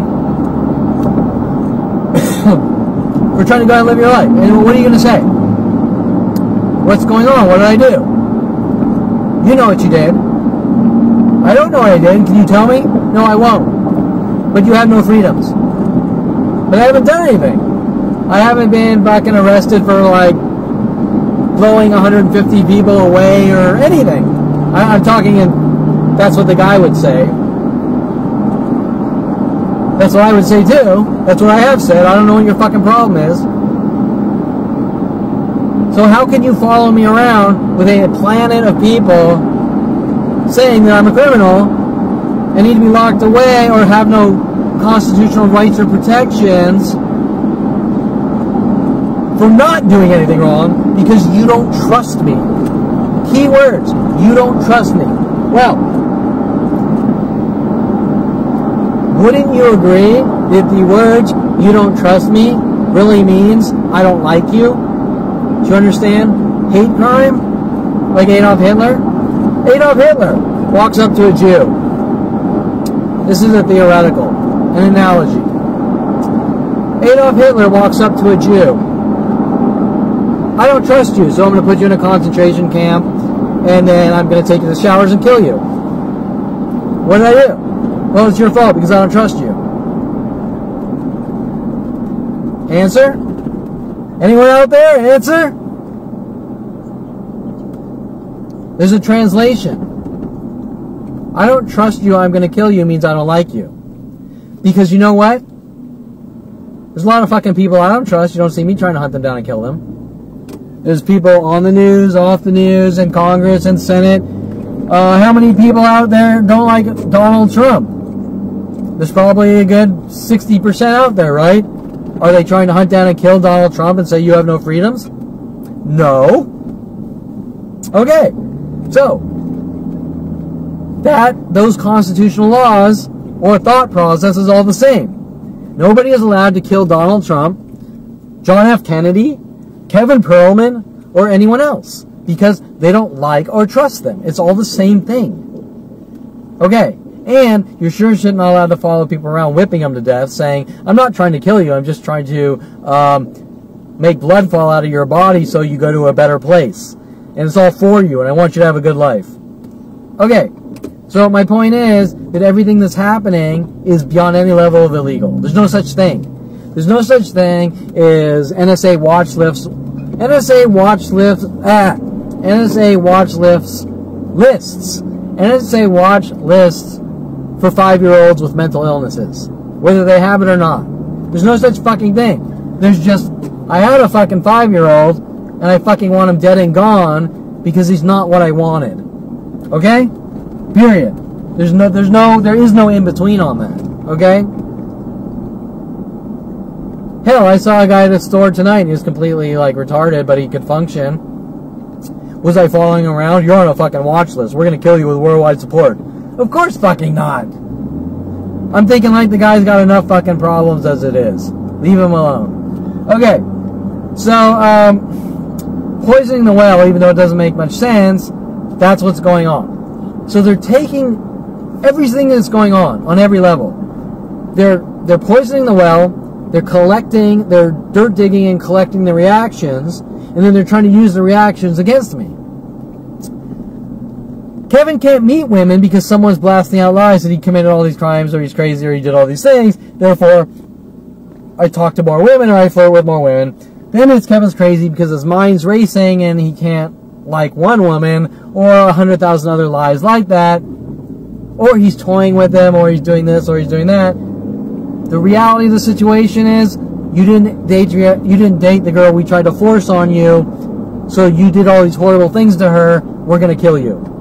Well, what's really going on here? Like I said before, I don't have to fucking date Adriana Olivares or anyone else that's forced on me. And I guarantee that if any of you are having women forced on them, which I highly doubt is happening, you would say the same thing. I don't want some fucking piece of trash you're trying to blackmail me and force onto me, right? Period. This isn't a fucking novel. This isn't a movie. People don't try to force people into people's lives. If they do try to force someone in your life and they're paying off people to be your roommates and try to collect dirt on you, they want you fucking dead and gone. Period. Okay? And that is how life works. Period. And if someone tries to tell me that that's not how life works, they're a murderer. Okay. I think I sort of hammered in the poisoning the well, but that's the quick overview of the types of things my entire life. Remember, this isn't just women. This applies to the law community. It applies to police officers. It applies to restaurants. It applies to pool halls, coffee shops. The more coffee shops you go to that people are told that you need to die, you're going to then go off to more coffee shops, right? Try to get away from it. And then they're going to follow you. So every situation is the same. They're creating it. I'm just the target. Okay, what's the next topic? The next topic. Oh, I put garlic in food. Why did I put that? What was I thinking? If every time you go to a restaurant they're told to put garlic, like too much garlic in your food, you're not going to like the food, so you're going to move on to the next one. This is a good analogy. The things being done to me are very subtle, subliminal, and passive-aggressive. So if every time you go to a restaurant they put a little too much garlic in your food, you're going to go, the food sucks here, and then you're going to go to the next restaurant. And you're going to go, the food sucks here, and you're going to go to the next restaurant. And you go, the food sucks here, and you go to the next restaurant. Just like the woman analogy. And then they're going to turn around on you and go, this guy's crazy because he never likes any of his food. And he keeps going from restaurant to restaurant. And he never goes to the same restaurant twice or this or that. And he's not happy because he never finds food he likes. Right? Do you understand where I'm going with this? The level of attacks are passive-aggressive. So I meet a girl, and she's told to do these little subtle terror things. And then I meet the next girl. This is not just women, it's men too.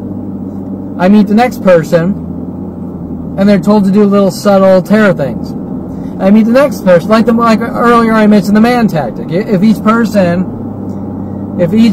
I meet says man to me 100,000 times in different varying ways, I'm going to pick up on this cryptic terror message. These cryptic network terror cells. Right? And I'm not going to want to be around people that want me dead. Right? So if I get 100,000 mans a day from strangers, I'm going to keep walking away. Right? Then they're going to come up with a cover-up lie. The guy's crazy. He's indecisive. His mind races. He can't have friends. There's something wrong with him. Premeditated, packaged psychological warfare, set up operations to remove someone from society with worldwide groups, all told to keep doing the same things until he's dead and gone, based on some kind of childhood flagging. This guy's crazy or whatever. Kill him. Rid him in the world. Lock him in a cage. Fucking-ed. Okay. That's the garlic analogy, but it is... I think it gets the point across for the very few that don't know me to understand what's really going on. And each of these people that puts garlic in your food, they have to have some kind of cover-up lie with the police, how you did something... Oh, ear block. How you did something to them to cover up the fact that they keep putting garlic in your food. Right? And if you react, look, you fucker, stop putting garlic in my fucking food. This guy's crazy, and he's bursting out, he's lashing out in anger and rage, and he's a violent paranoid schizo. And remember, the people that are saying these things about me are in the LAPD. They're in the motherfucking LAPD. They're fuckers with badges paid off to have me killed. Think about that. They're not saying that hunting down and killing someone is wrong. They're saying you don't talk or we kill you. And then we have endless video of things like police threats and death threats, and we're watching you on video and things like this. Wait, isn't the job of the police to stop crime? Or do you just give them 100,000 and then they just go out and kill people, right? I'm not going to answer the question in specifics. But what I am going to say is it's blatantly fucking obvious that the police do not think that these mass groups hunting me down doing these things with an actual premeditation and motive is wrong. Okay. And this isn't in one local area. It goes from every state, country to the world. That's where things really get freaky. Okay. Remember, I'm talking about Oregon, I'm talking about Colorado, I'm talking about back to California, I'm talking Mike Huntley and my family wanting to get me back here to California for some reason. When I'm away from them, why do they're trying to get me back close for control or something? I can't, okay, so whatever. I can't go into specifics from what they would, if they were being honest, and were to tell me what this is about, even though that could never happen, I can't imagine what they would say. I can't tell you what they would say. All I can do is formulate an opinion based on fact, and without specifics tell you or show you that this is the largest crime known to man against one person in the history of humanity, based on ripping away someone's constitutional rights at 5 years old from those with psychology degrees working with the police and government. Out of hate, rage, fear, control, like Adolf Hitler. And my GPS, what the hell is GPS? My GPS is doing crazy shit. Okay, where are we? Garlic. Oh, this was a passing thought. And it's a good thought. Or I should say it's a to-the-point thought. To-the-point thought. Very short, to the point. The term, we want to drive you crazy. Without the hours of talk, which my family will divert into Kid Taco, which is really about building cars, and my friends calling me a Mexican, or saying my car's Mexican, or whatever.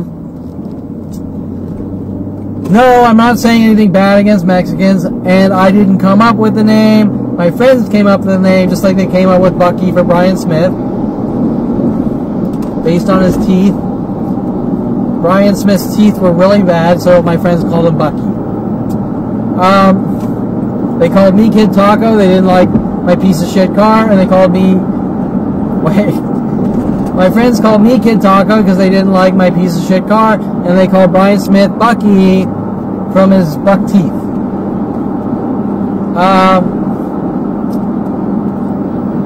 Where the fuck was I?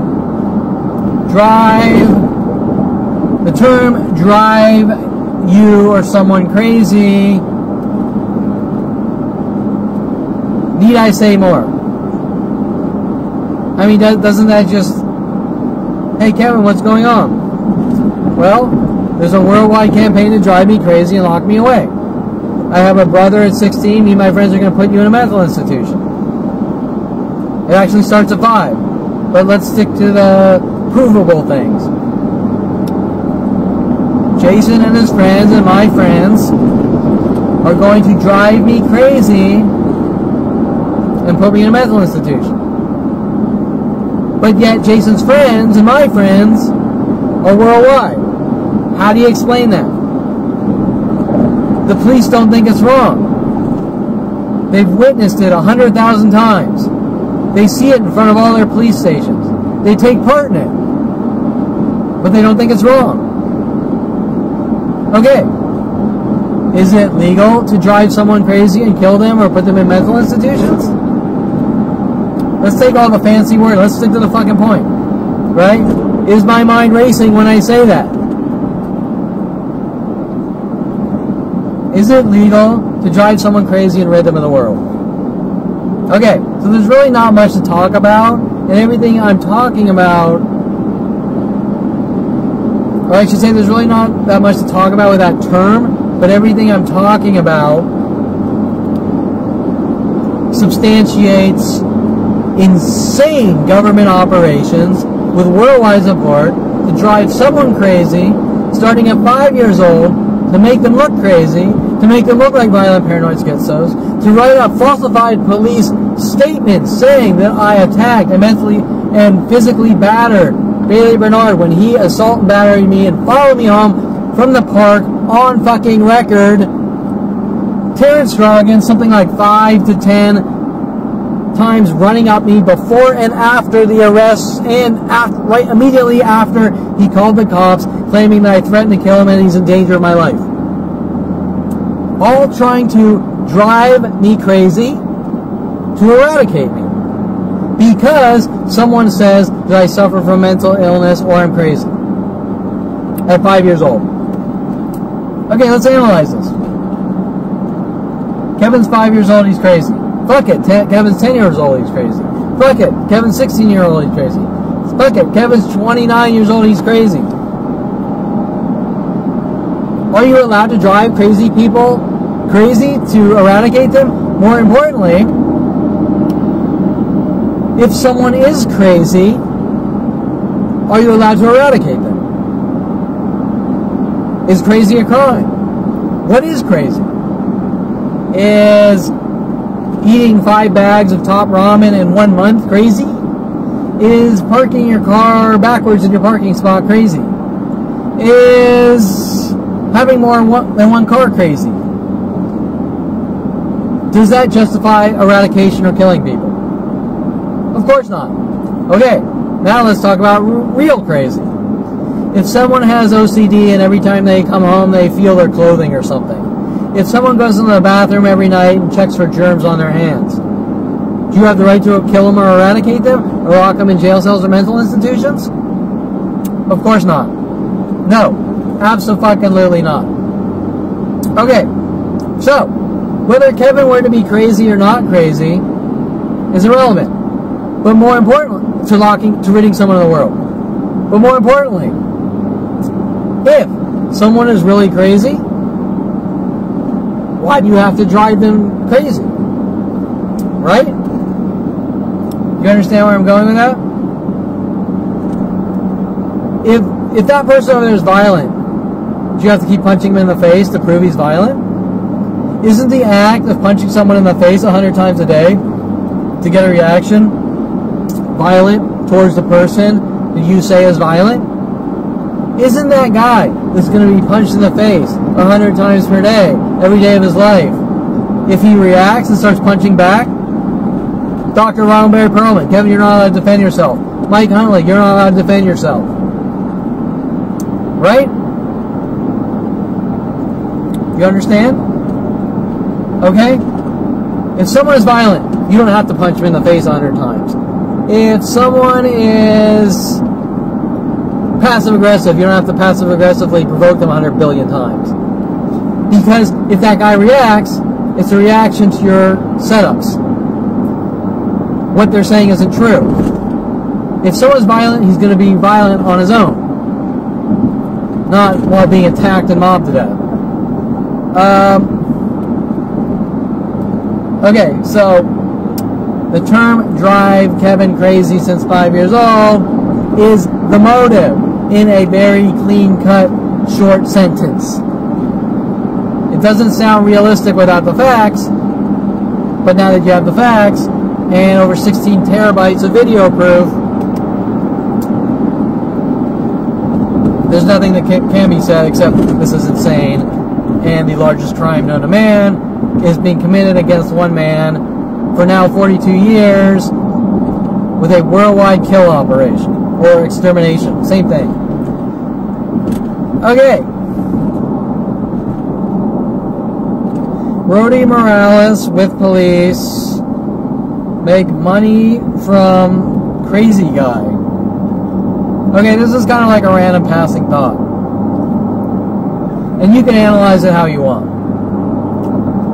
We have all these things going on, like, okay, you see that guy over there, he's crazy, so let's set him up to throw him in jail and take his money with the lawyers.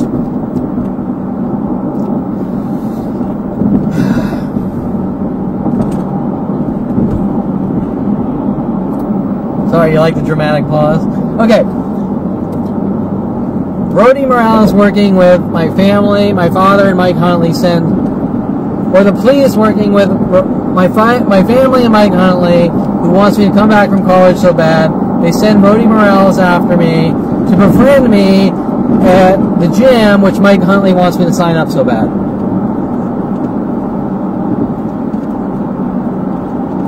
I commit 0 crimes. I show him a really good person. Rody Morales starts to get a little sketchy. Towards the end, want to get away from Rody Morales.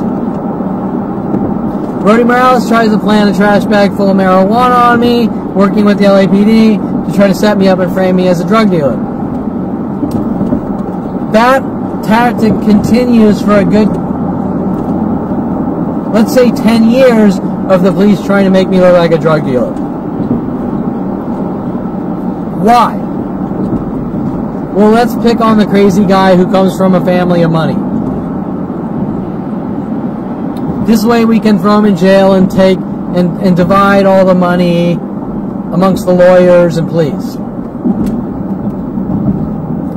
Okay, now when I'm talking right now, I'm talking on theory. I'm talking on what ifs. No proof. I'm picking apart the situation to show you the argument that doesn't make sense. Because I've had people tell me this. It's about making money. Mike Huntley, who I've known for 15 years, since 14 years old, just wants to make some money off me with the LAPD and lawyers. And Mitch Viner's a lawyer. He's an entertainment lawyer. And my father's friend Ryan Golds is a lawyer. And they just want to joke around and have a guy take me to strip clubs and try to plant marijuana in my house and then put false convictions on my record just to make money off the crazy guy who comes from a family of money. And they have worldwide support to do it. And it's not one bad lawyer. It's a mass lawyer conspiracy and pool of lawyers, all connected across the internet. So, example, I call 1,000 lawyers for help. Not one will help me, and they're all involved in this mass conspiracy. Because Kevin is crazy and he comes from a rich family.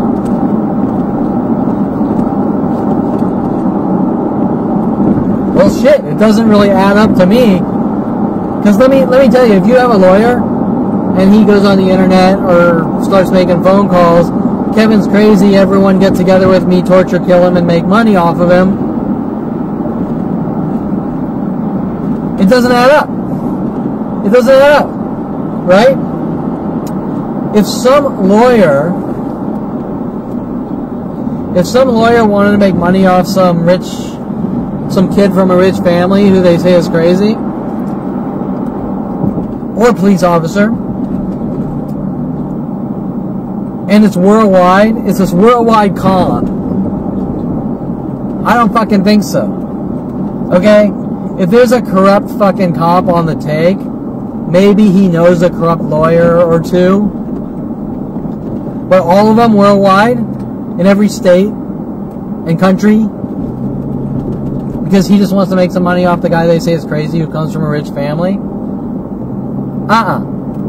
And if I walk into a random Starbucks here or Coffee Bean and they brutalize me, what does that have to do with the lawyer or the cop that arrested me here or there, saying I just want to make money off the crazy kid who comes from a rich family? Do you understand? This bounces from one stranger to the next worldwide. So if it bounces from one stranger to the next worldwide, Kevin's crazy, let's just take all his money, then it's not about a couple of corrupt lawyers, because everyone else would say that's fucking unacceptable. Whether Kevin's crazy or not, you're fucking preying on the weak. You're exploiting and preying on the weak. Right? Okay, so I just threw that out there for argument's sake. Well, Kevin, why did you throw that out there? Because you have to understand the situation that doesn't make sense.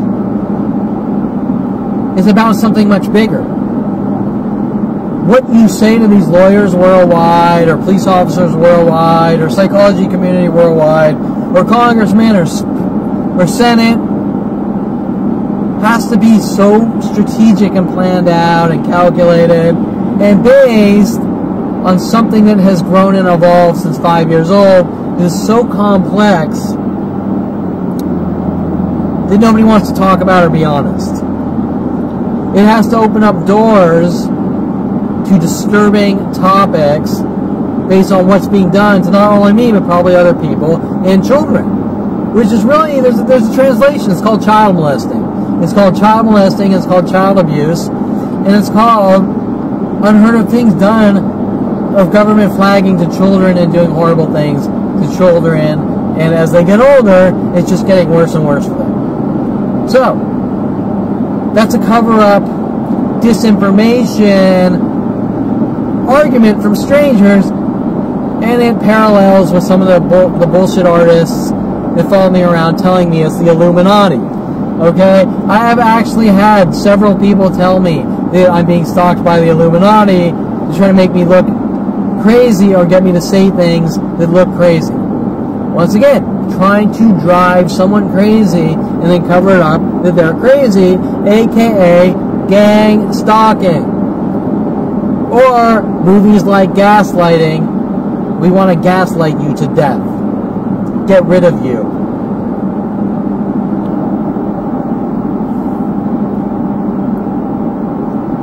So Rody Morales, planting drugs on me. What's the real motive? Well, it's called eradication.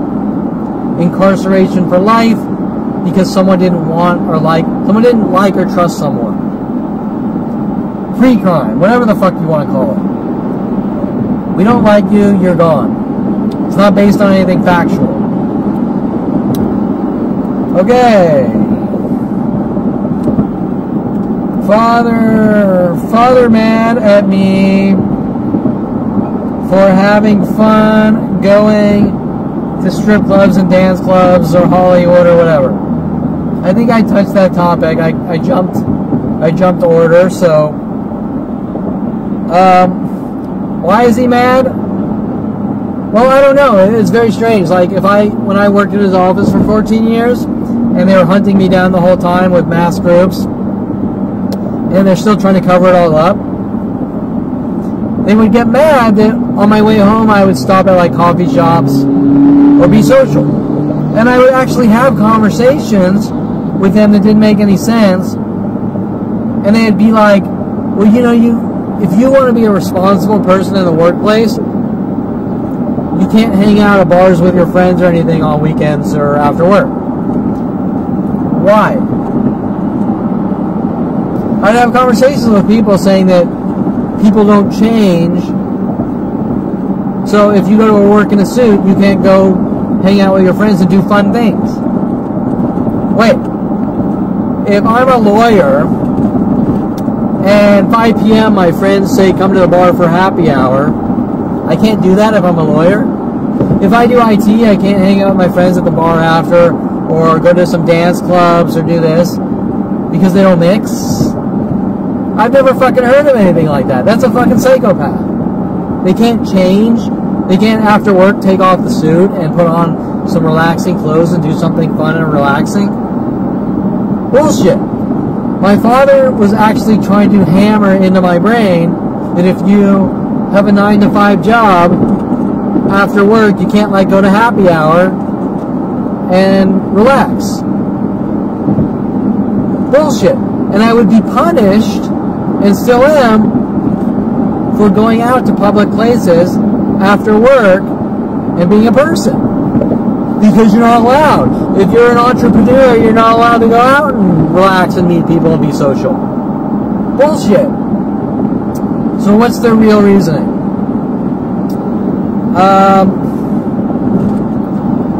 Okay, the camp thing, my notes are scattered, I think. The camp thing, my mother is so mad about. I think that was out of order. I just wrote Kill Ops Paris Hilton analogy. Okay, so what's going on here? Well, it's hard to say because it's really about on 5-year-old flaggings, but I'm going to throw out this analogy.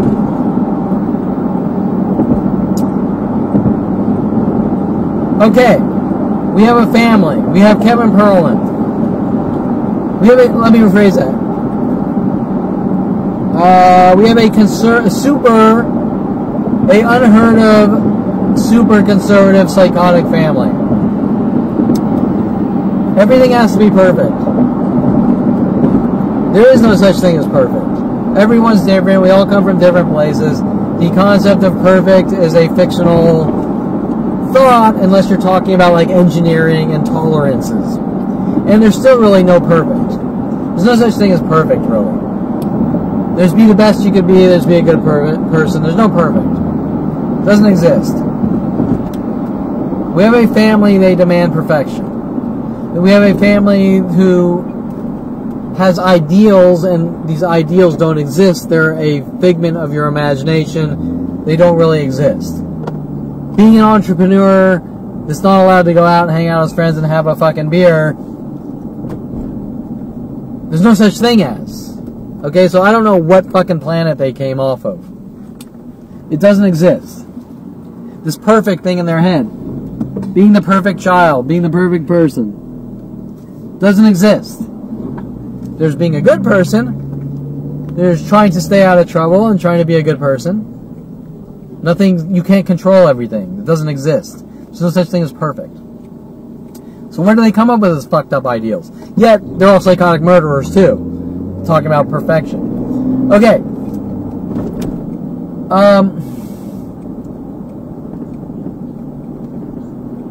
So if you want to start trying to quote lines and shit from the movie Days of Thunder or whatever, those are movies. Okay, this is real life. There's no such thing as perfect. Control. They brought up the whole issue at Control when I was 29, mad at me. They were mad at me for going out taking photos of the big California fires.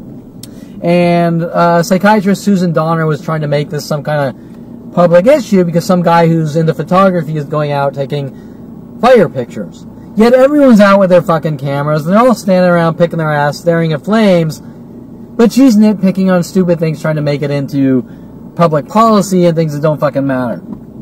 Kevin's a control freak because he's taking pictures of fire. Well, if I'm taking pictures of the California fires, it means I'm the opposite of a control freak. If you have a photographer that works for Times Magazine or shit, what's it called? I'm I'm trying to think of some of the big older magazines. Not that there's no magazines. National Geographic, and they hire you to go down to Afghanistan to take pictures of the war. Is that guy a crazy man that needs to be hunted and killed? Of course not. He's a guy that's a fucking photographer trying to do what it takes to get the shot, and he's making his own decisions in life about his safety. But there is no law that you have to be a safe, perfect person. Okay. So, the point is that the things that I'm being hunted for, nobody cares about. Those are my decisions in life. The camp thing... Oh, Paris Hilton. Okay. So you have this family. They demand complete perfection. They're a bunch of anal retentive ticking time bombs with passive-aggressive terror operations to teach you lessons by shoving a cattle prod up your ass every 5 minutes, saying you do what's expected of you, and you better be a perfect robot, or we're never going to stop shoving cattle prods up your ass. With psychological warfare tactics. With paid-off police and government, violating all constitutionality and taking away my constitutional rights and protections at 5 years old. Hey, Kevin, in college you got into hang gliding. You ruined our lives, we're going to kill you. You went out and skydived a few times. You endangered your lives, we're going to hunt you down and kill you. Because you're ruining our lives because you're selfish and you could die skydiving. Therefore, you ruined all of our lives, so now we're going to torture you and kill you as punishment. And then lock you away in jail cells or mental institutions. Well, wait a minute. Not that anyone fucking cares. But if I go skydiving, become an avid fucking skydiver after going to college, nobody's going to give a shit. And if you're going to hunt me down and kill me because I could die, it's pretty fucking selfish on their behalf.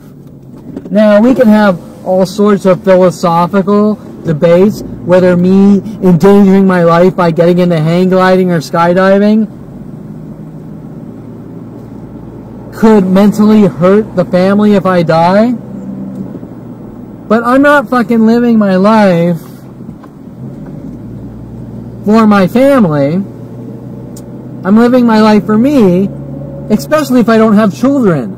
If I don't have a wife and children, now maybe you want to have that argument to my face, but if you're going to follow me around shoving a cattle prod up my ass and kill me for going out and hang gliding in college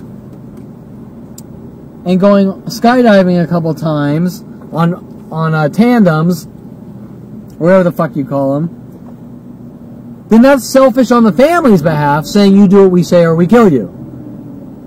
Okay? And if they're going to kill me, if they're going to eradicate me for being selfish or whatever, for hang gliding, then they don't care about my fucking life or worth anyways. They never did. It's really about you do what we tell you or we kill you. It's not about love or affection. Okay, so the Paris Hilton thing, we have a kid. He is the black sheep. We have a kid that's open-minded and has passion and drive to go out and do his own things. He's the black sheep of the family. I'm not gonna lie. I like a lot of the fake, superficial shit like strip clubs and silicone tits and tattoos and arts. I'm very expressive. I'm very open-minded. I have no problem with different sexualities. I have no problem with different races. I have no problem with different cultures. I have no problem with everyone intermingling together. I have no problem with artists like Andy Warhol and crazy out there parties and all sorts of different shit. Okay, my SD card filled up.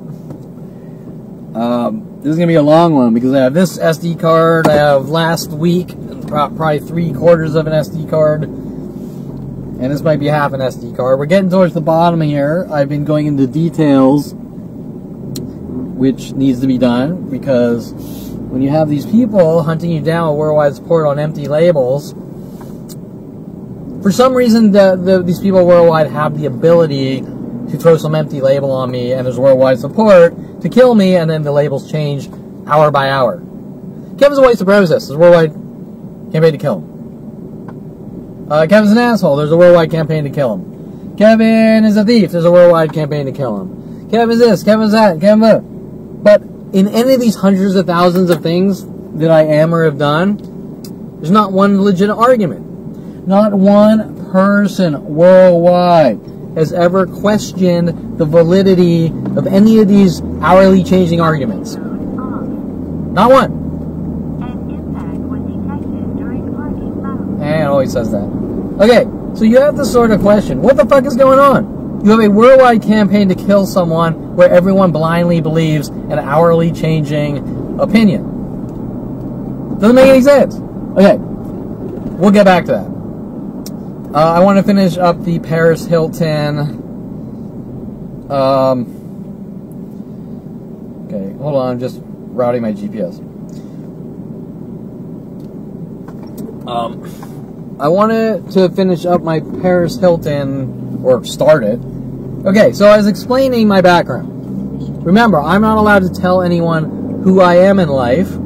People aren't allowed to find out. Remember, we talked about poisoning the well. People aren't allowed to tell someone... how was I going to rephrase that? I'm not allowed to tell anyone on this planet... No. I'm not allowed to meet people firsthand for them to know who I am. Poisoning the well. Does that make sense? Kevin's a horrible asshole monster, and he's committed 100 million crimes, and he's killed 100,000 women. It's given out to the entire planet, poisoning the well. I go to meet someone, there's that guy who's done all these horrible things. He needs to die. So not one person, after 5 years old, knows me for who I am, and based on my daily actions. Not one. Okay. So, how do you go out on dates or have friends if each one of your friends is told that that person's violent, paranoid, schizo, or crazy and needs to be removed from society or whatever? Right?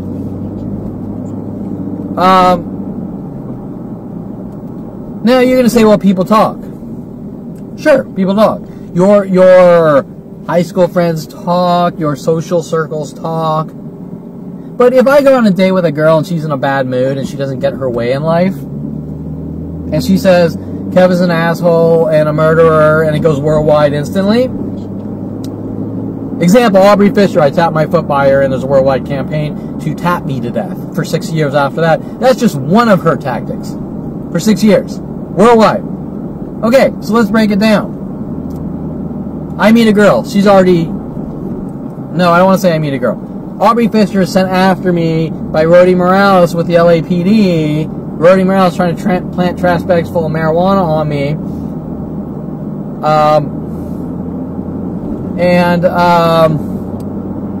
Rody Morales introducing me to Aubrey Fisher to try to make it look like I'm a pedophile and all sorts of things like that. To the world, I tap my foot by Aubrey Fisher. Let's pretend we don't know that. Let's pretend we don't know the background information.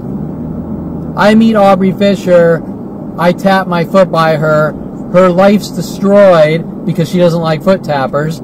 She says that Kevin's a troll, I'm a troll, because I provoked her with tapping my foot. So there's a worldwide campaign to kill me, that you're an asshole and a troll for provoking Aubrey Fisher for tapping your foot by her. Class! Class! Do you know anyone on this planet that's being hunted worldwide support because they tapped their foot by a girl wrong? Whether I intentionally tapped my foot or not incorrectly, let me rephrase that. If I intentionally was dicking around with her, would I be hunted by worldwide support for the foot tapping, you ruined her life crime?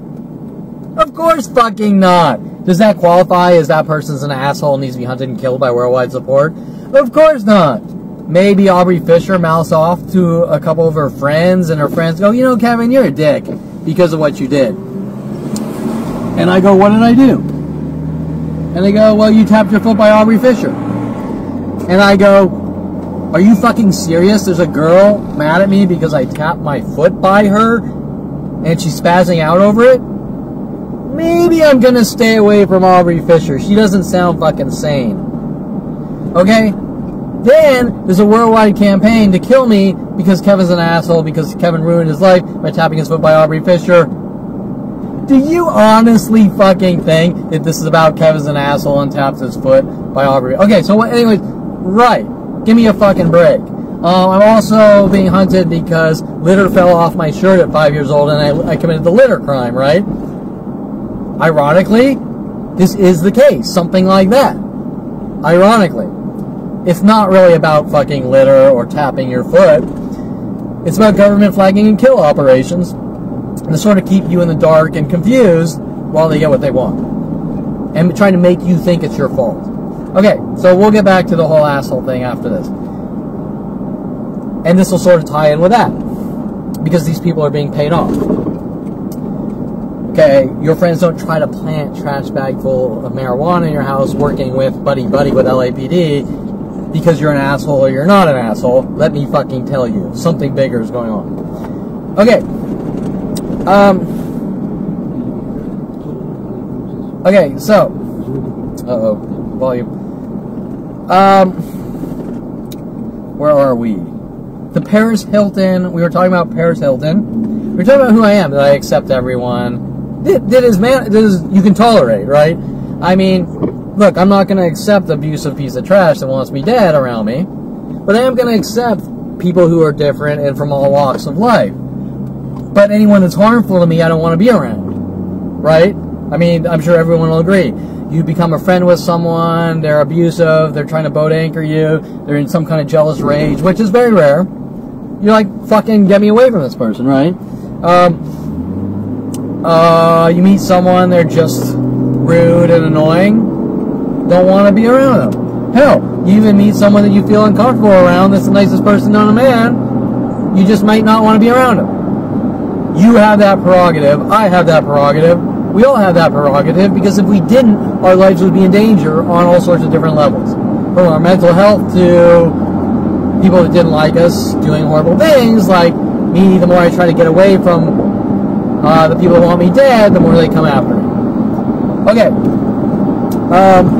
And this has been going on since 5 fucking years old, so you can imagine going off to Southern Oregon State College, eternally pissed off my family and those working with them. Okay.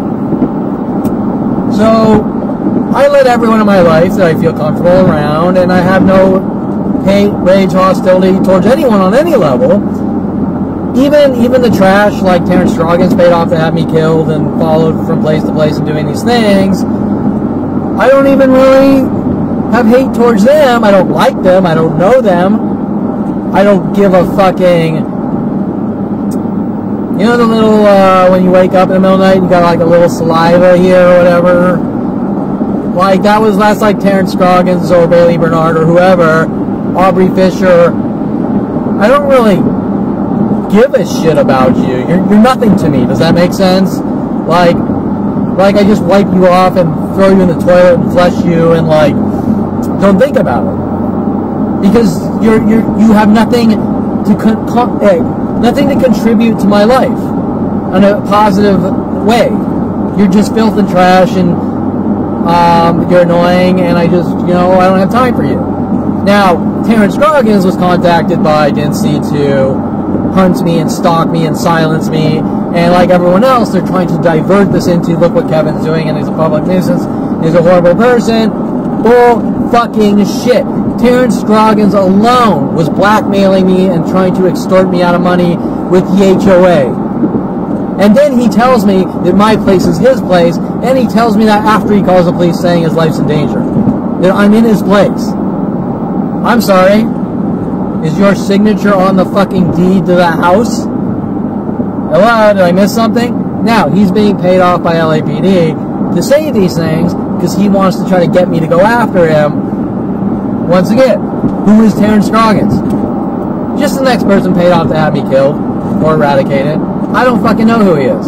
I don't know who he is, just like his neighbor paid off Greg Koenig, who was on video vandalizing all my cars for 10 years, slashing tops, slashing tires. Oh, but he's not committing a crime because we don't like Jews or whatever. Okay, because whatever's happening to my life with this worldwide support is on that level. Jew haters or his kind killers, because that's what they called me, my kind. They can't tell me what my kind is exactly. They just labeled me a my kind and said, we're going to hunt you and kill you with worldwide support. So you could ask them what my kind means, but you're not going to get an honest answer. It's just an empty label to kill me, to justify killing me or eradicating me. Okay, so once again, I accept everyone who isn't a psychotic murdering piece of shit, psychotic nut job paid off to have me killed, whatever. So I'm going to make you my slave and kill you because you kissed a black girl when you were 8 years old at Sunny Skies Day Camp, which the officer Sean Dinsey was so mad about. He's asking me interrogating questions about being sent to Sunny Skies Day Camp when I was 8 years old. They moved me back a grade, but between like first and second or something. I'm like fucking a young child. They moved me back a grade, and I kissed a black girl, and my family went apeshit and started telling the world I'm a white supremacist.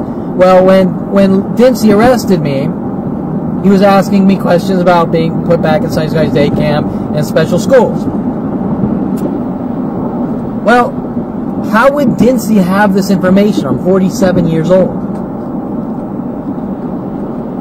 Right? Okay, think about that. Dinsey is following me on some kind of personal vendetta. My guess is Dinsey is friends with someone from my high school or someone I grew up with, and they're saying, Dinsey, Kevin's going to talk. Kevin's going to talk about all the horrible things we did to him in high school and middle school at Sunny Skies Day Camp.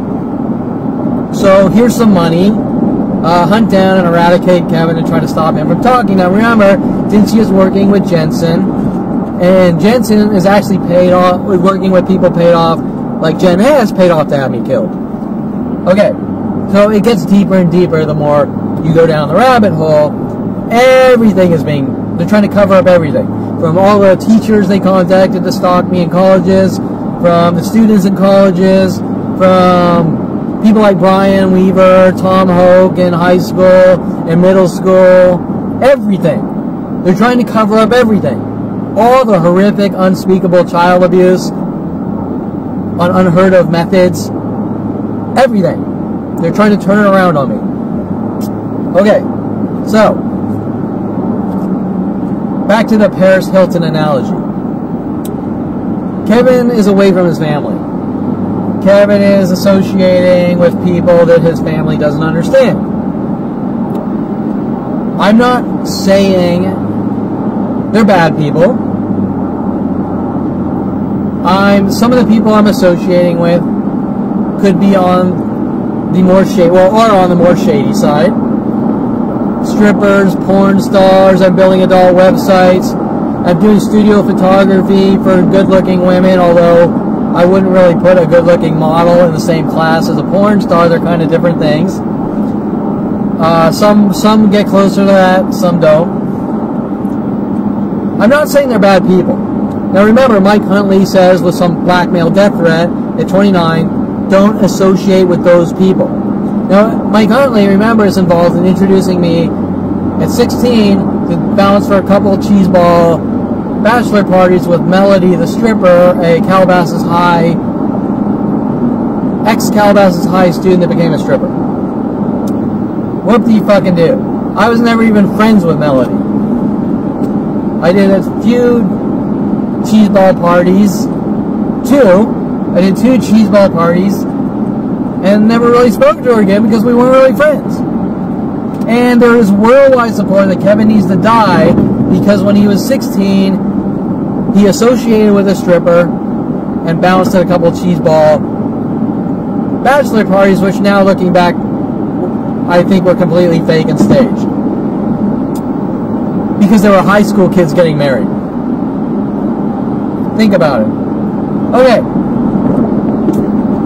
Do you honestly, just like the foot tapping thing, there's a worldwide campaign to kill Kevin Perlman because when he was 16, he sort of associated with Melody the stripper.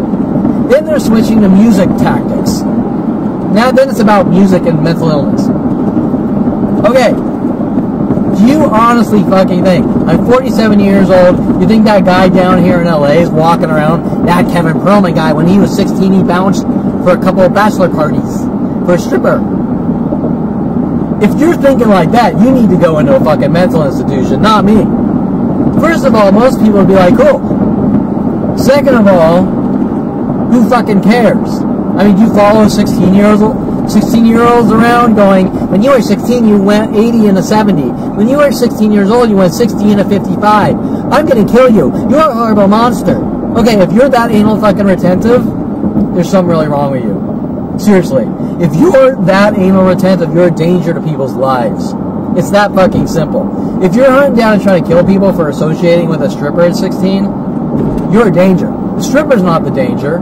The guy associating with the stripper is not the danger. The judgmental fucking murdering Jew killer prick or whatever, I'm just going to say it how it is the danger. Okay. And 30 years later means he suffers from obsession anyways. Okay.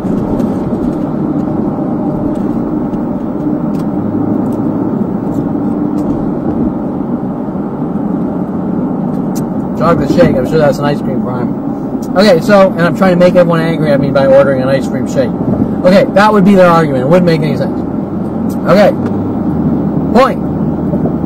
We have the anal retentive conservative family that thinks if you go to a store and buy a squirt gun, that you're a reckless, careless, out of control monster and need to be hunted and killed over it. Doesn't make any sense. Matter of fact, most families probably have toy guns for their kids and squirt guns and those little electric water guns. Nobody gives a flying fuck except the Perlman family. And more importantly, when Dr. Jason Perlman is out killing people, they don't care because Dr. Jason Perlman has a doctor label. Okay, you get the idea. We're back to labels. We're back to bigoted racists with labels. Okay.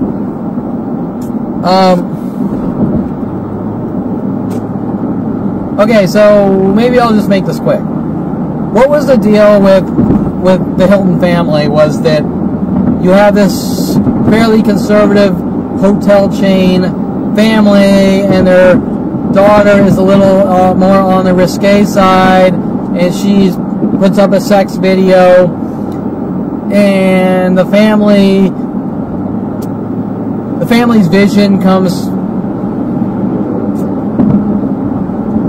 well, how am I saying this? The family's perception comes crashing down that their daughter's a good, wholesome, conservative person like them and probably go through some adjustment period that Paris Hilton is who she is and she's with the Hollywood crowd and she's sort of become famous off this sex video like everyone else, like the Kardashians, right?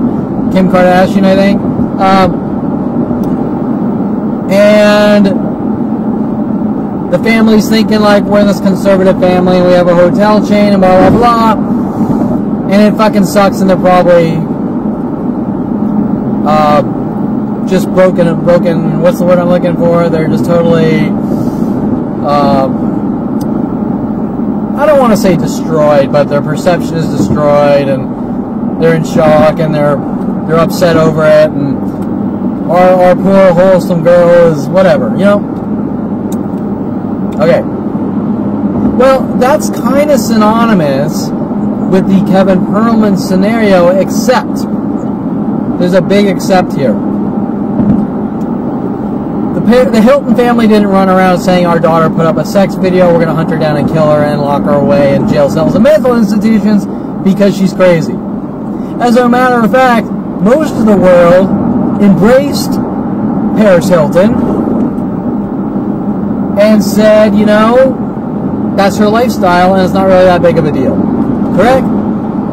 The cops aren't following her from place to place saying you're a reckless, careless monster and we're going to lock you away in jail cells and mental institutions, and she doesn't have a worldwide campaign to torture her and kill her.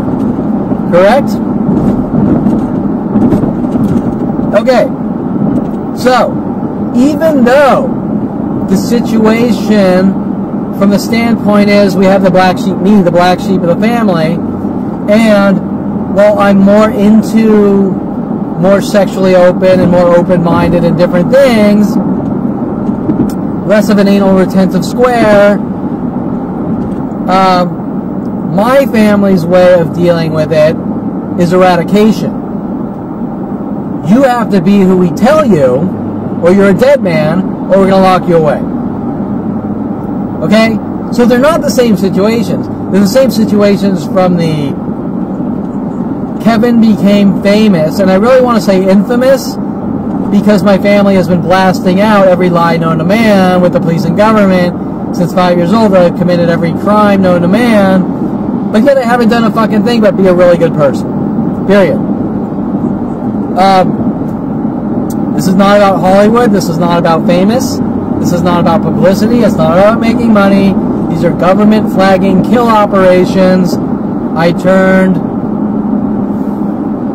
29, met with death threats that I'm going to be hunted and killed by the police and government with Mike Huntley. I started finding out what was going on and realized it always had been going on. And at that point, it's you don't talk or we kill you or eradicate you. And here we are, 47. Worldwide murder operations with the government. They don't even understand what's really going on. The why. They don't understand why they're being told to hunt me down and kill me. They're just doing it. Based on pure pressure. Okay. Not the same situations, but the same family mentality, if you understand where I'm going with that. Hold on. I'm getting off at a off-ramp. Did I just pass? Shit, did I pass it? Okay, or whatever. Okay, so next topic. Kevin's an asshole. Great topic. Based on what? Kevin's an asshole.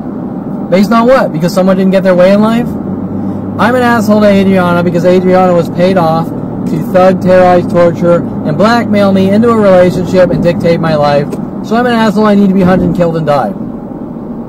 I didn't know that the prerequisite for being an asshole is to not submit to the blackmail demands. Right? Does that make you an asshole? Don't I have the right to date who I want to date?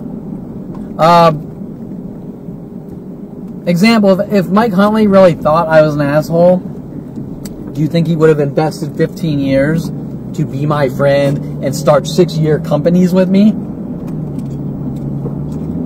Right? Think about that. All over Kevin's an asshole. Kevin's an asshole because he supposedly mouthed off to a girl or something like that. So we have a worldwide campaign to kill him. That has nothing to do with asshole. That has to do with cover-ups and I hate your guts and we're going to hunt you and kill you. Period. It does not have to do with asshole. Okay? There's 100 billion assholes out there. I've met every one since 5 years old. I've met every asshole. I've met every murderer. I've met every con man. I've met every criminal. Mike Huntley alone befriended me to have me killed for 15 years alone. Tom Farley befriended me to have me killed for 25 maybe? Hold on a sec. 25 years. If Tom Farley is saying, if Tom Farley is trying to pitch that I'm an asshole to Tom Farley, let me fucking tell you, I bent over backwards for that guy. Every fucking way, shape, or form. Okay, Tom Farley. If I isolate this that Tom Farley paid off to have me killed, that I can trace back younger than 8 years old, I mean, listen, if we want to talk about specifics, I bent over backwards for Tom Farley. I bailed him out of so much shit when I didn't have to. I was there for him every way, shape, or form. I was writing code for him for free because he was telling me that his dad was upset with him and wanted to fire him from his company.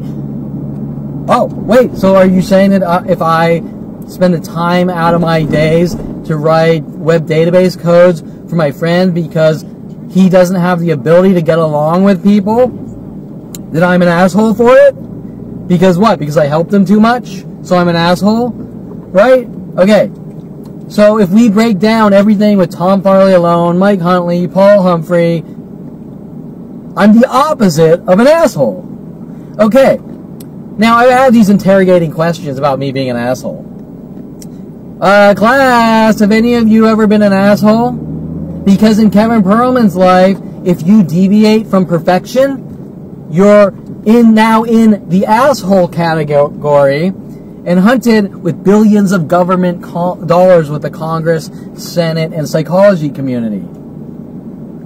Okay, well, let me fucking tell you something. Have you ever been around an asshole or a murderer? Do you think if you're hanging out around some asshole and murderer or something, that you're going to be this submissive, friendly person by them? Do you understand where I'm going with that concept? I've dealt with assholes my entire life. And unless they're trying to say that I'm an asshole because someone watched Back to the Future or something, or Spaceballs, I don't fucking know, and can't live in reality, which seems to be the case on their part. If you're around an abusive asshole, you become defensive, correct? And what happens to your personality? In order to defend yourself, you start becoming an asshole back to the asshole, correct?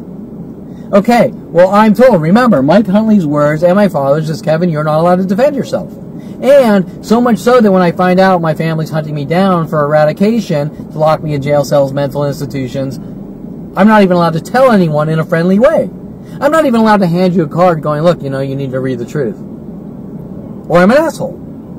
Does that make sense? Of course not. Is this about the asshole crime with billions of government dollars? Of course not. Okay, so if you want to break down 99.9% of my life, I'm the opposite of an asshole, and I've bent over backwards for every single person in my life, especially people I didn't know. I've given housing to people I didn't know very well because they needed housing. I've given food to people that needed food. I've done it on a regular basis to show that I wanted to give back on the good life I thought I had. How stupid do I feel now? I gave back. Okay, so the point is that if you are to NSA level follow someone around and, you know, you're an asshole because you tapped your foot by a girl. You're an asshole because 40 years ago you were in high school and you blew a bubble in class. Wait a minute. If you're following me around counting how many times I've blown fucking bubbles and trying to kill me over that, we're not even talking about asshole. We're talking about psychotic murderers. We're talking about racist, bigoted, Adolf Hitler killers. Period. Nobody follows people around saying, you farted in public, you're an asshole, we're going to kill you. Nobody follows you around saying you mouthed off to a person 30 years ago, you're in the asshole category label with billions of NSA dollars, we're going to kill you. It does not happen. People are assholes. And when you deal with enough assholes, you defend yourself by being an asshole back. So if I go on a date with a girl and she says, Kevin, you better buy me a fucking house or I'll kill you. And I go, fuck you, cunt, I don't have time for you. Oh, Kevin's an asshole and he committed the asshole crime because he mouthed off to me. Well, don't I have the fucking right to mouth off to some girl saying if I don't buy her a house and a car and have her baby, she's going to have me killed or something? Correct? So these aren't crimes. There's no such thing as the asshole label in crime. So the point is that, once again, the psychology community and police are trying to package things that don't make any sense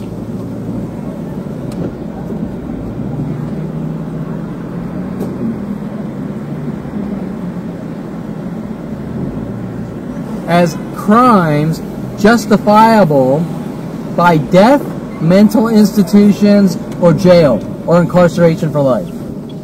For the asshole crime of maybe possibly once in a while being an asshole back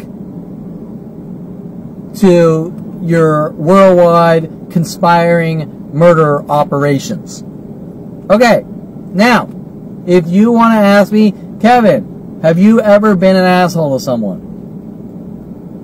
I can't honestly remember, but I am a human being, and so I probably have. Now, if you're going to say that none of you at all have ever been an asshole to someone, you're full of shit. You're full of shit. And then I'll start asking you questions. Have you ever sped? No, I haven't sped. I never sped. I've never broken the speed limit. Oh, okay, so you've never been an asshole. You've never sped. Have you ever littered? Did you ever go somewhere and forget to throw some trash in the trash bin and leave? Nope, never done that. Bullshit. Have you ever done something trivial like cheat on a high school test or steal a 1 cent Jolly Rancher? Nope, never done anything. Bullshit. Bull fucking shit. If someone wants to walk around like their motherfucking Mother Teresa saying they are a perfect human robot, bullshit. Bull fucking shit. Now some of the things they threw me in jail for. Well, Kevin has a toy gun, so he's a danger to society. Kevin has a toy gun in his house, so he's a danger to society. Well, first of all, people, they sell toy guns all day and night, you know, and people don't get fucking billions of people have them. First of all, if the cops are hunting you down with your family for that, you really know there's a fucking problem, just like the tapping crime.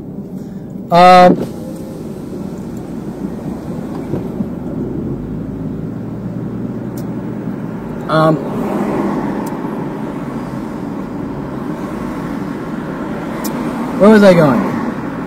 Oh, but to get more specific on the toy gun, Victoria Walker was paid off, even though I have the right. The Second Amendment states I have the right to bear arms, even though I couldn't give a flying fuck about guns. I never have. Although, if you want to talk about guns and who the big psychos with the guns are, my father has a .357. At least used to when I was a kid, working on me all sorts of angles with the LAPD on frame jobs. And Paul Humphrey, they sent after me, was a big gun collector who's a psychopath and a piece of trash, who at one point signed up for the police academy, and for all I know, he actually, back then it looked like he didn't make it into the police academy, but my guess is he was always, I know for a fact he was always working with the police to hunt me, with Mike Huntley. So he might have made it into the LAPD and just pretended like he did. And I can't fucking tell you. But what I can tell you is Paul Humphrey was sent after me to have me killed or eradicated at the same time Mike Huntley was when I was around 14. Okay, I can tell you that for sure, with no hesitation. Okay, now is Kevin an asshole? Well, I think it's pretty fucking irrelevant, but I'm the nicest person known to fucking man. I'm holding doors open for people. I'm thanking people when I don't have to. Am I a pushover? No, I'm not a pushover. Am I polite? Yeah, I am polite. You know why? Because I feel that people deserve respect. If I don't know you, why would I shit on you? And if I do know you, why would I really shit on you? Because I have more important things to be doing with my life, and I don't have time to be a pathetic low-life piece of trash that gets his jollies hurting people on any level. I'm too into myself. Oh, wait, but now you're a narcissist. Okay, well then I can't win, right? It's just going to go to the next thing and the next thing and the next thing. Because why? Because someone that thinks like that wants you dead and gone no matter how good you are. Okay. And there are situations where people want people dead and gone, and they're really good people. And there's a lot of situations like that. Okay. And little did I know, since 5 years old, I've just been targeted from one person sequentially after the next, and I was actually, like, the people hunting me down to fucking kill me, I was going out of my way for every way, shape, and form because I didn't know that I was being hunted to be killed or eradicated based on these government flagging operations. Okay, this isn't some angry, jealous person with no self-control, because angry people with no self-control don't have billions of government kill dollars since 5 years old.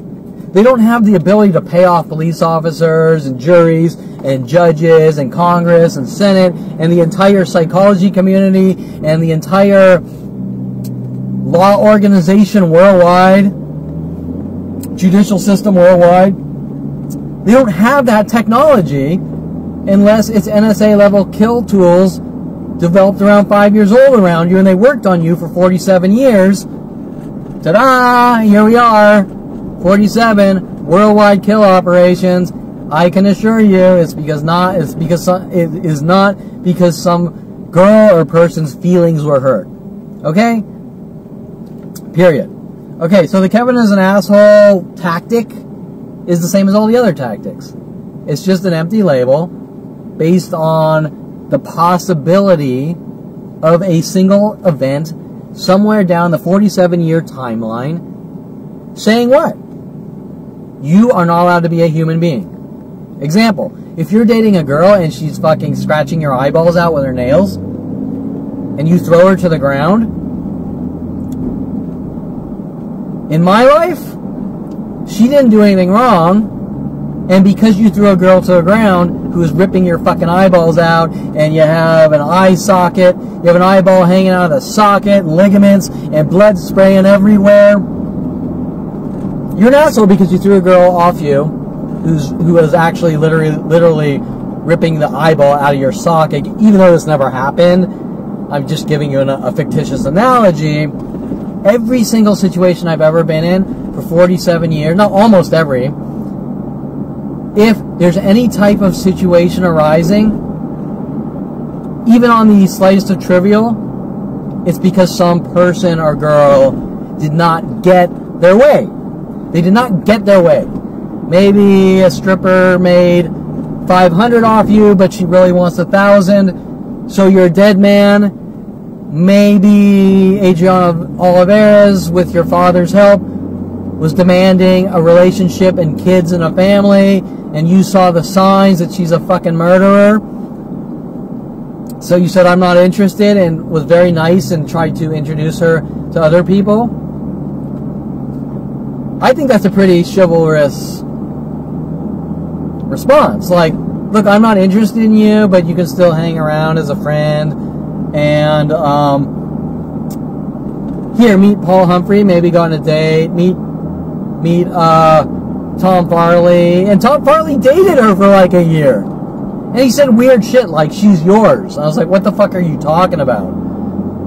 Tom Farley, I set Tom Farley up with Adriana Oliveras, and the more I got to know Adriana Oliveras, the more psychotic behaviors I was sort of finding were coming out, and she was directly linked with my father and Lorena Escobar paying this person off to fucking hunt me and eradicate me and demand what I had to do.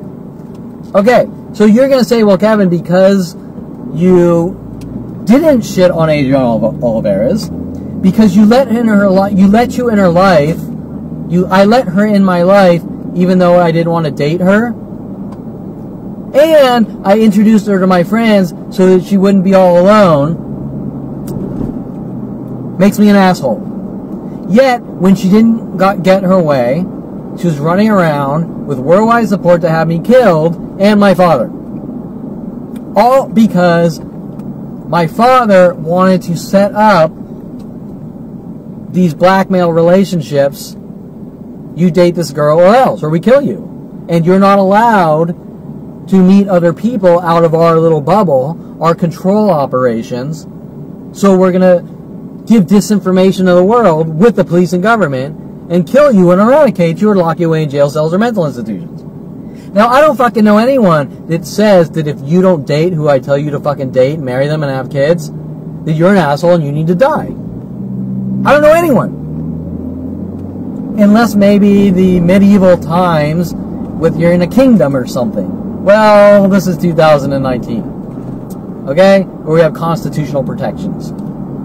It is expected that we have the freedoms to go out and live our lives the way we want to, provided we're not committing crimes. In my life, if I'm arrested or hunted by the police, it's not because of a crime, it's because someone didn't get their way. This has been going on since I was 5. Okay. On the asshole topic, Jason Perlman, who claims I did all these things to him in childhood. Bullshit. Jason is a psychotic, murdering, killing piece of trash. I did absolutely nothing to Jason. He was contacted at a young age. He was told to do all sorts of shit to try to set me up and eradicate me. He's made up all sorts of claims over and over that I've tried to kill him. He's a psychotic, murdering, cry wolf piece of fucking shit. He uses his degrees to kill people. He uses his psychology degree to try, or urology degree, to try to fucking pop people's bladders and send them schizo messages that he's going to pop their bladders. He goes out, commits every crime in the book when he's in high school, saying, I did it. He runs around trying to physically abuse me as a kid over and over, and mentally abuse me with their schizo tactics when I'm a young child, with the bullshit that Kevin's an asshole because I'm the nicest person known to man. And then, to cover it up, as I get older, I find out that Jason Perlman is claiming that I did all these horrible things to him as a kid and I abused him. Bullshit. He's completely fucking full of shit like the rest of them. He went off, he did all his road rage shit. They pinned it all on me. He put his license plate frames on his own car. I swerve and hit people at random. He pinned it on me. They knew what they were doing premeditatedly before they even did it, and were reporting everything to the government and cops that they were doing, saying I was doing it. Richard Grunberg stealing the Woodman skateboards with Tom Varley, saying I did it. Eric Johnson trying to blow up Darren Light's mailbox with an M80, saying I did it. 100,000 other things like this. My brother hiding anarchist cookbook books in our cabinets, trying to make it look like I'm the next Unabomber, saying it's me. This tactic done over and over to me. Okay? I can go fucking on and on about the things that they are and have been doing to me my entire life, where it all sort of hinges together at 16 when Jason tells me that he and his friends are going to put me in a mental institution. Because I'm an asshole? Or, let me rephrase that. Because he didn't get his fucking way with something, so I'm an asshole and I need to die with billions of dollars and 7 years of worldwide coordinated conspiracies and murder operations. Okay, what if I was an asshole with Jason at 8 years old? Okay, let me put it another way. Let me rephrase it. Jason was a complete horrible asshole to me when I was a kid. I didn't even know the half of it. I didn't fucking even understand that Jason had premeditated motive to eradicate my existence. Zero. By the time I was 16, I couldn't give a flying fuck. About 8 years old. I loved my brother. I thought he was the best fucking kid. By the time I was 30, I loved my brother. I thought that all the shit he was doing when we were kids was just him being an older brother and being a dick. Does that make sense? So, listen, I'm going to say it how it is. Most older brothers are kind of assholes, aren't they? I mean, they dick around and they torment their younger brother, right? I didn't hold Jason being the kind of dick older brother against him at 8 years old or 10 years old or 16 years old. So by the time I was 30, I was thinking, you know, Jason's my brother and I love him, and I can't really think back to 8 years old because what does it matter? You understand what I'm saying? Those aren't things that anyone obsesses on. But then I started finding out there's a worldwide campaign to eradicate my existence, saying that I did all the things my brother did. And the more I started saying, look, that wasn't me, that was them. Why are you mad at me? You're a snitch, you're dead. We're going to kill you. You're a dead man. I can't tell you how many death threats I have on and off video on like hourly fucking basis, death threats, okay? From stranger after stranger worldwide. My brother's working with Persian groups in high school to hunt me down and have me killed and trying to frame me and all sorts of shit. Okay, you fucking name it. It just goes from thing to thing. Okay, so we're not talking that Kevin suffers from obsession and is too sensitive because of some trivial thing in childhood. The only reason anyone's really mad at me is because I started realizing the shit my brother was doing and my friends were doing actually had motive behind it directed at me. Okay, so now we're back to the asshole. How does any of that even fit in the asshole category? Okay, do you see how the asshole is like this lame cover-up? You committed the asshole crime, we're going to hunt you down with worldwide support and kill you? There's no such crime. There's just silence Kevin at all costs. In my life, if I walk down the street with headphones on, someone will say that you're an asshole with provoking me with audio because I can hear some of the noise coming from your headphones. And they'll leave out the fact that I exerted the energy to not bother them by putting headphones on. Right? Do you really think, or I'll talk like a lawyer, do you or do you really not think that these people's opinion, their hearsay, is even fucking close to honest based on the entire story or my behaviors? Right? Everything is taken out of context. Everything. Every single thing. If I walk into a store and someone slit my throat and blood spraying on them, every single person in my life, since 5 years old, because I wanted you to understand that if you're trying to say a 5-year-old is an asshole and deserves this, if I walk into a store, let's use a coffee shop. I walk into a coffee shop, someone slit my throat, gallons of fucking blood are shooting out of my arteries and veins onto their face, my eyelids are fluctuating and I'm about to breathe my last breath, they would say that Kevin has come into my store and he sprayed blood all over me and he's an asshole for spraying blood on me, and so if someone sees him, I want them to slit his throat. And the only reason that they would really be calling me an asshole is because their perfect little world ended by getting dirty with some blood on their face. Okay? And then they would try to cover it up by saying, well, Kevin, you must be an asshole or you did something or I would have helped you. Well, what did I do? Well, I can't answer the question, but you're an asshole. Well, but you can't answer specifically why I'm an asshole. If I'm an asshole, let me rephrase that. If I'm an asshole that is such an asshole with an entire planet hunting me down to kill me, and since 5 years old, and over things that nobody cares about, harmless jokes or pranks, I mean really harmless, I mean things that, like if I walked up to you, and I went like, there's something on your shirt, and I went like that, you're an asshole, you were in my life, we have a worldwide campaign to kill you. Okay?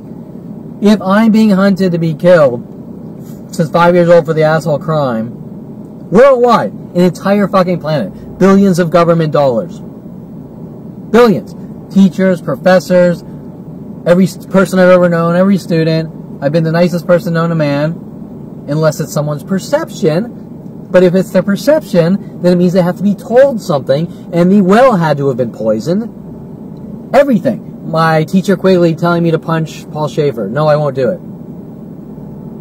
If I'm an asshole, that there's billions of government dollars to kill me, every lawyer on the planet, every police officer, groups in Congress, Senate, Mike Huntley, 15 years, Tom Farley, 25 years to have me killed,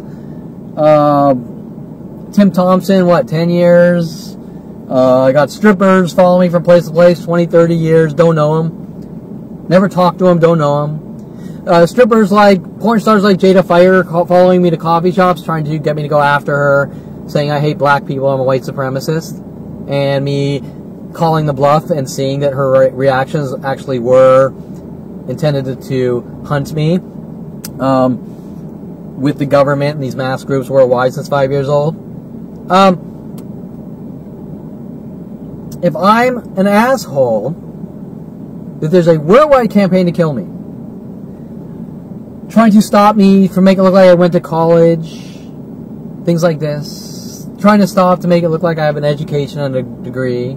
Every single company I've ever tried to do boat anchored. Every single person I've ever been friends with since 5 years old contact and saying, help us remove Kevin from society. If I am such an asshole that there's a world, wait, you're probably already saying this is absurd. This conversation, Kevin, people aren't hunted for the asshole crime. Correct. So what's it about? Okay, but if I am such an asshole that I committed the ultimate asshole crime, this is a worldwide campaign to kill me with billions of government dollars. 1994, internet kill systems built to have me killed, and my brother at the forefront, Jason Perlman, at the forefront of wanting me to get me on the internet to have me killed or eradicated with the government. What is this asshole crime?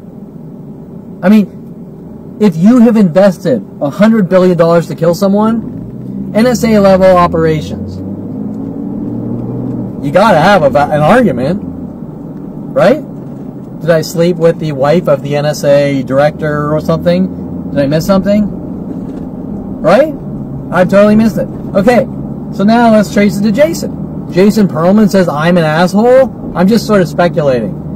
Jason Perlman says I'm an asshole, so he wanted me to see the internet so he can hunt me down and kill me to have a normal life. Don't think so. Doesn't really add up in my fucking mind. Does it add up in your mind? Oh, but now you're going to say, Kevin, your mind's spinning, your mind's racing. You need to be locked in a mental institution. Okay. Well, my mind isn't really spinning. It's not really racing. I'm talking about important issues that nobody wants to talk about. I'm talking about issues that affect my freedoms, my life, and not being hunted and killed. Now, the LAPD will tell you that you, and the psychology community is, you can't control life and you can't change situations and bullshit. That doesn't apply to what's going on here. Mass witch hunts to kill someone for 47 years. Listen, if someone's giving fictitious arguments to the world, then the world needs to know that someone wants me dead and gone. Period. Okay, so I'm going to do two things. I'm plugging in GPS coordinates, and then going to the next topic. I think we're towards the end of the list. Tonight I've been veering off topic a little, but I think it's kind of good because we got to talk about the meat. We got to talk about the things that matter. And fucking psychotic Jew-killing murderers or his kind can't exist, bigoted racist murderers that have been hunting me since 5 years old have the ability in my life to spout off empty labels and manage to rile up on an hourly basis larger and larger kill groups. So let's talk about the specifics like we spoke about before. Okay, you can't protect yourself. Oh, I mean, I mentioned that 100,000 times. I don't really understand what the correlation between them sending defense attorney Michael Bialis and Victoria Walker after me to have me killed with his little puppet, his little condom puppet, Rudy the Rubber, and condoms and protections. I don't fucking know. You can't protect yourself? I don't know. What? What does that mean? I mean, you know? Okay. So it's not really supposed to mean anything, but we're just skull fucking you until you're dead and gone or whatever. But the point is that clearly Michael Bialis and Victoria were paid off to have me killed because why was Victoria working with thugs to write 187, Penal Code 187 on my car? While attacking me with dogs saying you're a snitch, you're dead, while he had a police-trained canine attack dog.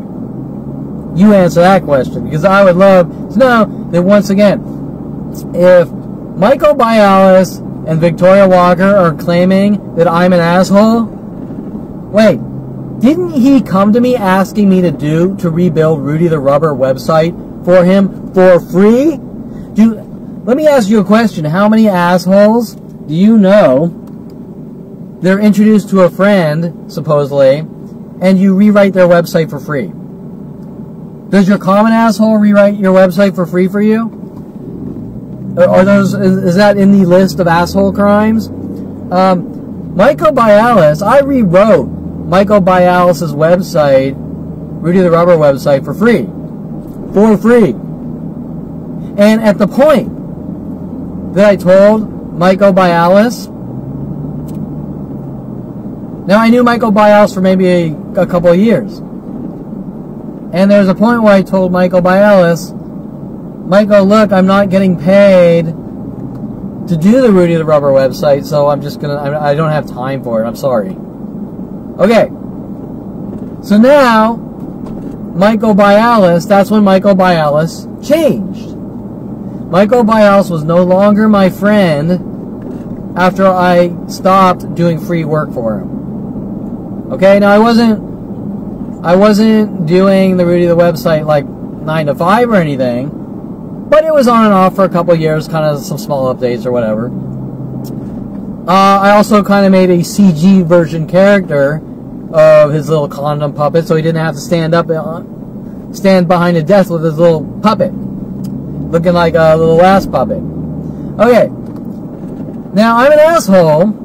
According to Michael Bialis and Victoria Walker, I'm an asshole that needs to be hunted and killed by worldwide support. I'm a snitch, I'm dead. They're going to lock me away in jail and mental institutions because after a couple of years I stopped doing free work for Michael Bialis. So I'm an asshole.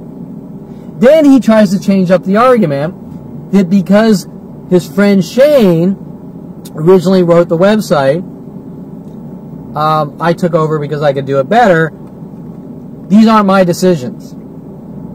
Okay? Michael Bialis came to me asking if I could do this for him, and I did after befriending him. He discussed it with Shane. Shane said, okay. I can't tell you anything about Shane's pride. That's not my business. Does that make me an asshole? Am I stepping on toes? Listen. Shane and Michael Bialis had their little puppet show with condoms. They made the executive decisions. We want Kevin to rebuild the website. If Shane didn't like it, that's completely out of my control. I can't know that. Shane agreed to it. I did it. It wasn't really a business thing. I was just kind of doing a favor for someone in my life. At the whatever it was, couple year mark, I don't have time to do the website anymore. You're an asshole. We're going to hunt you and kill you for what you did. You're dead. Wait a minute. You're saying if I do years of free web, on and off, years of free web work for you, I'm an asshole for not being your slave? Not making 1 cent? Okay, think about that. I'm out of class. Out of all the assholes you know on this planet, do you know one that spends years going out of your way for friends like that? I mean, do you? Do you know someone that fits in the asshole category that actually devotes? Tom Farley, here's a shopping cart page, so you don't have to build 1,000 single product pages. Michael Bialis, I'll redo your website for free. Aubrey Fisher, I'll pop up some template photography code for you so you can have a photography website for free. Does that fit the asshole category in your mind? I mean, when you're around the other assholes that you're trying to hunt down and kill, have they committed some of the same crimes as me? Like that? Okay, if you're saying that I'm an asshole for that, you're a fucking psychotic Jew-killing murderer, okay? I'm just going to say it how it is. Now, they're then going to try to flip it. They're going to try to flip it. Oh, well, Kevin snaps because he didn't make any money. Wrong. Kevin never fucking snapped. I have not snapped to this day at 47. 29, I just flipped the shit out, finding out what was going on a situation that is unheard of with billions of government kill dollars. But snapped? No, never. Not even close. And the judicial system got really pissed off when I said they're not going to get what they want. They're not going to get me to go out hitting and killing people.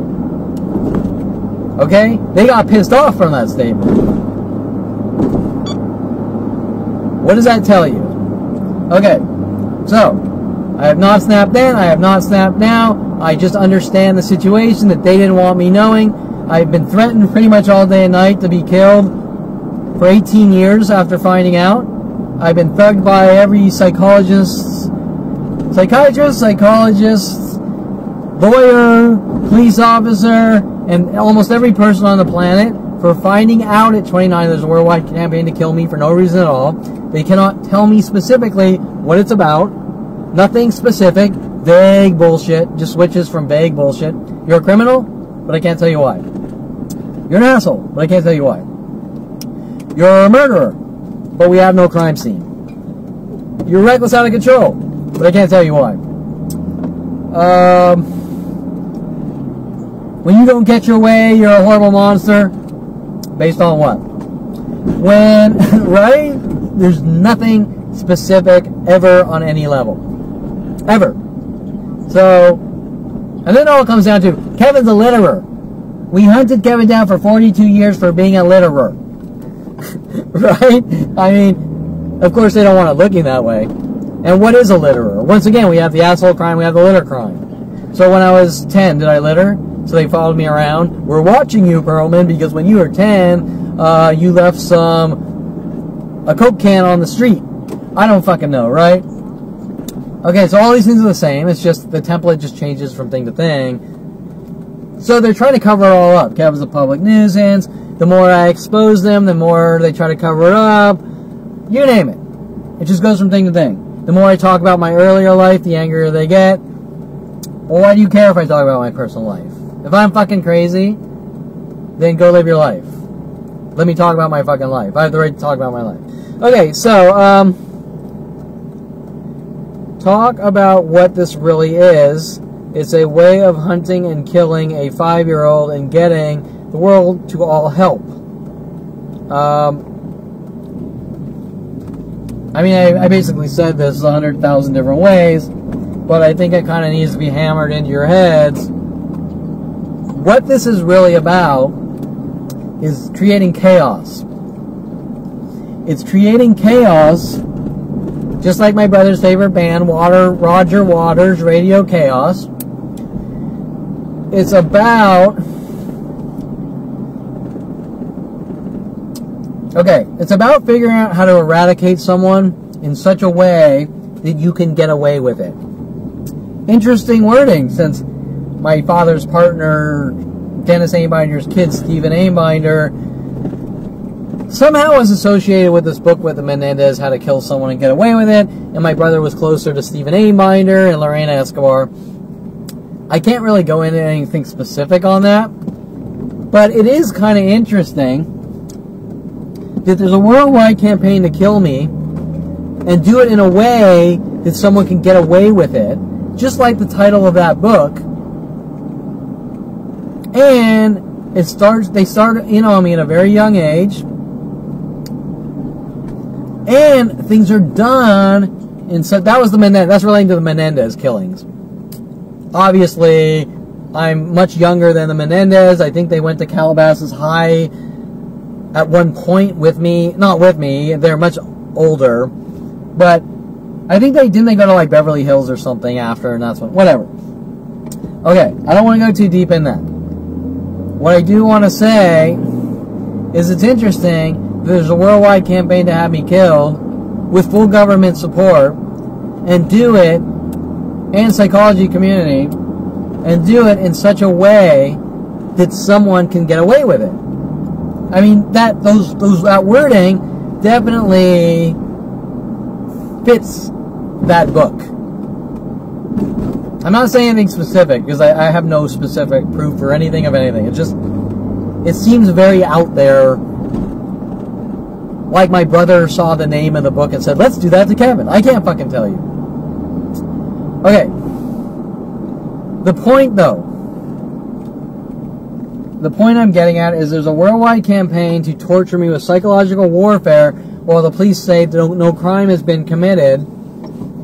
Yet, every obvious crime has been committed against me. An entire planet has been riled up with psychological warfare, terror operations, visual messages trying to make me look like a schizophrenic, trying to make it look like I'm a violent, paranoid schizophrenic, trying to work on every mental illness label and tactic, being brutalized by the masses worldwide with subtle, from subliminal to passive-aggressive provokings like maybe 40 people per day whistling at me for years every day, people following me around tapping when they see me. These tactics are in the thousands, starting at 5 years old, changing from thing to thing. People told to, like Eric Johnson, blow up mailboxes with M80s and say Kevin did it.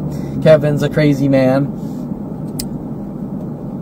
Kissing a black girl at 8 years old, the world told I'm a white supremacist to create anger and rage, racial anger and rage against me, to the point where black porn stars like Jada Fire are following me from place to place, trying to make it look like I hate black people.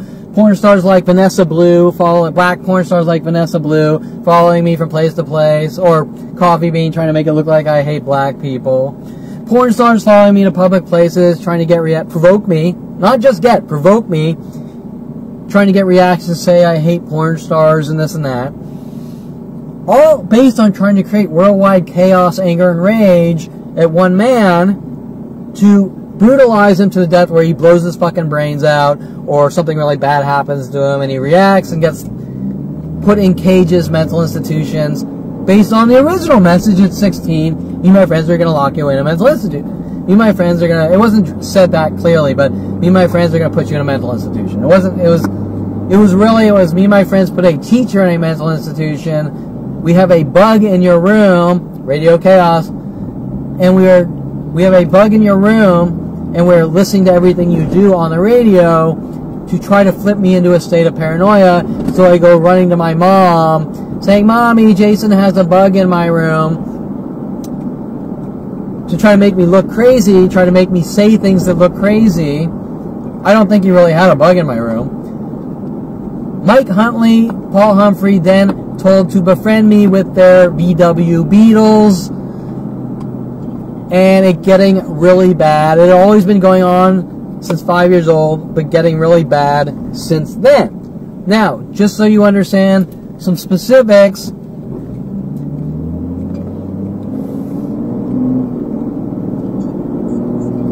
around 8th grade, I'm attracted to Christy Reynolds. I keep kind of glancing at her. They make up lies that I'm giving her death stares when I never stared at her. Is it a little weird and awkward for her? I'm sure it was. Is it the weirdest thing? No, it's not. It's not that weird. Especially someone in 8th grade. Tom Farley sent after me at that point, befriending Tracy Picos, trying to send me hidden messages about peeking. Tom Farley working every other angle. Paul Humphrey coming in at that point to have me hunted, killed, and eradicated or locked away in jail cells or mental institutions. Most importantly, my mother working tactics with my brother and the media, telling me right after watching the movie Creepshow that Jason woke up and he went down to the kitchen and the entire kitchen floor was flooded with cockroaches. Later on to find out there's actually a character in the movie Creepshow named Reynolds. How about that? What is it my mother was trying to do with media? She's trying to flip me out and make me look like a violent, paranoid schizo who conforms to media. She was making up lies that was giving mean, evil death stares to Christy Reynolds. Why is this being done? Well, once you get through everything, it's kind of about hate, rage, anger. Not mine. theirs. Okay? Kevin looked at a girl too much. Kevin looked at a girl. How do I rephrase this? Because I was shy and quiet. Because I was shy and quiet. Which they can't put these puzzle pieces together. They're fucking idiots. Okay? Any moron can put these puzzle pieces together. It's like every other argument. It doesn't make any sense.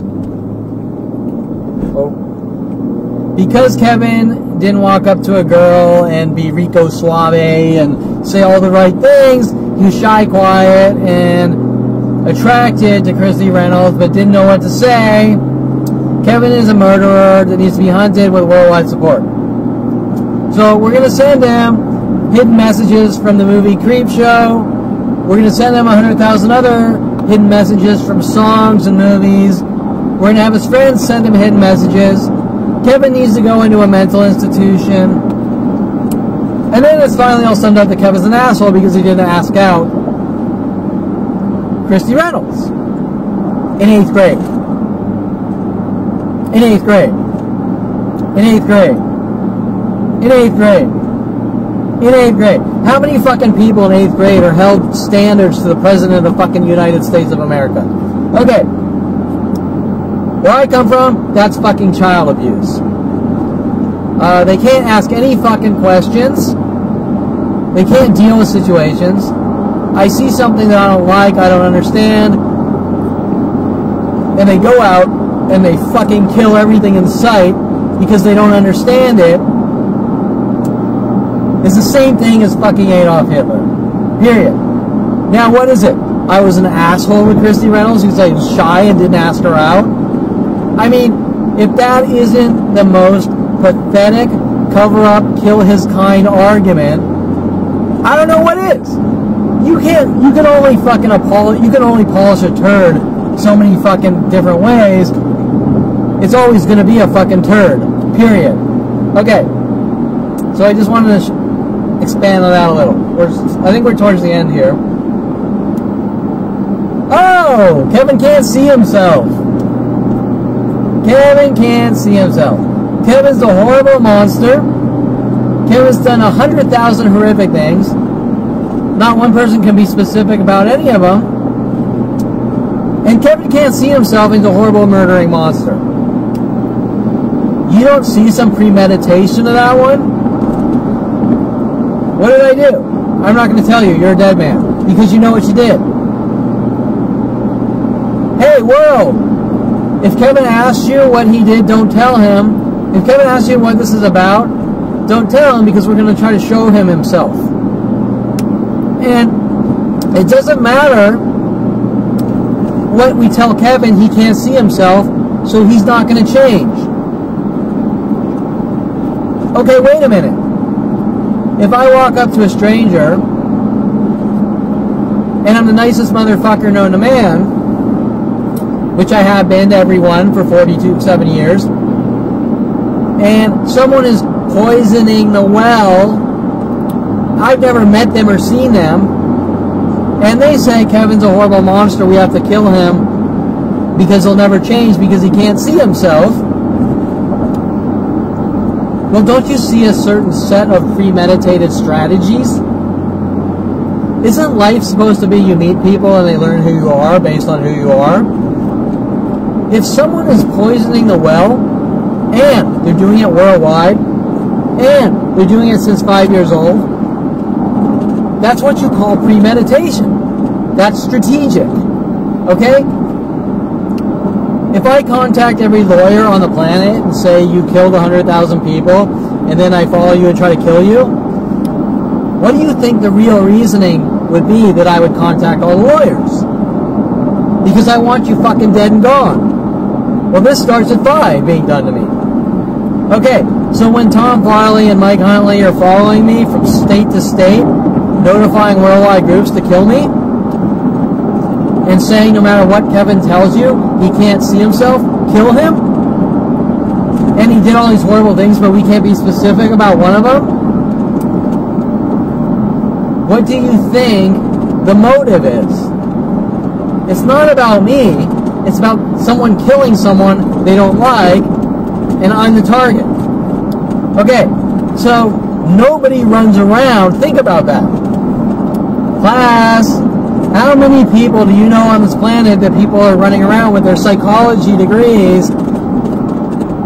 You see that person over there you've never met? They can't see themselves, so help us do horrible things to them. Zero? None? If someone walks up to me and says that, I say, get the fuck away from me. I don't know that person, I don't fucking know you. Right? Okay. This tactic has been done to me my entire life. You can't see yourself tactic. Let me tell you something. My family has no clue who I am. So in my family, my psychotic murdering family's running around, turning worldwide groups against me to eradicate me, and then saying you can't see yourself. The only thing my mother knows about me, the only thing my mother is capable of knowing about me, and this applies to my entire family on different things like this, the only thing my mother is capable of knowing about me is that unfortunately I said fuck you, who cares what people think, and mouthed off to her, and she's mad because I mouthed off to her in my one and only argument and fight ever with her up until 29, and it's shattered her little life that her son isn't the perfect angel and I'm a human being. Okay? All I did was say fuck you to my mother. It was the end of the world. Kevin's an asshole. Kevin needs to die. If you're telling me that there's a worldwide campaign to kill me for saying fuck you to my mother in my one and only argument ever, then that chick's got serious issues. Okay? You didn't see me mad at her every day of my life. I loved my family until I found out what they were capable of. All these things, you can take the same type of situations to my father. I probably farted by him or something. My guess with my father is that there was a time when I was about 8 years old, and he said, Kevin, if you don't eat your liver, you can't leave the dinner table. And I sat at the dinner table for like an hour in like a stalemate, not eating the liver and onions. And my guess is my father's running around saying I disobeyed him, and so I need to be dealt with in unheard of horrific methods. I'm just sort of throwing out a childhood situation that you would say, well, that doesn't sound like the biggest deal in the world. So I thought, remember when psychotic murderers are hunting you down with worldwide support, it's about stupid shit that nobody cares about. You farted by me, you didn't breastfeed correctly by me, you said fuck you to me in our one fight, in our one and only argument ever. Now, just one more clarification. If someone says fuck you, who cares what people think, they're not angry at the who cares what people think part. They're angry about their pride. You mouthed off to me, you said fuck you, I'm going to punish you. I lost control, I'm going to do horrible things to you to teach you lessons. Okay, so you can't see yourself. This is coming from people that can't see their ass from their fucking mouth and have no concept of up and down or reality. Okay, they just have endless fucking kill resources, but they don't have a concept of who I am. They're stuck on their fuck you obsession. They're stuck on it. 40 years ago, Kevin said fuck you to me. 40 years ago, Kevin said fuck you to me. 40 years ago, Kevin said fuck you to me. 40 years ago, Kevin said fuck you to me. And they have worldwide support helping them, which makes no fucking sense, because who the fuck would care? So, my mother's argument is Kevin's an asshole, he can't see himself, he said fuck you to me, her world came crashing down, of perfection. Perfection does not exist. Her life was ruined at that point. She wanted to take her anger out on me. Obviously, this starts before that, with all their psychotic behaviors and their psychology degrees. But you can kind of see the progression of things that nobody could give a flying fuck about, turning into a worldwide murder operation And it's not because they said fuck you. They're sort of wording things in ways that they can kind of get everyone to help create this chaos to kill me or eradicate me. Okay, but really, if you compare my life to anyone else, my life is much cleaner. Does that make sense? If you were to take that guy over there and say, have you ever mouthed off to your parents? Sure, all the fucking time. Have you ever done this or that? Sure, all the time. Okay. And he'd laugh. Why are they mad at you? And he'd be like, I don't fucking know. Because nobody cares that you said fuck you to them at 14. Okay. So, someone running around saying you can't see yourself, you need to change, especially when they're not in your life, isn't about you. It's about them. Once again, it's about someone else not getting their way. It's about someone not getting what they want. Kevin Perlman is associating with girls with tattoos and silicone implants. I don't approve of Kevin doing that. I'm not getting what I want. I'm going to pay off Tinsy to throw Kevin in jail, give him false convictions, torture him, try to chop off limbs. I hope you learned your fucking lesson, because we're punishing you in ways that are unheard of and non-direct. It's not about me, other than I'm the target. It's about some spoiled, murdering brat that has the power and resources to hunt down and kill someone, and this person, it's kind of coming from my entire family, especially my father, like I started in on the beginning. And so you understand that it's not really about me other than I'm being punished because someone else isn't getting what they want. Someone's walls came crashing down that I'm not the perfect angel child that... I don't know if that's... I'm not the perfect robot angel. I don't want to use angel. I want to say robot. I am a good person, but I'm not perfect. I am a good person, but if you're like trying to lodge a pickaxe in my skull, I'm probably going to try to stop you, right? I am a good person, but if I date an abusive girl that wants all my money and wants to shit on me, I'm going to fucking leave her. Okay? It's that fucking simple. Standing up for yourself doesn't mean you're a bad person. It just means that you don't want to be abused and fucking shit on and your life destroyed. Okay. Talk about what this really is. Oh, I did that. Hunted for typing... Oh! This one should have been at the top. Hunting for typing LOL. I think I already talked about this. I did. Yeah, I did. Trying to manipulate me down the wrong path over and over. Okay, they have this whole theme on devils and manipulation. The devil's shit starts with Eric Christensen. It starts with psychiatrist Susan Donner trying to cover up their crime spree. It starts with Sherry Christensen and Eric Christensen. It starts with Eric Christensen wanting me to read books called Job by Robert Heinlein.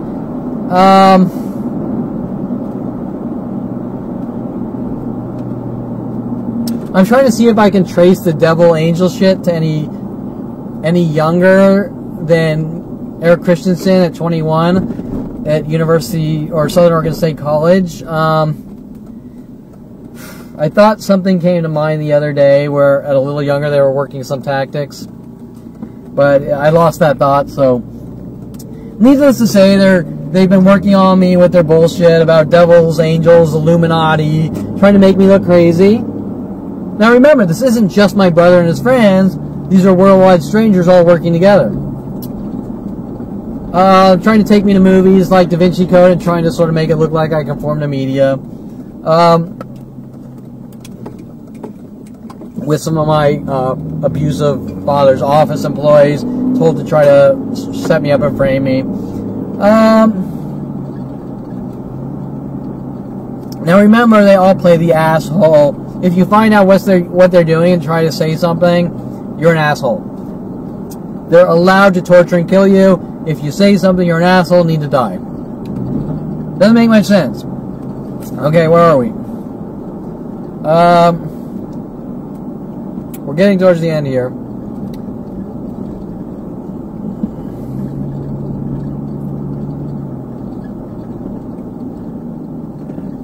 Oh, so I kind of lost thought.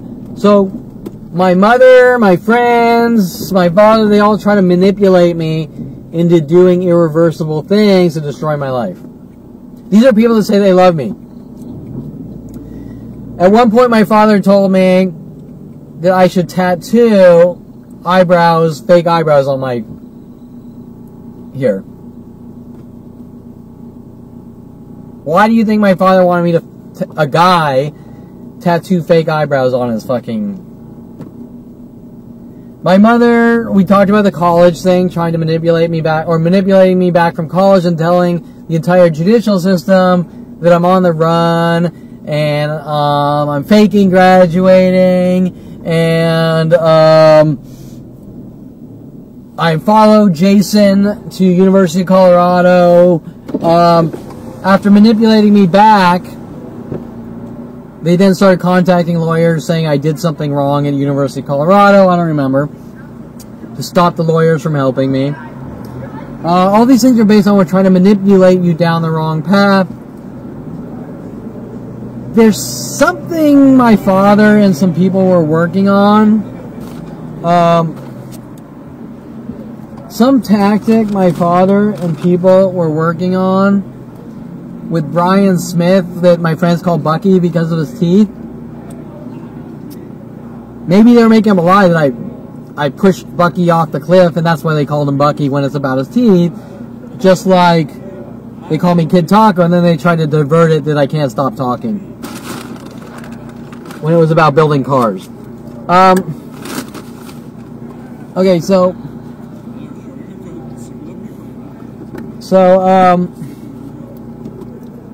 where am I?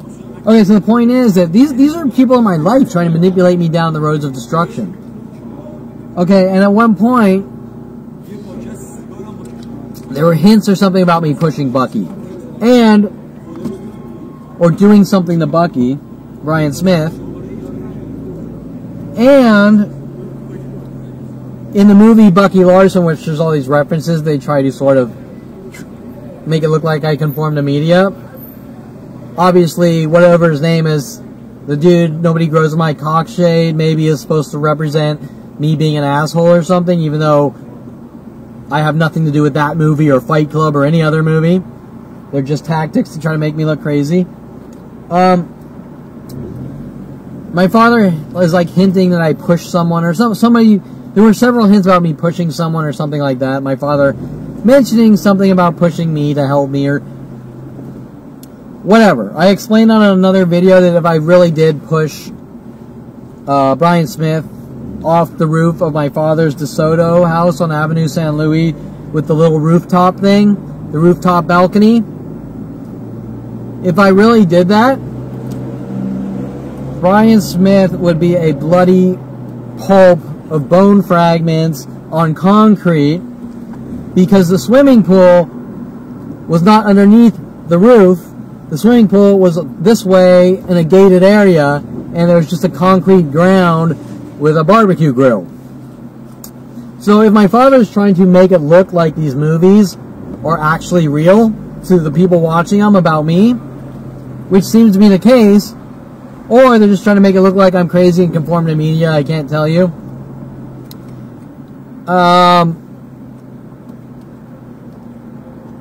There's not really much words other than everything the world has been told about me on every level is fiction. So if they're trying to sort of portray me as Tyler Durden, or they're trying to portray me as someone in the movie Bucky Larson, or they're trying to use the 100,000 other movies like Creepshow or whatever when I was a young kid. They're working on the Kevin's supposedly O.J. Simpson, and Kevin thinks he's O.J. Simpson. It just goes from thing to thing on an hourly basis.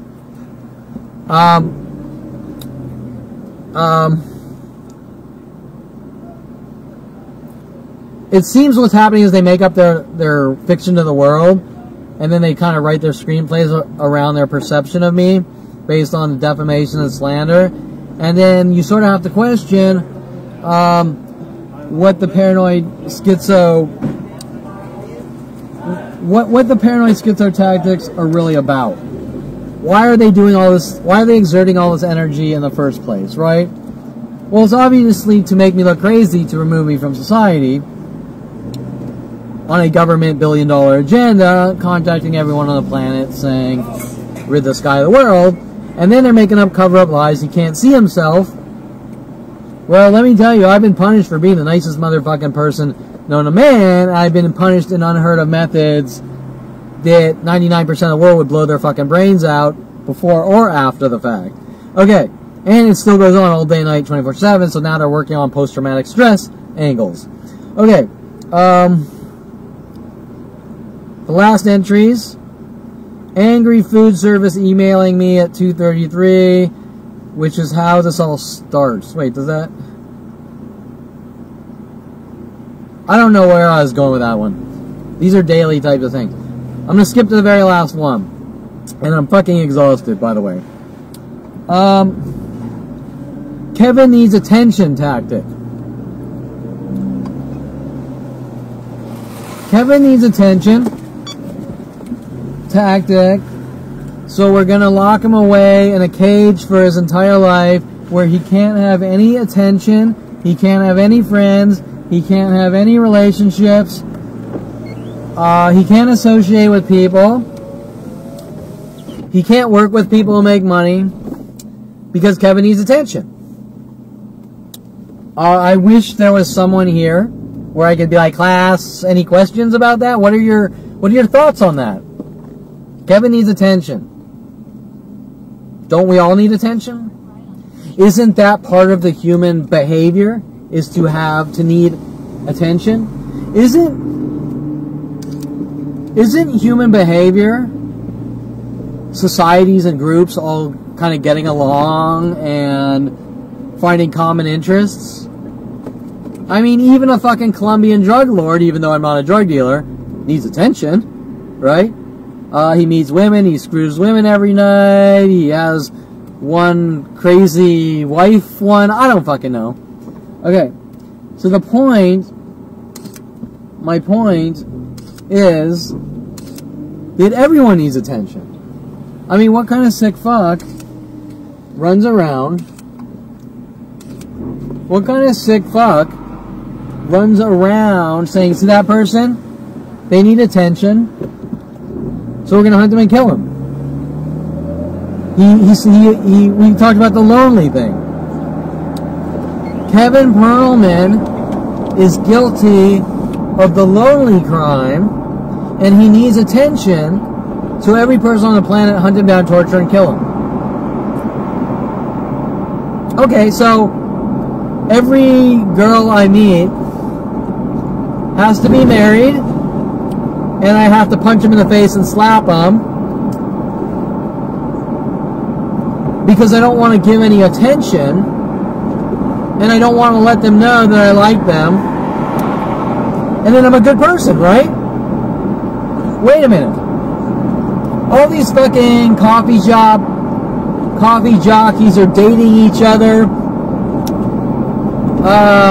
They're going out to clubs afterwards. If you're out of that age group, you're doing hobbies with each other. You're going out to bars, hanging out with each other every night or a couple of nights or weekends, talking. Your friends are coming over your house every once a week, and you're gabbing about your life or whatever, right? Don't people need attention? Well, wait. How come when I'm sitting there by myself at like a coffee shop, and a guy comes in with his girlfriend and friends, and I'm all alone, and then he gets mad at me that I need attention? Wait a minute. You're coming to a coffee shop, you're in a relationship.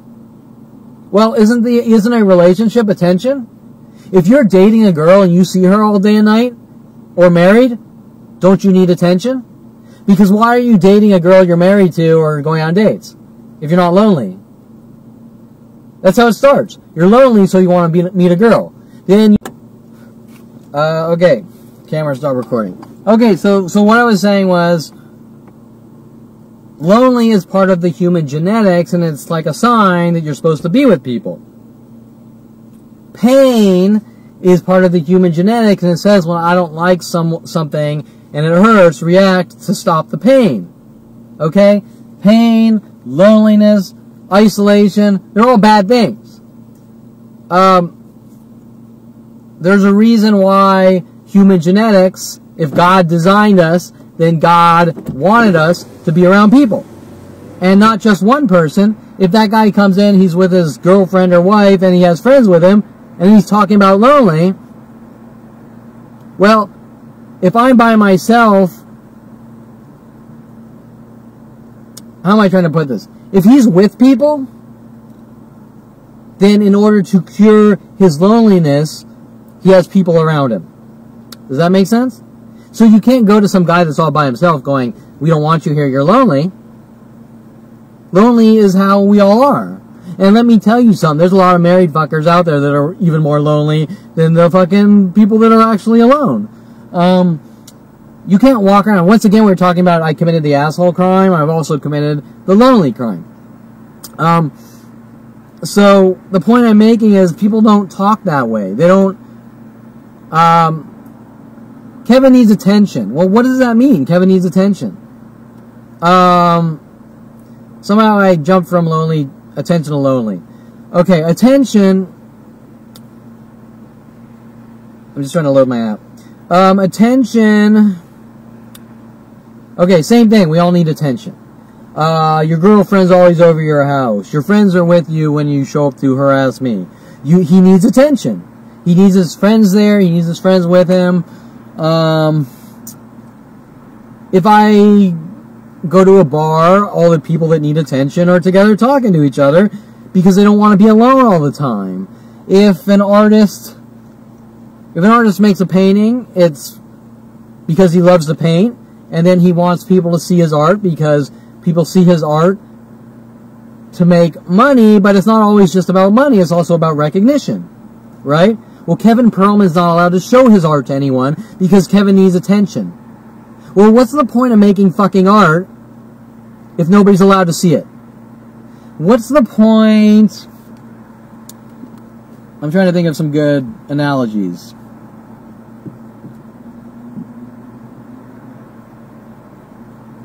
What's the point of dressing nice if nobody's going to look? What's the point in... I don't know. This one, it's such a stupid argument. Look, everyone needs fucking attention. Nothing's this way or that way. I might make artwork to make money. I might make artwork for everyone to see my artwork for recognition and to make money. Hell, I just make artwork for recognition. I might dress really good and go to a bar to meet a girl and sleep with her or date her or whatever. There could be 100 million reasons for each of these situations, but people don't sit there, well, you need attention and you need attention, so you can't have attention, and nobody's going to look at your artwork, and nobody's going to follow your social accounts because you have a social account to get attention and not to make money. Well, let me tell you, most people actually have social accounts for attention and not to make money. Sure, if you're a porn star, it might be to make money, but the social norm is to interact. There's a reason why social media is called social media and not give me all your fucking money. Because it's about being social. And that's how people be social. Is maybe they're lonely, maybe they need attention, they get out of their house, they get some hobbies, they go to bars, they meet people, they make friends, they go do things, they build a social group, they get jobs, they become friends with the people at their jobs, they go to bars with the people at their jobs. So when you're running around saying, you see that person, they're either lonely or need attention, and they've been isolated for 18/42 years on top of that. Think about the argument. It doesn't make any fucking sense. That's like me saying you suffer the food eating crime, so we're not going to let you eat food. Okay, and what happens? You die. Why? Because human genetics states, not states, but has been scientifically proven that if we don't fucking eat food or drink water, we die. So we need these basic things in our lives in order to be healthy. We need people around us. We need positive people around us. We need food to eat healthy. We need sleep. We need good social environments. And if people are told to radio chaos us to death with worldwide support and billions of government dollars on weird sayings that you can't see yourself from strangers you've never even met or talked to, how can a fucking stranger tell you you can't see yourself? You never met the fucking guy. Do you understand? Every person for 42 years, I have these problems. Sorry, I'm like hiccuping and burping and trying to talk. For 42 years, every person I've had contact with, or I should say, I've had strangers come up to me telling me who I am. Okay, do you think that's a little strange? If you're sitting there at a coffee shop, or you're sitting at a restaurant, or you're sitting at a bar, or you're sitting in a pool hall, you're sitting in a class in college, and a stranger comes up to you from a different state, some of them are even exchange students from different countries, come up to you, you can't see yourself and you can't see who you are and we're going to fix you. Or you better be a good person or we're going to do this or that. What thought would be going on in your mind? Other than, I don't fucking know you. I've never met you. I've never talked to you. For you to walk up to me and tell me that you somehow know the most intricate details of my life, that you were never there, right? Think about that. Whatever, Jada Fire, porn star Jada Fire, following me coffee shop to coffee shop, trying to provoke me into reactions, as if we were friends for 10 years, and she just wants to prove a point. Okay, do you understand? If Jada Fire or the other hundred thousands of people following me to coffee shops or anywhere else going, I'm going to expose Kevin Perlman to the world, I've never met these people. They don't have a fucking leg to stand on as far as I know who Kevin is. I've never met them. Okay, do you understand what I'm saying? Do you know any situations where there's worldwide groups following around some guy saying you can't see yourself? That the guys never even talked to? I've never spoke to these people. I don't know them. You can't presume to know someone you've never even spoke to. It's like if I sat here and I told you that I was friends with Tom Cruise and he's a horrible asshole and he did all these things to all these people, and you'd be like, Kevin, you hung out with Tom Cruise? Well, no, but I know who he is. Well, how the fuck could I or anyone know who someone is if you don't let them in your life? Right? You can't. Now, you can try to use Mike Huntley's lies, but it doesn't make any sense, because if Mike Huntley didn't have an agenda, he wouldn't have done all the things he did.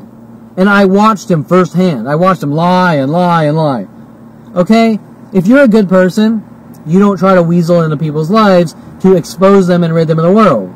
Period. There is no argument. Okay, so you can easily take those guys out of the equation, and if Mike Huntley wants to have an actual debate or verbal argument about me and who I am, he will fucking lose instantly, and he will be fucking exposed about the things I have to say. But we all know that Mike Huntley's a murdering coward who invested 15 years to hunt me and kill me, and there's no doubt he was paid, and has no argument, because his arguments are all in secret and in the dark to the world on their internet kill systems with my family and brother. They have no argument.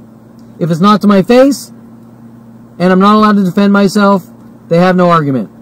They're lying, murdering pieces of shit, and it's called defamation, libel, slander, in this case, attempted murder, with worldwide support across 42 years, and the largest crime known to one man ever. And I think that's it. I'm fucking exhausted. This is going to be a really long segment. Once again, when random fucking strangers are saying you can't see yourself and we're gonna kill you and you're an asshole, I don't fucking know you. And you don't fucking know me. And you're fucking looking at some fictional internet kill feed based on fiction, and people's paid off to write up fiction about me. And they have exposed that because they have told me I'm not allowed to know what's going on. I'm not, and they've also threatened my life with death threats and physical attacks, and I'm not allowed to talk. I mean, their behaviors and their actions speak for themselves, so much so that they paid off Mike Huntley to work with Rody Morales to take me to strip clubs and say I'm hunting and stalking strippers, to try to cover up their mass 42-year, all day and night, 24/7 murder ops or extermination ops. Okay, so once again, any fucking yabo clown runs up to me saying, Kevin, you can't see yourself, I'm going to be like, I don't fucking know you. And if I don't know you, then it's probably racial or bigoted. It's probably you don't like my kind or Jews. Because you don't run up to fucking strangers as if you know them, stating you're this and you're that and you did this and you did that, unless you have some kind of argument. Okay. And there are a few select lack of self-control people out there that do that once in a blue moon. But remember, I'm not on the fucking news. I don't have TV shows. Everything that's being done to me is a worldwide murder op, and every person's reaction is, I don't know you. Well, once again, if you tell me you don't know me, but I can't see myself, need I say more? You know me because you're spying on me with illegal government kill tools? Well, that doesn't make you know me. You can know every parking spot I've ever parked in for 42 years. It doesn't make you know me. The only way you can know someone is to get to know them. It's like thinking you're the best. It's like thinking you're the best in bed from watching pornos. It's all theory. There's nothing behind it. Okay? It's like thinking you're F-16 jet fighter because you watched movies or Top Gun about airplanes. There's nothing behind it. It's theory or fantasy. Okay? These people running around, which I can't see myself being disseminated, these fictional stories about me illegally with intent to have me killed or eradicated, it's fiction. It doesn't exist. It's hearsay, it's gossip, it's drama, but it's not gossip. It's not drama because there's billions of dollars to get it out to every person on the planet, and they're told to do strategic, tactical provokings until I'm dead and gone. And then it's, I don't know you. Well, look, even if someone walks up to Tom Cruise and says, you know, Tom Cruise, you're crazy because you're a Scientologist, and Tom Cruise says, oh, you know me, right? Of course I know you. You're Tom Cruise. You don't walk up to Tom Cruise going, you're crazy because you're a Scientologist, but I don't know you. That doesn't make any sense. If he says I don't know you, then the guy's a fucking loon, and he's doing something very freaky, right? Okay, so the point is that all these things that are being done to me, they're then trying to cover up and say, well, I'm doing it because Kevin did it, and Kevin can't see himself. Well, bullshit. Bull fucking shit. They have no argument. They have no leg to stand on. They know it. That's why they've thrown me in jail. That's why they're still trying to throw me in jail. That's why they're trying to cover up everything. They're lying, murdering sacks of shit, and they have no argument. And that came out in the open when I was 29, sitting in the office with Mike Huntley, that he's going to kill me with the judicial system. When I started finding out that something was very wrong with my life, him going from, you're okay, in a huffy puffy voice, to, oh shit, he knows, and then we got to kill him or whatever. Okay. Anyways, I'm going to end it there. I'm fucking exhausted. I've totally veered off the topics, but you're going to really understand from the details the truth. And if someone doesn't want the truth, then they're murderers. If they don't want to take the time to listen to what I have to say, they have that right. If they tell me I'm not allowed to tell anyone about my life or they'll kill me, they're involved in a murder operation. That's what's been going on for 42 years, finding out at 29, 18 years ago, and watching people's reactions the more I found out. And people in the psychology community like Susan Donner paid off to try to exterminate me. Natalie Craw, I better not, if I don't take my meds, I'll destroy my life in some kind of blackmail death threat. You name it. And so I'm just going to end it here. I'm exhausted. And until the next time I want to unload on the details about my life that people don't want me talking about. But the truth is important. The details behind why and what they're doing is important.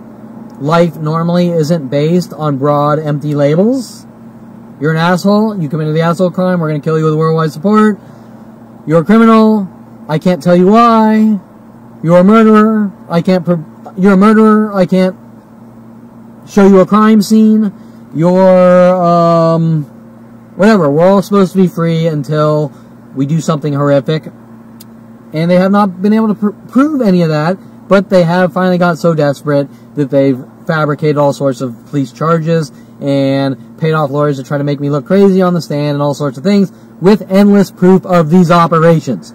Once again, before I shut this off, while they have no proof of their hundreds of thousands of defamation, slander, libel to the world on their internet kill systems to Roger Water and chaos, to radio chaos me to death with Jason Perlman, they have no proof of their accusations that change on an hourly basis.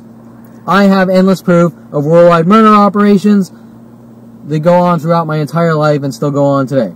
Okay, so that's it.